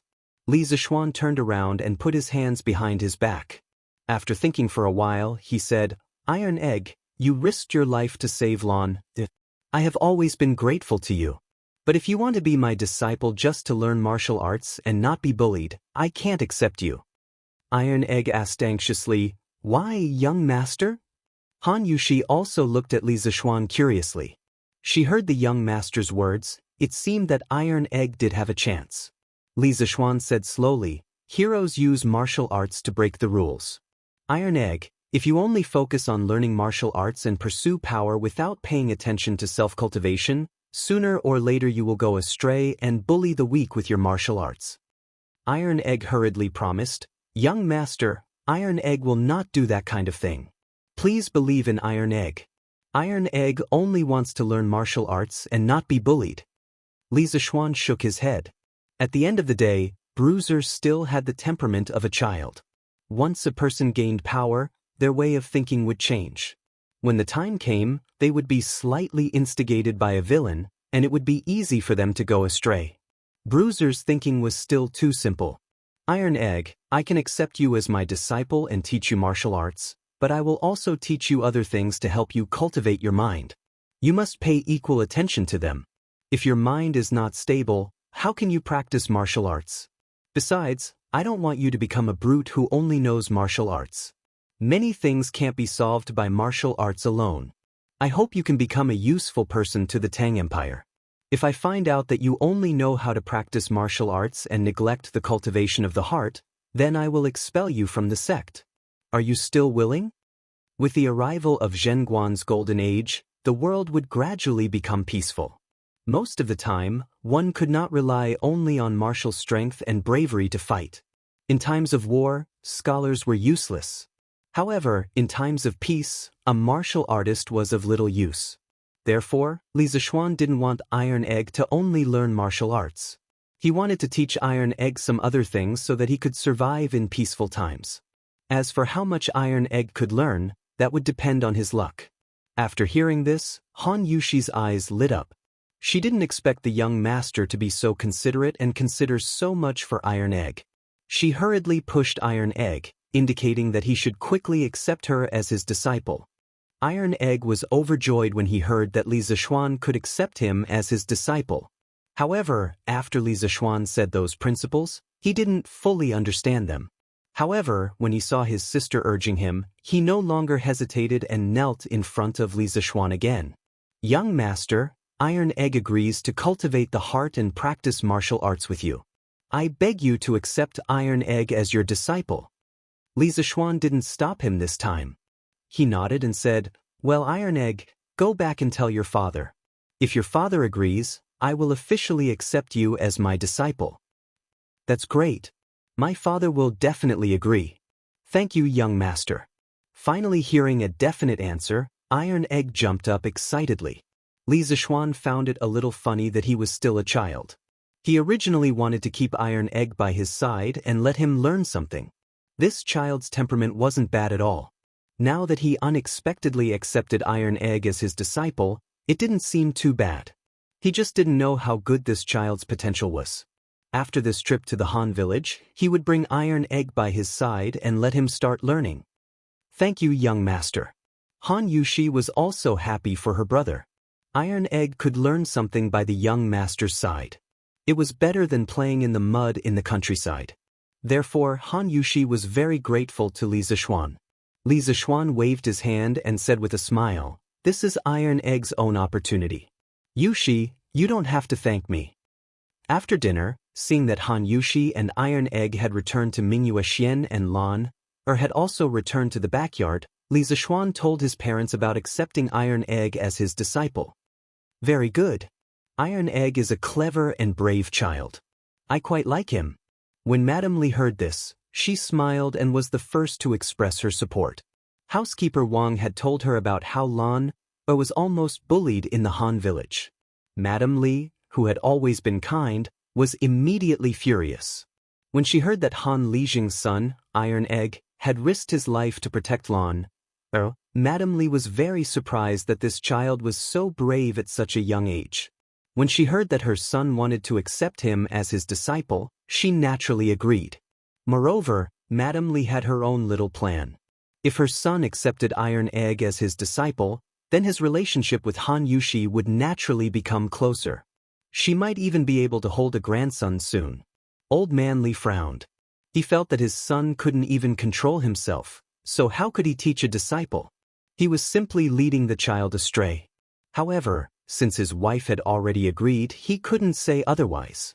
He could only say, "Xian, since you've become Iron Egg's master now, then you have to act like a master in the future. Don't lead the child astray, understand?" Li Zishuan could only agree gloomily. That's right, father. How's the nibbling chicken from the Drunken Immortal restaurant selling recently? Are there any other restaurants that imitate the nibbling chicken?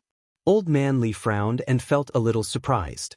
He asked, "Xian, how did you know that there are restaurants that imitate the nibbling chicken?" It seemed that he had guessed correctly. As expected, he still couldn't underestimate the wisdom of the ancients. Li Zishuan sighed and said, "I guessed, but I didn't expect it to be so." "Father, then are the sales of our nibbling chicken not as good as before?" Li Jingma nodded and said, "A few days ago, the Yunxi restaurant in the East City also released their nibbling chicken. Although the taste is a little different from our Drunken Immortal restaurants, their price is cheaper. One serving is only 700 copper coins. Recently, the sales of our nibbling chicken have dropped by about 30%, and it's still continuing to drop. Then father, tell shopkeeper Lu to give some discounts to the Drunken Immortal restaurant's nibbling chicken. For example, every month, they'll sell it at half price or something. In any case, our cost is low and the taste is good. We're not afraid of a price war with them." Old Man Li thought about it and nodded in agreement. "That's also a good idea. But Xian, why do you care so much about the sales of the nibbling chicken? Even if the Drunken Immortal restaurant doesn't have the nibbling chicken, their business has always been very good." Although the nibbling chicken was very profitable, Li Jingma's family business was big, so he didn't care too much about it. Li Zishuan said matter-of-factly, "Father, people fight for their dignity, and Buddha fights for an incense stick. This nibbling chicken was invented by us. Why should we let these imitators earn more than us? Father, first tell shopkeeper Lu to lower the price for a while. After I go to the Han village and settle the matter of raising chickens, I'll make something good for the Drunken Immortal restaurant. When the time comes, I'll see how the Yunxi restaurant will compete with us." Li Zishuan obviously couldn't bear to let a knockoff's nibbling chicken surpass the authentic one. His father didn't care about this bit of money, but he did. Hearing that his son was going to make something new, Li Jingma was curious and asked, "Xian, what are you going to make?" "Father will naturally find out in the future." That's right, father. How's the preparation of the 300,000 strings of string of money? Old man Li glared at him and said, Naturally, there's no problem. The funds will all be in place by tomorrow. When the time comes, I'll send the money to the family storehouse. I'll give you the key. Hee, then thank you, father. Your son will go to the Han village tomorrow and explain the matter of raising chickens to the villagers. Then we'll start buying the chicken seedlings. This autumn harvest, father, you must remember to send people to buy grain. Yes, father knows. You just have to take care of your own matters. You're not young anymore. It's time for you to learn how to do some things. This matter can be considered a test for you. Li Zishuan nodded and said solemnly, Your son understands the importance of this matter. I won't mess it up. Chapter 60. The next day, after breakfast. When Li Zishuan saw that Tai Dan was walking more naturally and easily than yesterday, he knew that Tai Dan's injuries were more or less healed. He called San Bao over and asked him to hire a carriage to head to the Han family manor. But in his heart he thought, after Yan Shaoning finished making the roller bearings, I have to make a luxurious carriage for my family first. Otherwise, I have to hire a carriage every time I go out. How troublesome it is. As a rich second generation, it was not too much to ask for a luxurious carriage, right? After letting Iron Egg and Han Yushi get on the carriage, Li Zishuan was embarrassed to go in the same carriage as Han Yushi. He could only ride the big white horse at home and follow the carriage to the Han village. Father, Iron Egg and I are back. As soon as they arrived at the door of the small courtyard of the Han family, Han Yushi jumped off the carriage, supported Iron Egg, and shouted into the courtyard. After being away from home for so many days, she was also a little homesick. Then she heard footsteps in the courtyard. Before the person arrived, the sound came first. Yushi, Iron Egg, you're back? Han Lijing walked out and saw that his son and daughter were back. There was a flash of surprise in his eyes. A few days ago, Li Zishuan asked someone to send a letter to him, saying that Iron Egg was injured in Chang'an City and was recuperating in the Li family. He had been very worried these days. Although he usually ordered his son around and didn't care about him at all, when he heard that his son was injured, Han Lijing couldn't help but worry. He had been feeling uneasy for the past few days. Now that he finally saw that his son was fine, he felt relieved. At this moment, Han Lijing caught a glimpse of Li Zishuan standing to the side. He was shocked and interrupted his thoughts of talking to his son and daughter. He hurriedly went forward and said, Young master, you're here too. Li Zishuan said apologetically, Uncle Han, this time Iron Egg and Yushi came to the city. It's my fault that I did not take good care of them and let Iron Egg get injured. I'm really sorry, Uncle Han. Han Lijing quickly waved his hand. Although he didn't study much, he could still distinguish right from wrong. It was too far-fetched to blame Li Zishuan for this matter. Young master, please don't say that. You can't blame young master for this matter. Young master, thank you for taking care of Iron Egg after he was injured. Let's not just stand outside. Let's go in and talk. Uncle Han, other than sending Iron Egg Yushi home, I also have something to discuss with Uncle Han. They sat down in the room and chatted for a while before Li Zishuan cut to the chase. Young master, if there is anything you need, please tell me. Han Lijing sat up straight and earnestly said, I don't dare to instruct you, but I have something to discuss with Uncle Han. Previously, when I was at my house, I found that Yushi's winemaking skills were very good, so I wanted her to help me make a new wine. The monthly salary is 10 strings of coins. I don't know if Uncle Han is willing. Han Lijing's eyes widened. 10 strings of coins. It was more than what he worked hard to earn in a year. He quickly shook his head and said, Young master, you can't do that. It's our family's honor that Yushi can help you. Previously, young master has brought so many benefits to our family. You can't ask for such a high salary from young master. Li Zishuan said, Uncle Han, what I want to discuss with you is not about money. I want to ask if you are willing to let Yushi help me make a new wine. As for the money, if Yushi is willing to help me, she deserves it. Once the new wine is made, the profit will be far greater than this small amount of money. Please don't refuse. When Han Lijing heard this, he finally thought of the crux of the problem.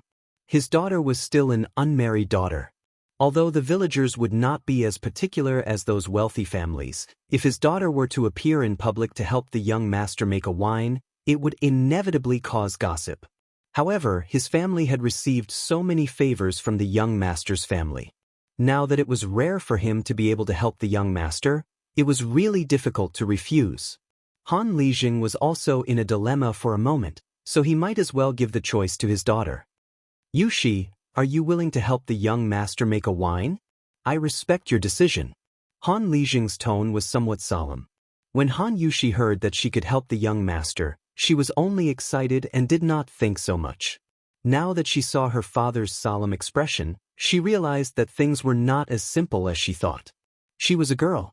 If she agreed to help the young master, she would definitely not be able to avoid getting along with him day and night.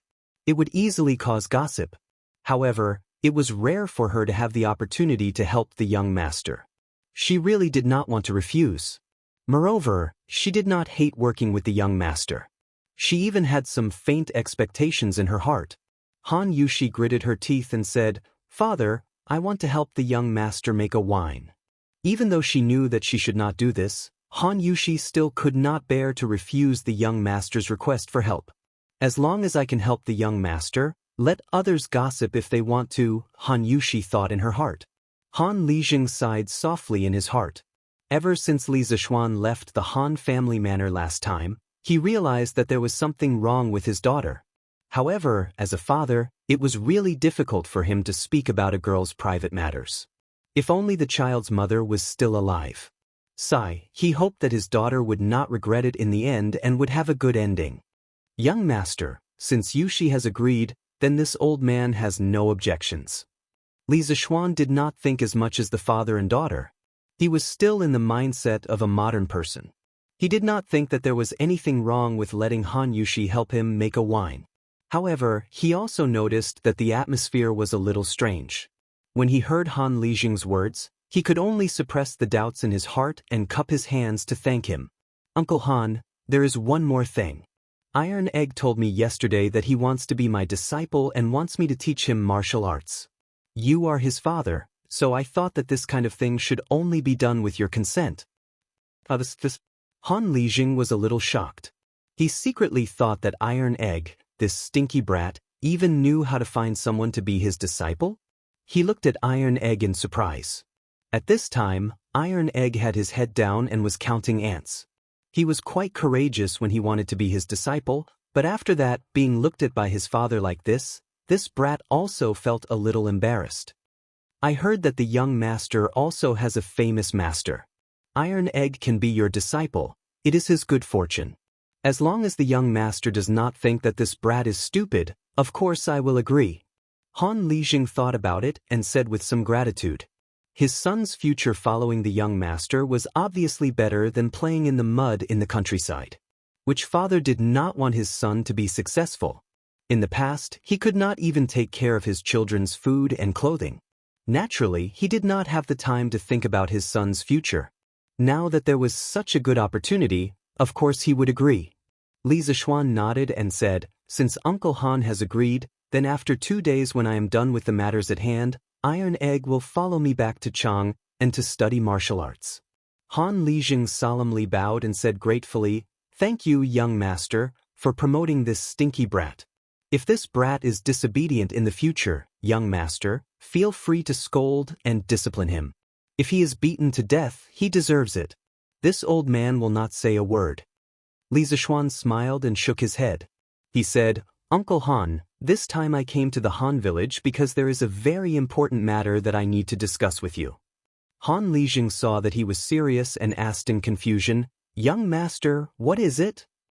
Chapter 61. Han Village, Han family's small courtyard. Uncle Han, my father and I plan to have all the farmers in the village help us raise chickens.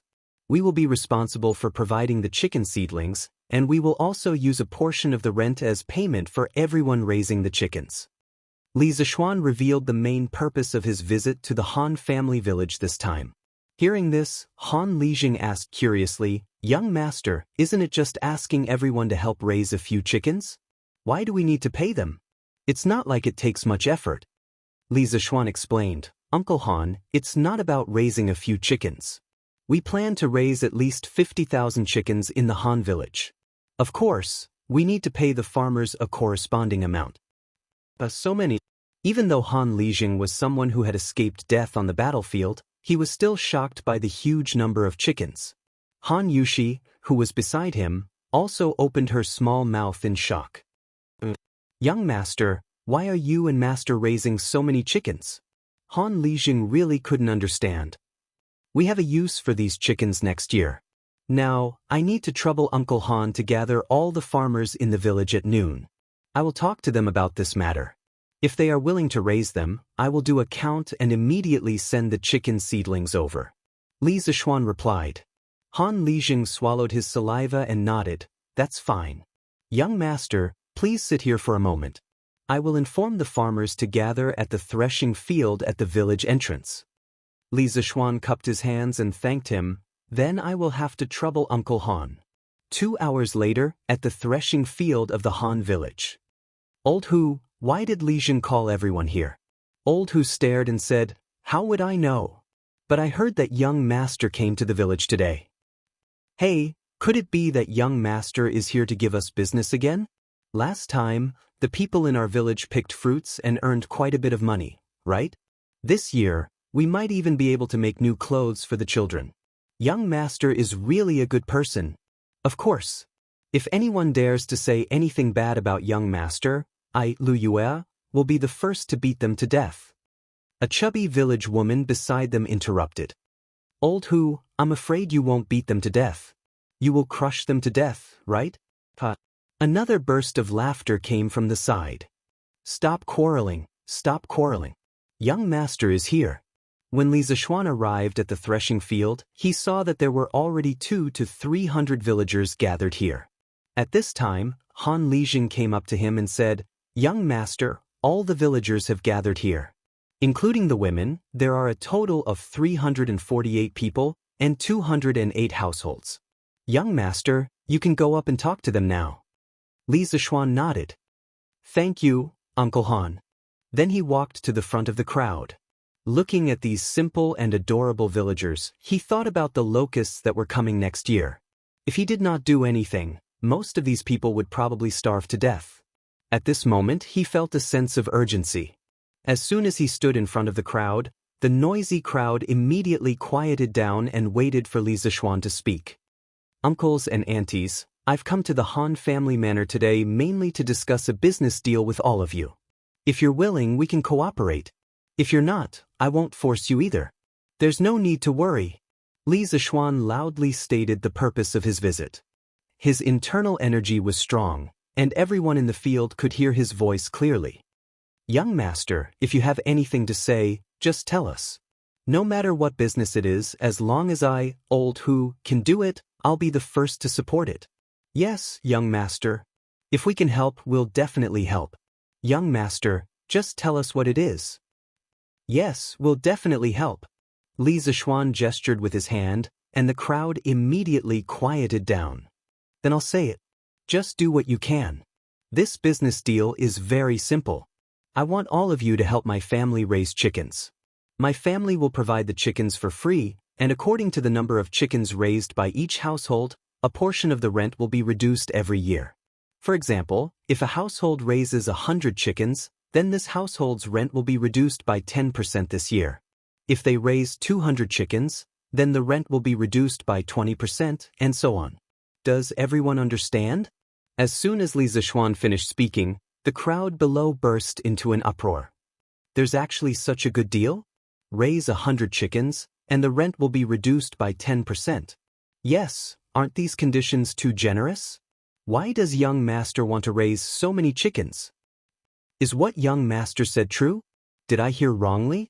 Li Zishuan waited for them to talk privately for a while before asking them to quiet down. What's everyone's decision? If you're not willing to cooperate, you can leave now and do your own things. I won't hold any grudges. No one was willing to leave. The bearded man couldn't help but shout again, Young master, only a fool wouldn't agree to such generous conditions. My Old Hu family is willing to help young master raise 500 chickens. Old Hu's words were shocking. He wanted to raise 500 chickens. According to his calculations, he wouldn't have to pay rent for a year. Young master, my family is willing to raise 800 chickens. With someone taking the lead, the people behind immediately began to fight with each other, fearing that they wouldn't be able to raise enough chickens. Li Zishuan coughed heavily, interrupting the noisy crowd, and said loudly, "Each family can raise a maximum of 400 chickens, and you must ensure that the chickens have at least an 80% survival rate. Please consider the number of chickens in your family and do what you can. Don't simply give a number. If you've thought it through, go to Han Lijing's place to register and sign the agreement. After a few days, I will send the chickens over." Only then did the crowd quiet down, and each of them was thinking about how many chickens they could raise. "Young master, these chickens, whose eggs do they belong to?" The village woman who called herself Lu Yu asked embarrassedly. "You woman, young master has already given us so many benefits, why are you still so greedy?" "Of course, these eggs belong to young master's family." The bearded man immediately jumped over and scolded angrily. "Husband, I'm just asking. I didn't say that I'm greedy for these eggs." Lu Yui retorted without any confidence. Li Zishuan coughed heavily to stop the couple's quarrel and said loudly, "The chickens that each family raises, and the eggs that they lay, belong to each family. I know that everyone doesn't have much food to feed the chickens, but I can pay for a chicken farm in the back of the mountain. Everyone can raise the chickens in the back of the mountain and let them find their own food. You can leave a few children to take care of them. In addition, in order to prevent the chicken plague, I will pay to help you build a ventilated chicken house, but you must clean the chicken house every day. I will also provide you with quicklime, and you can sprinkle it around the chicken house." When everyone heard this, they were so excited that their faces turned red. This benefit was too good. They didn't have to do anything at all. At most, they would just have to clean the chicken house. Farmers were never afraid of work. Calculating this, throughout the year, not only would they be able to reduce the rent, but the eggs that the chickens laid could also be sold. This year's income was estimated to be comparable to that of farming. "Thank you, young master, for your kindness. We will definitely raise the chickens well for young master. Not to mention an 80% survival rate, I can guarantee that 90% of the chickens will survive. Young master, my family has 5 children. Raising 400 chickens is no problem at all.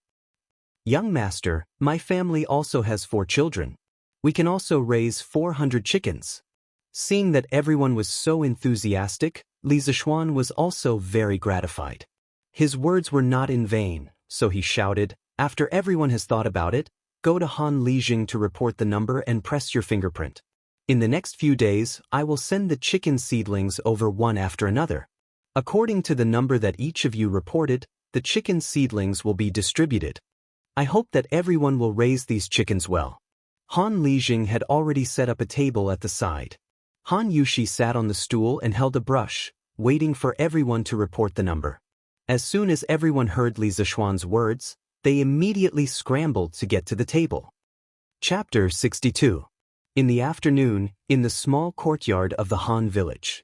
After Li Zishuan explained the matter of raising chickens to the villagers, he and Iron Egg returned to the small courtyard of the Han village to rest. There were no extra stools there, and standing was tiring. Li Zishuan's laziness had not been cured. "Iron Egg, did you go to school before?" Since he had nothing to do, he wanted to chat with his new disciple. "Master, Iron Egg went to school in the village last year, but the village ran out of money to pay for the school, so the teacher ran away." Iron Egg no longer called Li Zishuan young master, but master. It was also the first time that Li Zishuan heard someone call him master, and he felt a little proud. He then asked happily, "Iron Egg, how many words did you learn after going to school for a year?"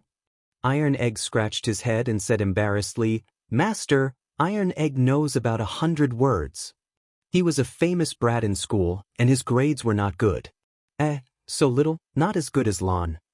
Although Lan was young, her mother had taught her how to read and write when she was very young. Although Lan's writing skills were immature, it was almost the same as Li Zishuan's calligraphy.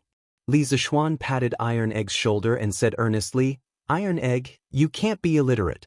In the future, you have to learn from Lon every day. Even Lon knows more words than you. As a man, how can you be worse than a girl?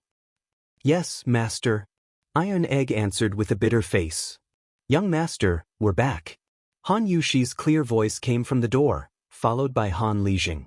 Li Zishuan quickly got up and greeted them with a smile. Uncle Han, Yushi, thank you for your hard work.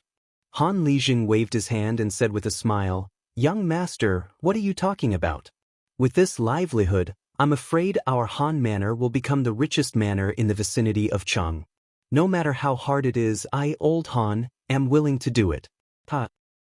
Yes, Uncle Han, you have to believe me. As long as the farmers work hard, their days will only get better and better. Oh right, have you calculated the number of chickens? How many chickens did the farmers register? Han Lijing hurriedly handed the booklet in his hand to Li Zishuan and said, Young master, the amount reported by each household in the Han village is recorded here. Yushi and I haven't had the time to calculate it yet. The main thing was that he had never been to school, so how could he know how to count? Li Zishuan flipped open the booklet and glanced at it. He found that almost every household had signed up for 400. Only about 20 households had signed up for 300 or 200. Han Lijing had also signed up for 400. After Li Zishuan practiced the Taishin Sutra, his brain's reaction was unusually fast. After he glanced at the booklet, he immediately calculated the total number in his mind. Closing the booklet, Li Zishuan smiled and said, There's no need to trouble Uncle Han to calculate. I've calculated that the farmers have signed up for 78,600 chickens. I'll round it up. When the time comes, I'll purchase 80,000 chickens. Uncle Han, you can distribute the excess evenly to each household. Take it as a token of my appreciation to the farmers. The additional portion will not be included in the amount they have to pay me next year. Li Zishuan waved his hand and sent out an additional 1,400 chickens. Han Lijing saw that the young master calculated so quickly and secretly thought that the young master was really knowledgeable. Iron Egg was the young master's disciple. Even if he didn't learn martial arts, if he could learn 30% of the young master's knowledge, it would be enough to last him for a lifetime. When he heard that the young master wanted to send out an additional 1,000 chickens, Han Lijing was shocked. He hurriedly said, Young master, you can't do that. This young master's conditions are already generous enough. If you do that, won't you lose money? Li Zishuan smiled and said, Uncle Han, this isn't worth much. If the farmers can live a better life, I'll be happy. If my mother knew, she would be happier than I am. Oh, right, Uncle Han, I also want you to help me find a type of person. Young master, what kind of person are you looking for? Han Lijing asked curiously. That's right, Uncle Han, do you know a type of person who can make a flock of chickens very obedient? For example, if you tell the flock to head east, the flock will head east. Is there such a person? Li Zishuan wasn't confident that he could find such a person. If he really couldn't find such a person, then when the locust exterminating plan was implemented next year, he would have to hire a lot of people to chase the chickens down to the ground and eat the locusts. The efficiency would be very low. In his previous life, he had seen a lot of experts on the internet who could train chickens like they were their own arms. He just didn't know if there was such a person in the Tang dynasty. Han Lijing, who was listening at the side, was stunned. He asked in bewilderment, young master, is there such a person in the world? It seems like I'm thinking too much. Li Zishuan was slightly disappointed. Master, I know who can make chickens obedient. Iron Egg, who was at the side, jumped up and shouted excitedly. Oh, Iron Egg, you really know? Li Zishuan asked in surprise. Stinky brat, don't talk nonsense.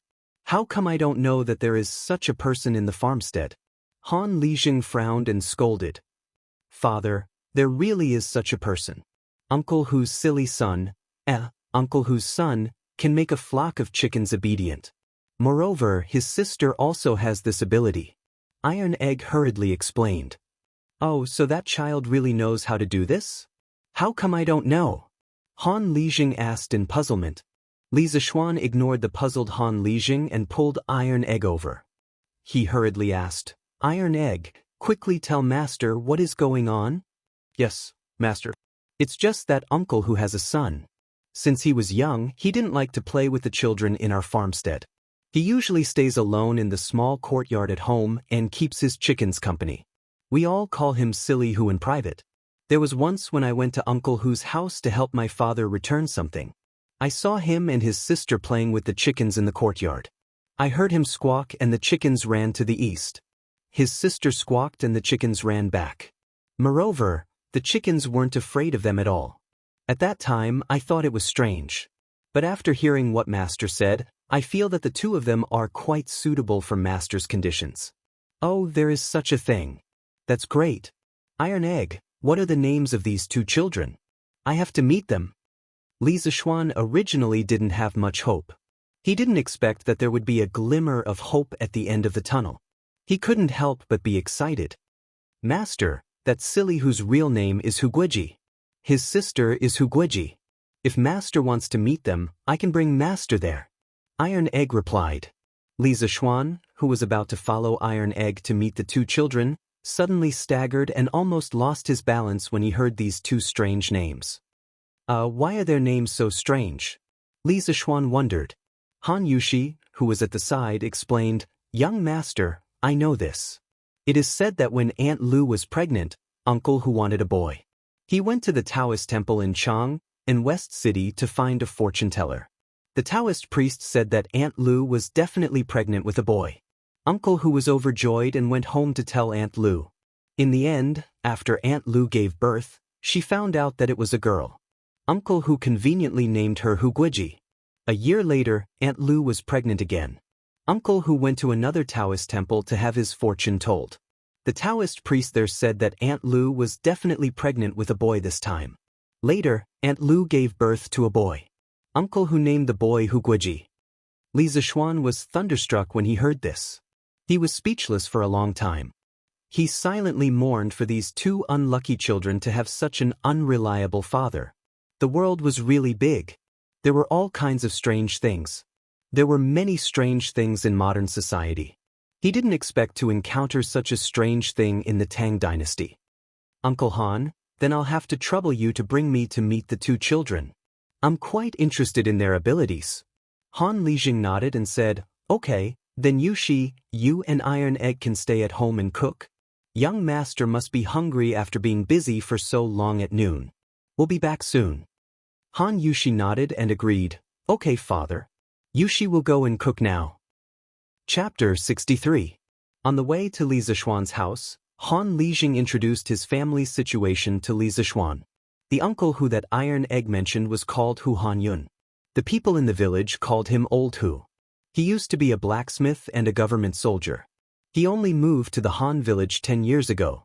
Hu Han Yun's wife was Lu Yui, whom he met after he moved to the Han village. She was considered a flower in the village when she was young, but her personality was very shrewish. Young Master, actually, this Old Hu is also a pitiful person. Han Lijing suddenly sighed heavily. Li Zishuan was puzzled. Oh, Uncle Han, how is he pitiful? Sigh, back then, Old Hu also fled from the north and came to our Han village. He was a forthright and righteous person. He could talk to anyone. It didn't take long for him to take root in the village. Later, he finally married Lu Yu. Everyone thought that his good days were coming. Who knew that Lu Yui's first child was actually born? More than a month after it was born, everyone found out that the girl was born blind. Old Hu's family didn't have much money to begin with. In order to raise money, he did everything he could. Then he brought his daughter to basically all the big and small medical centers in Chang'an, but no one could cure that child's eyes. Ah? Old Hu's child was a blind girl? Li Zishuan was shocked. He had met Hu Hanyun before. This man gave him the impression that he had a carefree personality. He didn't expect him to bear such a painful misfortune. Sigh, young master, this isn't the worst. Later on, Lu Yu gave birth to a son, Huguiji. Although the child was born healthy, the couple slowly realized that the child's reaction was very slow, and his speech was also very slow. The doctors all said that the child was a bit stupid. Someone in the village advised Old Hu to send the foolish child to the temple. Old Hu refused and said that even if his son was a fool, he would raise him for the rest of his life. Han Lijing finished and shook his head. His face was full of worry.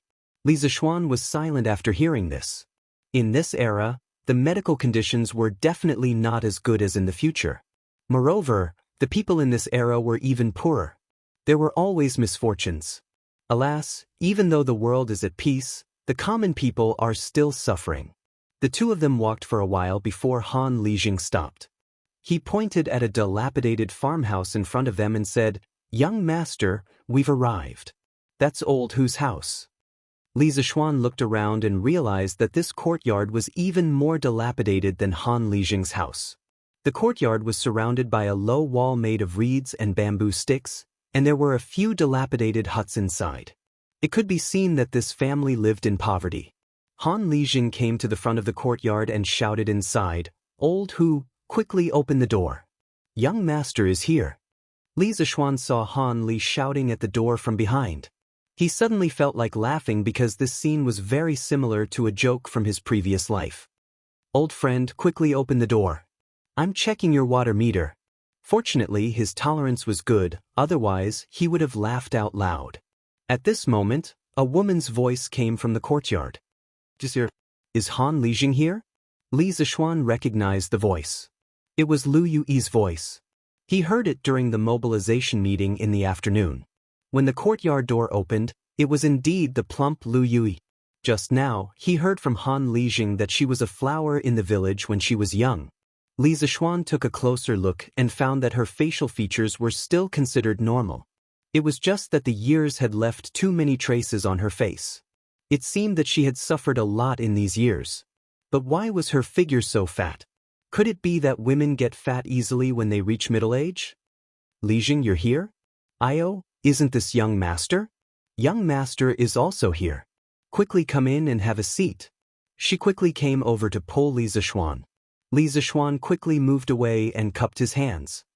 "Hello Aunt Lu, we're here to see the Hu siblings. Are they at home?" Lu Yui was puzzled. "Young master, why are you looking for these two children?" "I'm afraid that these two children are insensible and impolite. They'll offend young master." Li Zishuan waved his hand and smiled. "Aunt Lu, it's okay. Why would I be calculative with two children? Do I look like such a petty person? I heard from Uncle Han about these two children today. Coincidentally, I know a famous doctor. I'm here to see these two children. I'll ask that doctor later to see if there's a cure." Lu Yui heard this and a huge surprise rushed to her head. Her breathing quickened and her eyes widened as she stared at Li Zishuan. She said in disbelief, Young master, you're saying that our family can still be saved?" "Aunt Lu, I didn't say that it can definitely be saved. As for the specific situation, I'll have to see them to know." Okay. I'll bring young master to see them now. Young master, quickly follow me." Lu Yu couldn't wait to bring Li Zishuan in. "Ka Fui, why isn't old Hu at home?" Han Lijing asked at this time. Lu Yu then remembered that Han Lijing was next to her. She quickly turned around and answered, "Our master went to the fields. It seems that the rented cattle from the farmstead can be used by our family today. Our master went to the fields in advance to guard." Han Lijing suddenly understood and nodded. The few of them entered the courtyard. Li Zishuan saw that there was a flock of chickens in the courtyard. There were about 10 of them. Beside the flock of chickens stood two children. The slightly older girl was about 7 or 8 years old. She was so skinny that Li Zishuan even suspected that this girl didn't weigh more than 40 pounds. The girl's facial features could be considered delicate and pretty. However, her pair of lifeless eyes somewhat destroyed her beauty. The little boy was slightly chubby and was about 6 or 7 years old. He was squatting on the ground with his hands supporting his chin. He was muttering something to the flock of chickens. No one knew what he was saying. After he finished speaking, he was still laughing. Lu Yu saw that her son was making a fool of himself in front of the young master. She angrily shouted, "Sure enough, quickly come over and greet the young master. You actually came over too." When the little boy heard the shout, he stood up and turned his head. He smiled at Lu Yui and said, "Mother." After he finished speaking, he didn't immediately run over. Instead, he turned around and pulled the bamboo stick in the girl's hand. He brought the girl along with him. Li Zixuan looked at his actions and raised his eyebrows thoughtfully. Sure enough, quickly greet the young master. Seeing her son and daughter walk over, Lu Yi said to them, who actually bowed and politely said, Greetings, young master. Although she couldn't see, the direction in which she bowed was actually facing Li Zixuan. Li Zixuan was also somewhat surprised. However, what made him even more surprised was this girl's temperament. It was a kind of calm and indifferent, like an ancient well without any ripples. Standing beside her was like standing on the surface of a calm lake. This girl, at such a young age, her temperament was probably even more indifferent than those monks. At this time, Hu Sure chuckled and scratched the back of his head. He laughed foolishly and said, Master. This child's pronunciation was really very slow. Moreover, it seemed that this child was really struggling to speak. Also, when Hu Sure said this sentence, coupled with his name, Li Zixuan felt that it was a little strange no matter how he heard it. Chapter 64. Looking at the two children in front of him, Li Zixuan felt a little uncomfortable. Other children at this age were playing with their friends outside, but these two children could only squat at home and play with a flock of chickens. How sad. Aunt Lu, you go do your things first. I want to talk to these two children alone for a while. Then young master, if you need anything, call me. Lu Yu responded and brought Han Lijing to sit in the front hall. Is your name Guoji? Li Zixuan bent down and tried to smile kindly. Perhaps because he felt Li Zixuan's goodwill, Hu Zixuan said with a silly smile, Young master, you already know my name. It seemed that this child wasn't stupid. Previously, when Li Zixuan saw that he didn't forget to pull his sister along when he came over, Li Zixuan felt that this child wasn't as stupid as Han Lijing and the others said. Now that he saw Hu Guiyuan, although he spoke slowly, his thoughts were very clear and organized. Li Zixuan was even more certain of his judgment. Sure enough, I heard that you can make chickens very obedient. Can you show it to your brother? Hearing Li Zixuan mention chickens, Hu Guoji suddenly became excited and quickly pulled his sister to the flock of chickens in the east corner of the yard. Li Zixuan crossed his arms with great interest as he stood to the side, watching the two siblings play out what kind of tricks they would play. He saw Hu Guoji raise two chubby little hands and let out a burst of hurried, goo-goo-goo sounds. The flock of chickens seemed to have heard the order and excitedly surrounded him, goo-goo-goo sounds around him. Sister, did you hear? Hu Guoji shouted at Hu Guoji. She took out a willow leaf from her waist, put it to her mouth, and blew an incomplete tune. The flock of chickens that were surrounding her turned around and ran to her side. Li Zixuan was dumbfounded as he watched from the side. In his previous life, his family had also raised chickens, but when his mother usually called the chickens to feed them, those chickens would only run over and watch nearby. They would only dare to come over to eat when his mother was far away. It wasn't like this. When the chickens heard the voices of the two siblings, they were not afraid of them at all. They surrounded them as if they had taken drugs. It was really amazing. What Li Zixuan didn't expect was that there would be something even more extreme. Sure enough, Hu seemed to be a little high at this time. He ran to his sister's side and stood in front of the flock of chickens. Then, he turned his head to Li Zixuan and smiled proudly, saying, Master, look, quickly. Hu Guoji raised his hands, half-squatted, and jumped up and down. His mouth made a very rhythmic G sound. The flock of chickens in front of him, at this moment, seemed to have heard his call and lined up neatly in front of him.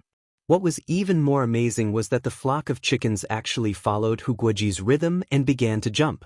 They also tilted their necks and turned their heads neatly. Perhaps Hu felt that it was boring for his brother to play alone, so he put the willow leaf next to his mouth and played a happy and melodious tune with Hu Guoji's rhythm. In the small courtyard, a young girl was standing under the sun and playing a tune. A young boy was happily walking while making strange sounds. The flock of chickens on the ground twisted their bodies to the rhythm. This scene was so beautiful that it almost blinded Li Zixuan's titanium alloy eyes. At this moment, Li Zixuan's heart gave birth to a strange feeling. The scene in front of him was as if a young girl was playing music, and then a young boy was below the stage, leading a flock of chickens to do a square dance. Li Zishuan expressed that this was really something that he had seen long ago. They. Guiji. How are you acting? The two children played for a while, and Guiji felt tired first, so he stopped and ran to Li Zishuan's side, somewhat proudly asking for praise. Usually, only his sister was willing to play with him.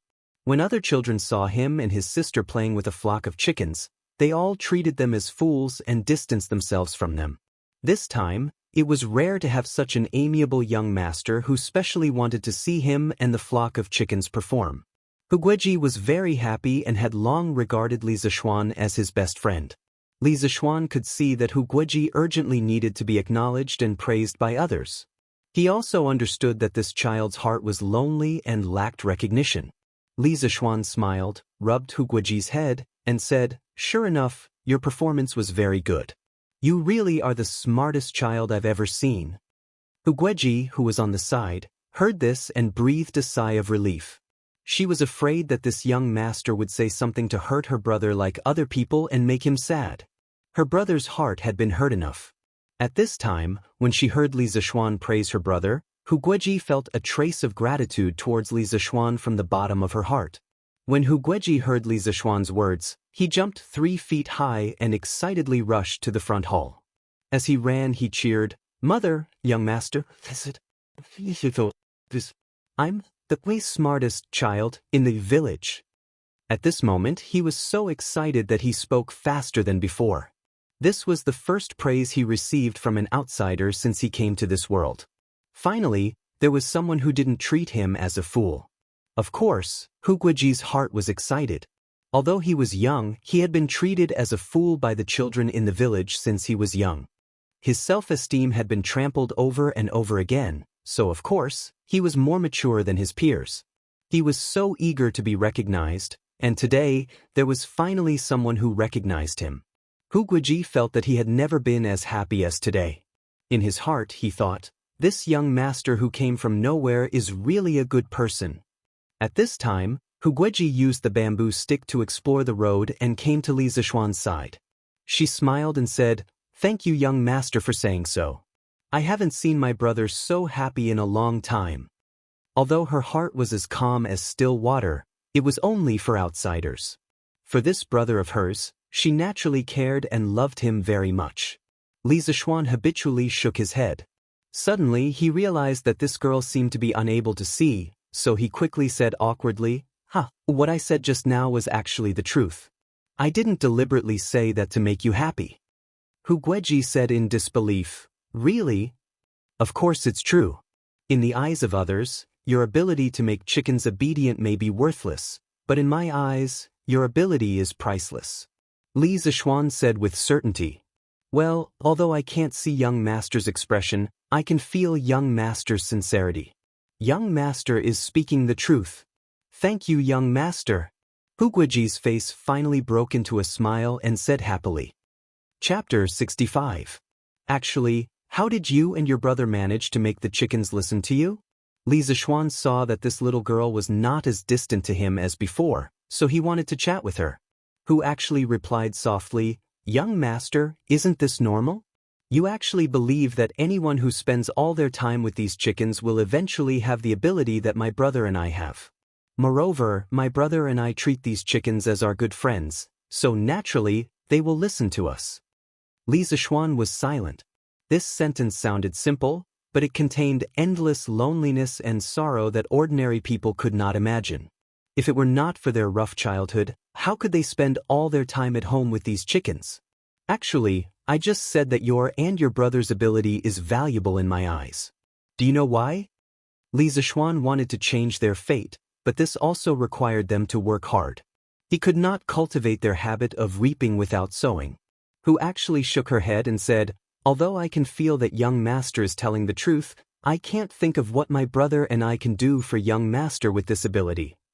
Actually, you should have heard from your mother that I want to raise a large number of chickens in the Han family manner, right?" Who actually nodded. Li Zishuan continued, "I need you and your brother to teach your ability to a group of people.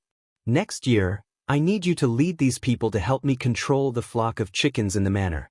When I tell you to drive the flock of chickens, you just have to do it." Who actually was puzzled and asked, "Young master, what do you need these chickens to do?" Li Zishuan smiled and said, "You will naturally know next year. I can't tell you now. I really hope that you can help me. This is not a deal.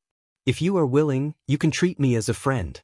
As your friend, I will also find a way to find a famous doctor to treat your illness."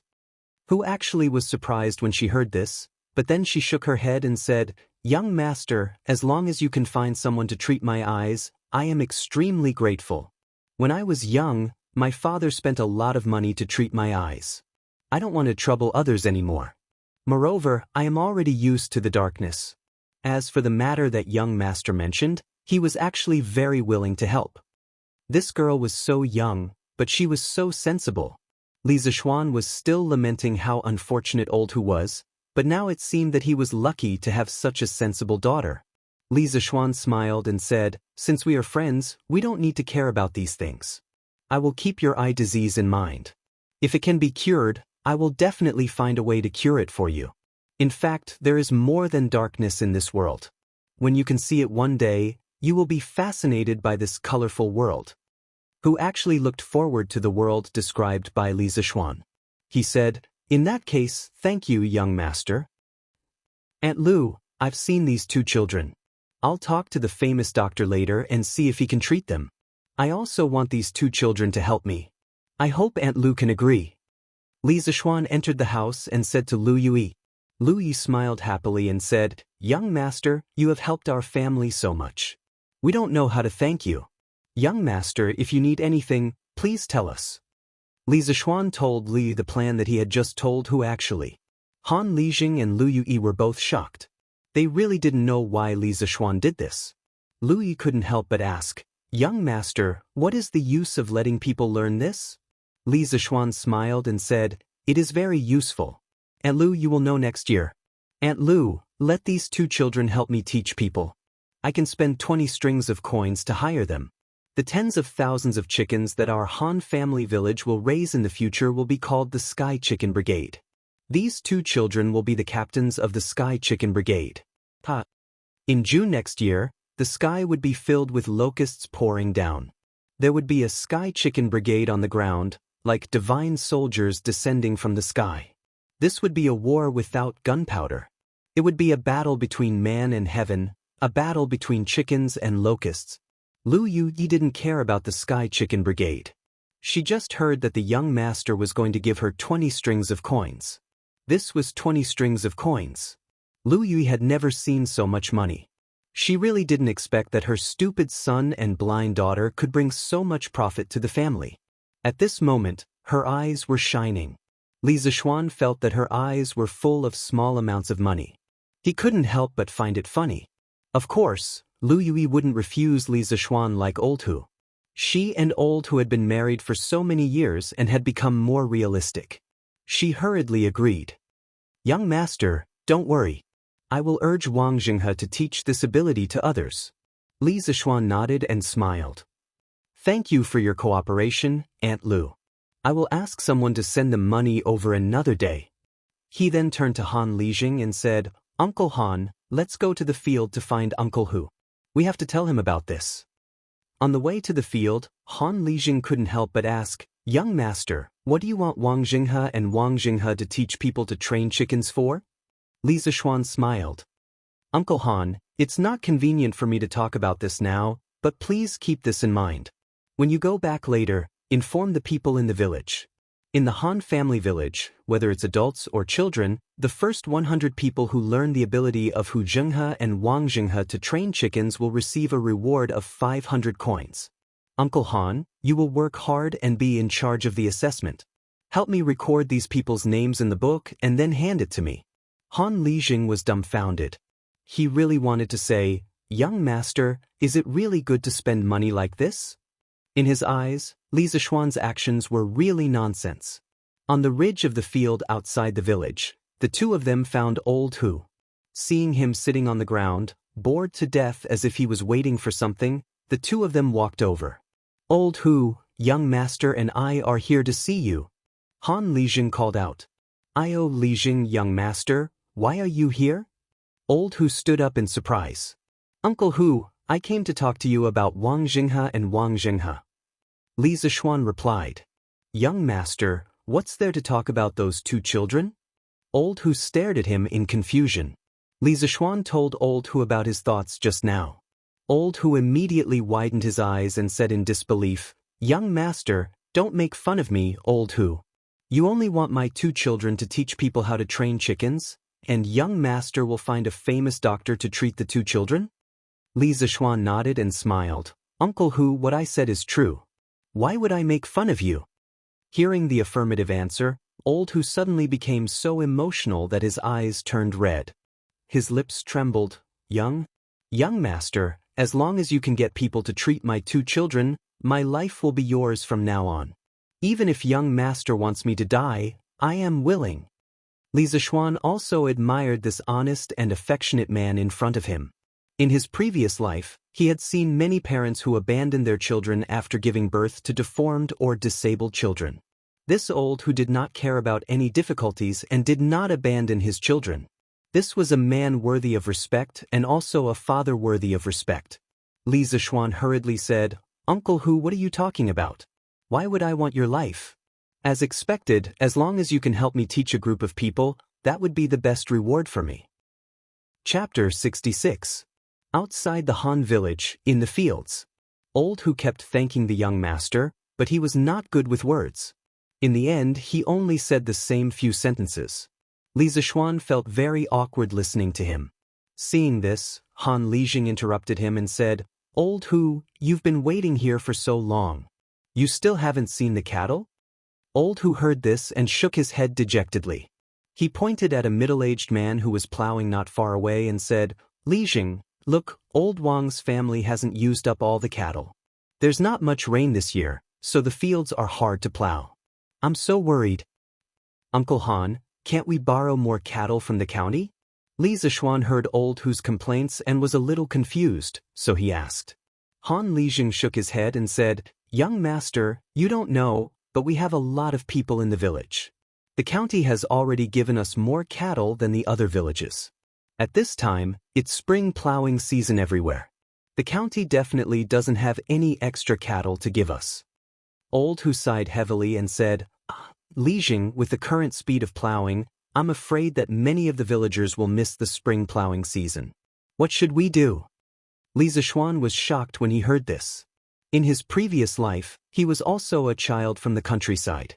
He knew how serious the consequences of missing the spring plowing season were. At that time, many families would starve. If everyone missed the spring plowing season, it would definitely affect their enthusiasm for raising chickens. This problem must be solved. He pondered for a while, then looked at Old Hu and asked, Uncle Hu, how much land can a cow plow in a day? Old Hu scratched his head and thought for a while before saying, Young master, the fields are very hard to plow this year. A cow can at most plow 4 mu of land a day. If we plow more, we're afraid that the cows will be tired out. If this was in the previous years, they could plow 6 to 7 mu of land a day. It's all because there's not enough rain this year. For mu of land a day, this speed was too slow. Li Zishuan frowned and looked at Han Lijing and asked, Uncle Han, how many cattle do we have in the village? Young master, this year, the farmstead has rented 20 cows, which is already much more than the other farmsteads. Li Zishuan silently calculated in his heart. At this rate, wouldn't it take more than a month to finish plowing? That wouldn't do. It was not that he had not thought of spending money to buy cattle from other places, but in this era, cattle had always been scarce. If he bought cattle from other places, what would happen to the people there? If only he was like the other transmigrated protagonists and had a system with him, he could directly exchange for a farming tractor and guarantee that he could plow dozens of acres of land in a day. Since we don't have a tractor and we can't increase the number of cattle, it seems like we have to think of other ways to increase the efficiency of farming. This problem was easy to solve. He had countless advanced mechanical models in his mind, and he would definitely be able to find a better plow. Uncle Han, I'll go and see what kind of plows the farmers are using. Li Zishuan instructed and walked towards Old Wang, whom Old Hu had pointed out. Han Lijing and Old Hu quickly followed. Li Zishuan came to the embankment beside Old Wang, and his eyes began to focus on the plow that Old Wang was using. Old Wang was concentrating on plowing and did not notice that someone was looking at him. In his previous life, Li Zishuan was very short-sighted. In this life, he did not know if it was because of his divine ability, but his eyesight was very good, and he could clearly see the structure of the plow from afar. He discovered that the structure of the plow was very strange. The shaft of the plow was actually straight, and it was actually about 9 feet long. With such a long shaft, it would probably be very difficult to turn around. Li Zishuan quickly constructed a 3-dimensional structure of the plow in his mind, and based on his knowledge of engineering mechanics, he analyzed the various parts of the plow. He discovered that the plow required a large amount of pulling force to plow the land, and its structure was clearly unreasonable. Li Zishuan furrowed his brows. He was thinking about which better plow should be used to replace the current one. Various plows from different eras flashed through his mind, and suddenly, he stopped at a plow that was not very different from the current one. I'll choose you. This should be called a curved plow, and it should not have appeared yet. The structure of this curved shaft plow should have been modified from the structure of the plow in front of us. Even though the modification is not very big, every modification is very crucial. Compared to the plow that Lao Wang is using, this curved shaft plow obviously saves more effort. It is very easy to see this by drawing an analysis of the force exerted. At this time, Li Zishuan not only had a 3-dimensional model of the curved plow in his mind, but he also had a force analysis diagram. It was obvious that the curved plow was more labor-saving, and it was not just a little. The most important thing was that the plow was not difficult to manufacture, and it was easy to mass-produce. When he returned, he could immediately find a craftsman to start manufacturing. This way, he could ensure that the Han family village would not miss out on the spring plowing. In fact, the Tang dynasty was currently using the long straight plow that was passed down from the Han dynasty. The curved plow that Li Zishuan imagined in his mind only appeared in the Jiangdong region in the later part of the Tang dynasty, and thus it was also called the Jiangdong plow. Compared to the long straight plow, the curved plow was more flexible and labor-saving. In the case where the soil was moist, even a strong young man would be able to pull it. Uncle Han, you guys plow like this for now. I will think of a way for you guys in the next 2 days. I will definitely not let the villagers miss out on the spring plowing. Li Zishuan had a solution in his mind, so he turned around and said to Han Lijing. When Han Lijing and Old Hu heard this, they were pleasantly surprised. The land was the life of the villagers. If they missed out on the spring plowing, the harvest would be greatly reduced, and it would not be rare for people to starve to death. They did not expect that the young master would actually help them think of a way. This was really too surprising. Thank you, young master. All of the villagers in the Han family village will remember young master's kindness for the rest of their lives. But what method does young master plan to use? Are you going to Chang and to buy more cattle? Han Lijing solemnly bowed to express his thanks, but he was also very curious about what method Li Zishuan would use to help them. If he were to buy cattle for their village, then the price he would have to pay would be too expensive. Li Zishuan shook his head and said with a smile, "Of course I'm not going to buy cattle. If I were to buy cattle, what would the villagers in other places use? Uncle Han, in 2 days I will bring you a more labor-saving plow. At that time, your plowing speed will at least increase by 2 times. When Han Lijing and Old Hu heard this, they were both shocked. Did such a plow exist in this world?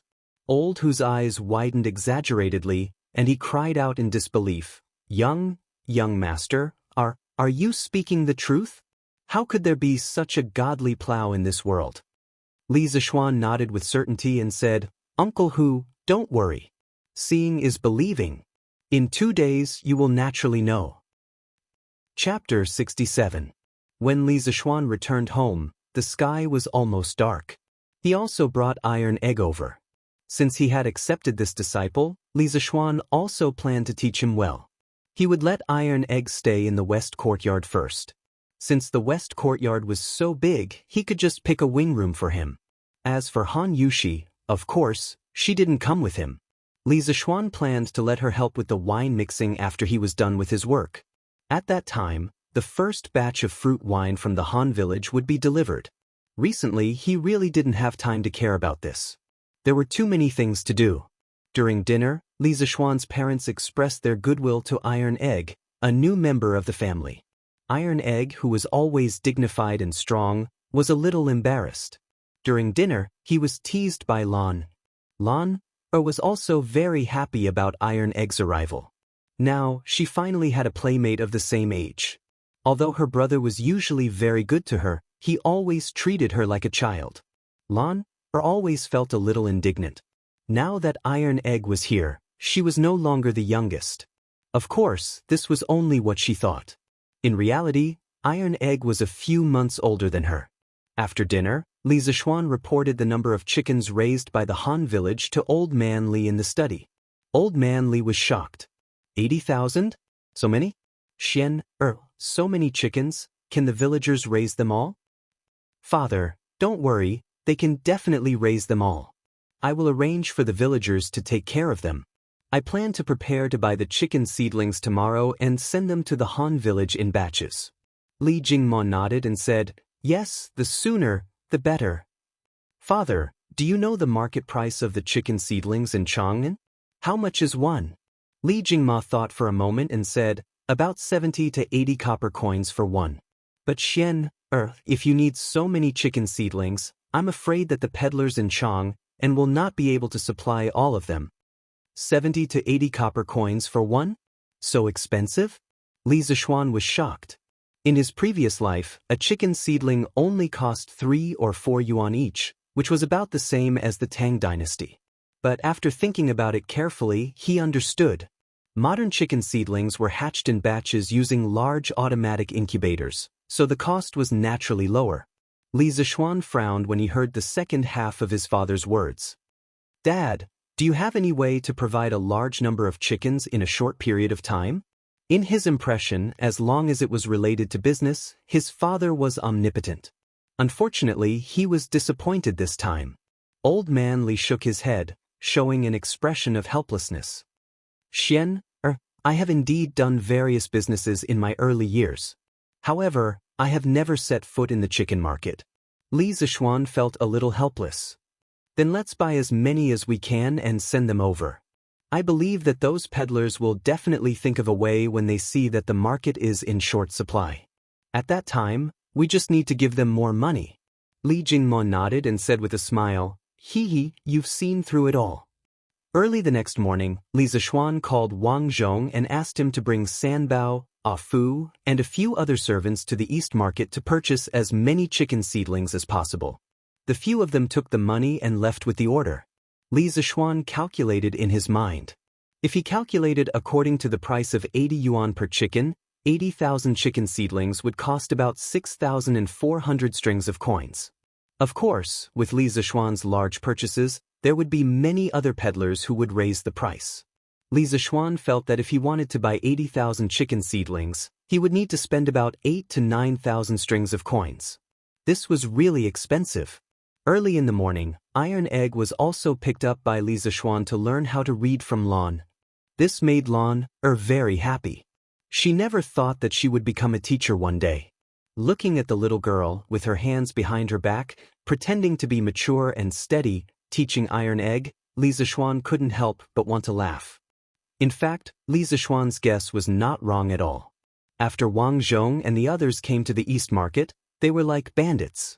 When they met peddlers who sold chicken seedlings, they directly bought all of their stock. Merchants had the most sensitive noses. Some of the peddlers soon heard the news from Wang Zhong and the others. So one by one, they heard the news, and one by one, they raised the price of the chicken seedlings and sent people to the surrounding counties to purchase chicken seedlings in large quantities. In half a day, the price of a chicken seedling rose from 75 yuan per chicken to 85 yuan, and finally to 90 yuan per chicken. In a short time, chicken seedlings were expensive in Chang'an. However, Wang Zhong and the others still didn't care about the price. They bought all the chicken seedlings in the West Market and told the peddlers that they still needed a lot of chicken seedlings and asked them to hurry up and stock up. Young master, this old servant bought all the chicken seedlings in the West Market. There were only about 8,000 in total. In the end, some peddlers raised the price, but this old servant still bought all of them. Those peddlers will go to the surrounding counties to stock up today. We can continue to buy tomorrow. In the front yard of the Li residence, Wang Zhong pointed to more than 10 large wooden boxes on the ground and reported to Li Zishuan. Noisy chattering sounds came from the wooden boxes. For a moment, it was very lively. Li Zishuan nodded and agreed. Uncle Wang, you did the right thing. I believe that the price of the chicken seedlings will only be more expensive tomorrow. I'll have to trouble Uncle Wang to bring 7 or 8 servants and hire a few carriages to transport these chicken seedlings to the Han village. Give them to Han Lijing and let him distribute them according to the order that everyone signed up. Also, let Han Lijing immediately gather people in the village. The wage is 30 yuan per person per day. Let them surround the back of the mountain and build a chicken farm. You can continue to purchase the chicken seedlings tomorrow. Wang Zhong nodded and immediately went to gather people. Li Zishuan returned to the west courtyard and went to his study. He spread out a piece of rice paper and closed his eyes. He drew the structure of the curved shaft plow and labeled the dimensions. Li Zishuan also learned about the measurement units of the Tang dynasty. The labeled dimensions were naturally converted. He also noted the things that needed to be taken note of during the processing. After he finished drawing, Li Zishuan rolled up the drawing and prepared to go to Yan Xiaoning's house to find him. Of course, the sooner the better. The villagers of the Han village were still waiting for his curved shaft plow to plow the land. Under the lead of a servant, Li Zishuan arrived at the Yan residence. After the gatekeeper announced his arrival, Yan Xiaoning came out to greet him with a big smile. Ha, Xiao Xian, how come you have time to visit me today? Li Zishuan smiled and said, Brother Xiaoning is the technical director of our strange interest pavilion and one of the 4 major shareholders. Of course I have to come and greet you. Ha. Yan Xiaoning's forehead was full of black lines. He hated the title of technical director, but Li Zishuan wouldn't agree to change it no matter what. Now that he heard these words, he felt a little disgusted. Yan Xiaoning coughed twice and said, Xiao Xian, come with me to the front hall. Why are you standing at the door? Li Zishuan nodded and followed Yan Xiaoning into the residence. Chapter 68. In the front hall of the Yan mansion. After the two sat down, Li Zishuan asked, Brother Xiaoning, how many scooters have you made? He didn't come here just to deliver the blueprint. He was also very concerned about the opening of the strange interest pavilion. Yan Xiaoning smiled proudly and said, Hee, Xiao Xian, you don't trust me? The first batch of 300 scooters was completed yesterday. We're just waiting for the opening of the strange interest pavilion. With his father's current status, it was easy for him to get someone to make some scooters. Li Zishuan's heart also relaxed. This Yan Xiaoning was really direct and efficient, unlike some pedantic scholars who did things indecisively. As an engineering student, he didn't embarrass his fellow engineering students. Brother Xiaoning, I'm relieved. Otherwise, how can the strange interest pavilion open without products? By the way, Brother Xiaoning, have you found the craftsman for the strange interest pavilion? He had asked Yan Xiaoning to help him find a group of skilled and honest craftsmen. The strange interest pavilion must have its own workshop in the future. This would be more conducive to keeping secrets and monopolizing the technology.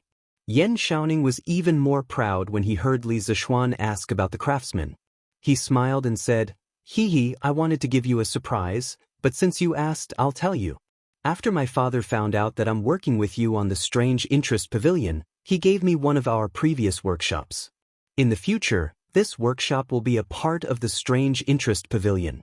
The craftsmen in the workshop used to work in the general's office. Their skills are excellent. Li Zishuan was really surprised when he heard Yan Xiaoning's words. He only asked Yan Xiaoning to help him find a few craftsmen. He didn't expect Yan Xiaoning to give him a workshop directly. This gift was really precious. Since Yan Xiaoning was so generous, Li Zishuan couldn't be stingy. He waved his hand and said generously, Brother Xiaoning is really kind. I have to thank Uncle personally. I'll pay all the craftsmen's salaries in the future. Yan Xiaoning looked at him with a strange expression and couldn't help but say, The craftsmen in the workshop work for Wonderful Interest Pavilion. Of course you should pay them. Little Xian, are you planning to let my father continue to pay them? Li Zishuan felt that Yan Xiaoning's words made sense. He patted his head in annoyance and secretly scolded himself for being a fool. Well, Brother Xiaoning is right. I've been so busy these 2 days that I've become muddle-headed. Where is the workshop? Shall we go and take a look? Since he already had a workshop, wouldn't it be more convenient for him to let the craftsmen in the workshop make the curved shaft plows? The workshop is in an E lane, which is very close to the East Market. It will be very convenient in the future. Li Zishuan said happily, That's great. Brother Xiaoning, shall we go to the workshop to have a look? Since little Xian wants to go and take a look, then big brother will respectfully accept. He followed Yan Xiaoning to an E lane. After making several turns and entering a small alley, he saw a relatively large group of courtyards. Although the houses were not luxurious, they occupied a large area. There was a sign hanging above them that read, Strange Interest Pavilion Workshop. Li Zishuan looked at Yan Xiaoning in confusion. He didn't expect him to act so quickly. Yan Xiaoning seemed to see the confusion in his eyes. He smiled proudly and said, My father said that since he gave the workshop to us, of course he had to change the name. This plaque was personally inscribed by my father. What do you think? Many people in Chang'an can't get my father's calligraphy. Although Li Zishuan didn't know much about calligraphy, he could see that the calligraphy was vigorous and powerful. It was hundreds of times better than his own doggy handwriting. He immediately exclaimed in admiration. He praised in admiration, Uncle Yan's calligraphy is really good. I owe him such a big favor this time. I must thank him in person someday. Yan Xiaoning laughed in his heart. This is the effect I want. When you fall into my father's hands one day, let's see how you can find an excuse to be lazy. Ha. But then he said without changing his expression, Well, little Xian, my father is very pleased that you have such good intentions. Let's go in and have a look. The two entered the workshop and saw that there were more than 20 rooms inside. There were some empty spaces outside with some wood and iron piled up. Li Zishuan even found a big iron furnace. The scale of the workshop was really beyond Li Zishuan's expectation. He thought it was just a small workshop, but it was actually equivalent to a small factory. At this moment, Li Zishuan was really moved. Looking at Li Zishuan's shocked expression, Yan Xiaoning introduced it to him. Little Xian, this workshop was built by my father in the year of Wu Yuan. At that time, it was just a small workshop and my father was only a supervisor. But our Yan family is a real engineering family and we know many people in the same field. It didn't take long for the workshop to expand gradually and we have more people. Now, there are more than 60 craftsmen in the workshop. Some of them are old craftsmen, such as Faubert, who worked with my father before. Their skills are superb. Little Xian, you can't mistreat these old craftsmen, or else my father won't forgive you. Li Zishuan waved his hand and said, Of course I won't mistreat them. These people will be the foundation of our strange taste pavilion in the future. In the future, their salaries will be increased by 50%. Yan Xiaoning raised his thumb and laughed, Brother, you're generous. The two of them entered a house and saw an old man dressed like a farmer drilling wood. He should be making a scooter. Faubert, are you busy? Yan Xiaoning called out. The old man turned around and saw Yan Xiaoning. He smiled and said, Oh, young Master Yan, you're here. This is? He pointed at Li Zishuan. When Li Zishuan heard Yan Xiaoning call this person Faubert, he remembered what Yan Xiaoning said just now. He knew that this person was an old man in the workshop and couldn't be neglected. He took the initiative to introduce himself. Faubert, hello. I'm Li Zishuan, one of the owners of Strange Taste Pavilion. You can call me Little Xian. Faubert raised his eyebrows and said in surprise, You're the one who invented the scooter and the roller bearing? Li Zishuan smiled and nodded. Faubert said in surprise, I didn't expect that you could come up with such a good idea at such a young age. It seems that we old guys are really old. Ha. What are you talking about, Faubert? As the saying goes, having an old man in the house is like having a treasure. I have a lot of immature ideas in the future, and I need you to guide me. Li Zishuan valued these old craftsmen very much. Although their physical strength was not good, their experience was very valuable. Faubert felt warm in his heart when he heard Li Zishuan's words. This owner was young and talented, but not overbearing. Falbert also had a good impression of him. He stroked his beard and smiled. "Ha, you're too serious. We old guys just can't stay idle. We have no regrets if we can make one last contribution to the workshop. Falbert, you can call me Little Xian in the future. You're an elder and I don't deserve it." "Ha, then I'll call you Little Xian. Come, Little Xian, you came at the right time. I was just about to talk to you about your scooter and the bearing." Chapter 69. Strange Interest Pavilion Workshop. "Little Xian, I'm a straightforward old man, so don't be offended. Although your scooter is innovative, it's just a toy for children. It's not beneficial to the people's livelihood. Your roller bearings are very useful. Since you have talent in this area, you should study more things that are beneficial to the people." After they sat down, Falbert began to preach to Li Zixuan. Li Zixuan was speechless. This old man's temper was really straightforward. If it was a narrow-minded person, they would definitely bear a grudge against him because of this. But fortunately, Li Zixuan wasn't that kind of person. He agreed with Falbert's words. "Falbert is right. This scooter is just a toy I thought of to coax my sister. Of course, I won't only make this in the future." Falbert nodded with gratification. "Well, you're worth teaching." Li Zixuan remembered another purpose of coming to the workshop this time. He said, "Yesterday, I went to my family's farmstead and found that it's very difficult to plow the fields this year due to the lack of rain. It's estimated that some of the farmers will miss the spring plowing." Brother Xiaoning and Falbert, do you know about this? Yan Xiaoning's face turned solemn and he said in a deep voice, "This situation doesn't only happen in your farmstead.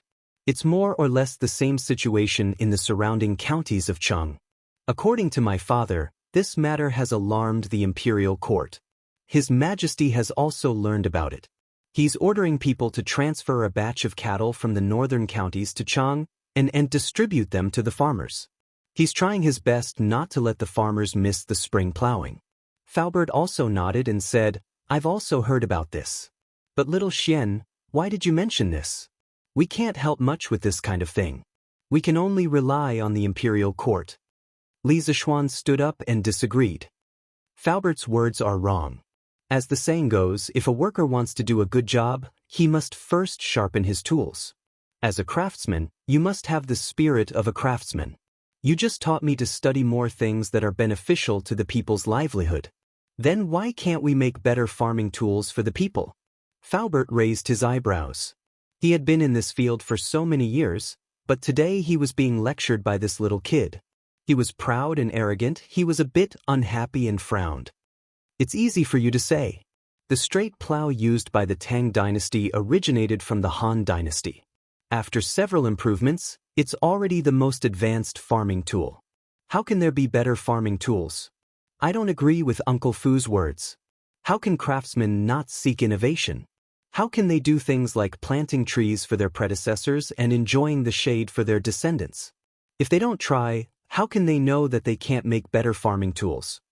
Falbert was not convinced. "So, you can make better farming tools?" Li Zixuan could also see that this old man was stubborn. It wasn't that he had a bad heart, but he didn't allow others to question him in the field he was best at. Li Zixuan had seen a lot of people like this in his previous life. Generally, all the big shots in various fields had this kind of bad habit. Li Zixuan didn't talk nonsense. He directly took out the drawing of the curved plow from his sleeve, spread it out on the table, and said to the two of them, "This is a type of plow that I thought of when I saw the villagers using the straight plow in the Han village yesterday. It's a more labor-saving plow. Today, I'm looking for a workshop to make a batch as soon as possible. Brother Xiaoning, Falbert, come and take a look." Yan Xiaoning and Falbert couldn't wait to take a look at the drawing. It was the first time that Falbert saw this kind of drawing technique. He couldn't help but frown. He wanted to ask Li Zixuan, but he was a little embarrassed to do so. He had just quarreled with Li Zixuan, so he couldn't bring himself to ask. Yan Xiaoning, on the other hand, was very familiar with this kind of drawing technique. He read the contents of the drawing carefully, then closed his eyes and concentrated. He imagined the structure of the plow in his mind. After a few breaths, he opened his eyes. "Little Xian, this plow of yours should be an evolution of the straight plow, right? I saw that you made some changes to the length and shape of the plow shaft. You even installed a wheel on the shaft. I've never seen this kind of structure before. I can't tell which one is more labor-saving between your plow and the straight plow we use." At this time, Faubert saw that Yan Xiaoning's words were clear and logical. It was obvious that he could understand this kind of drawing. Faubert couldn't help but feel depressed. He had been a craftsman all his life, and he had his own pride in this field. He didn't expect that today. It seemed that he wasn't as good as these two little kids. In fact, after Yan Xiaoning finished speaking, he noticed that Faubert was still staring at the drawing. He thought for a bit and understood what was going on. He patted his head and said embarrassedly, Faubert, I forgot to tell you. This kind of drawing technique was created by little Xian. These three drawings represent the shape of the object when seen from three directions." Yan Xiaoning began to teach Faubert about the three-view view again. Faubert had studied this field for so many years, so he understood it all with just a little bit of explanation. Even though he didn't agree with Li Zishuan's point of view before, he now somewhat agreed with Li Zishuan's drawing method. He nodded and looked at the drawing again. Li Zishuan also explained at the side, "Faubert, Brother Xiaoning, I call this kind of plow the curved shaft plow. It is made up of 11 parts, which are the plow share, the plow wall, the plow bottom, the plow press, the plow head, the plow arrow, the plow shaft, the plow judge, the plow construction, the plow tip, and the plow disc." Li Zishuan pointed at the drawing and explained one by one as he spoke. The two listened to him seriously. Even if they could understand the drawing, they definitely couldn't compare to Li Zishuan in terms of understanding the curved shaft plow. Li Zishuan continued, "I changed the long straight shaft into a short curved shaft and installed a plow disc that can rotate freely at the head of the shaft. Not only does this make the plow frame smaller and lighter, but it also makes it easier to turn and turn. It's more flexible to operate and saves more manpower and animal power. Also, I added the plow judge and plow arrow. If the plow judge is used, the plow arrow can be directed downwards and the plow share will go deeper into the soil. If the plow judge is used, the plow arrow can be directed upwards and the plow share will go deeper into the soil. By combining the plow judge, plow arrow, and plow arrow, it can adapt to the different requirements of deep plowing and plow. Not only can the plow wall break the soil, but it can also push the plowed soil to the side and reduce the resistance of the plow. With all these improvements, the curved shaft plow saves at least 50% of the effort compared to the straight shaft plow." Li Zishuan looked at the drawing and spoke with assurance. The two nodded as they listened. In the end, Faubert couldn't help but say, "Your design is quite innovative, and it sounds reasonable. However, we are only talking about it on paper. No one knows if it will save more effort or be easier to use." Li Zishuan wanted to tell him that there was a theoretical basis for all of this. He just needed to draw a force analysis diagram and do some calculations according to the formula to know which one saved more effort. However, if he told them that, he would have to teach them about engineering mechanics. This was not something that could be explained in a few words. Li Zishuan could only say, "Faubert, what you said is not unreasonable. However, practice is the only standard to test the truth. Instead of arguing here, why don't we make a batch of plows to test first? Won't we know which plow saves more effort?" Faubert muttered, "Practice is the only standard to test the truth. Little Xian, what you said is very reasonable. Then let's make one to test." Li Zishuan cupped his hands and smiled. "Then I'll have to trouble Faubert to make 20 curved shaft plows. My village needs them urgently. The day after tomorrow, I'll bring this batch of curved shaft plows to the village for an experiment." Faubert frowned. "Little Xian, you're making so many on your first try?" Li Zishuan smiled confidently. "Faubert, I'm very confident in the curved shaft plows. The villagers of the Han village are waiting for spring plowing. I don't have time to test them one by one. I believe that the curved shaft plows can solve this urgent problem."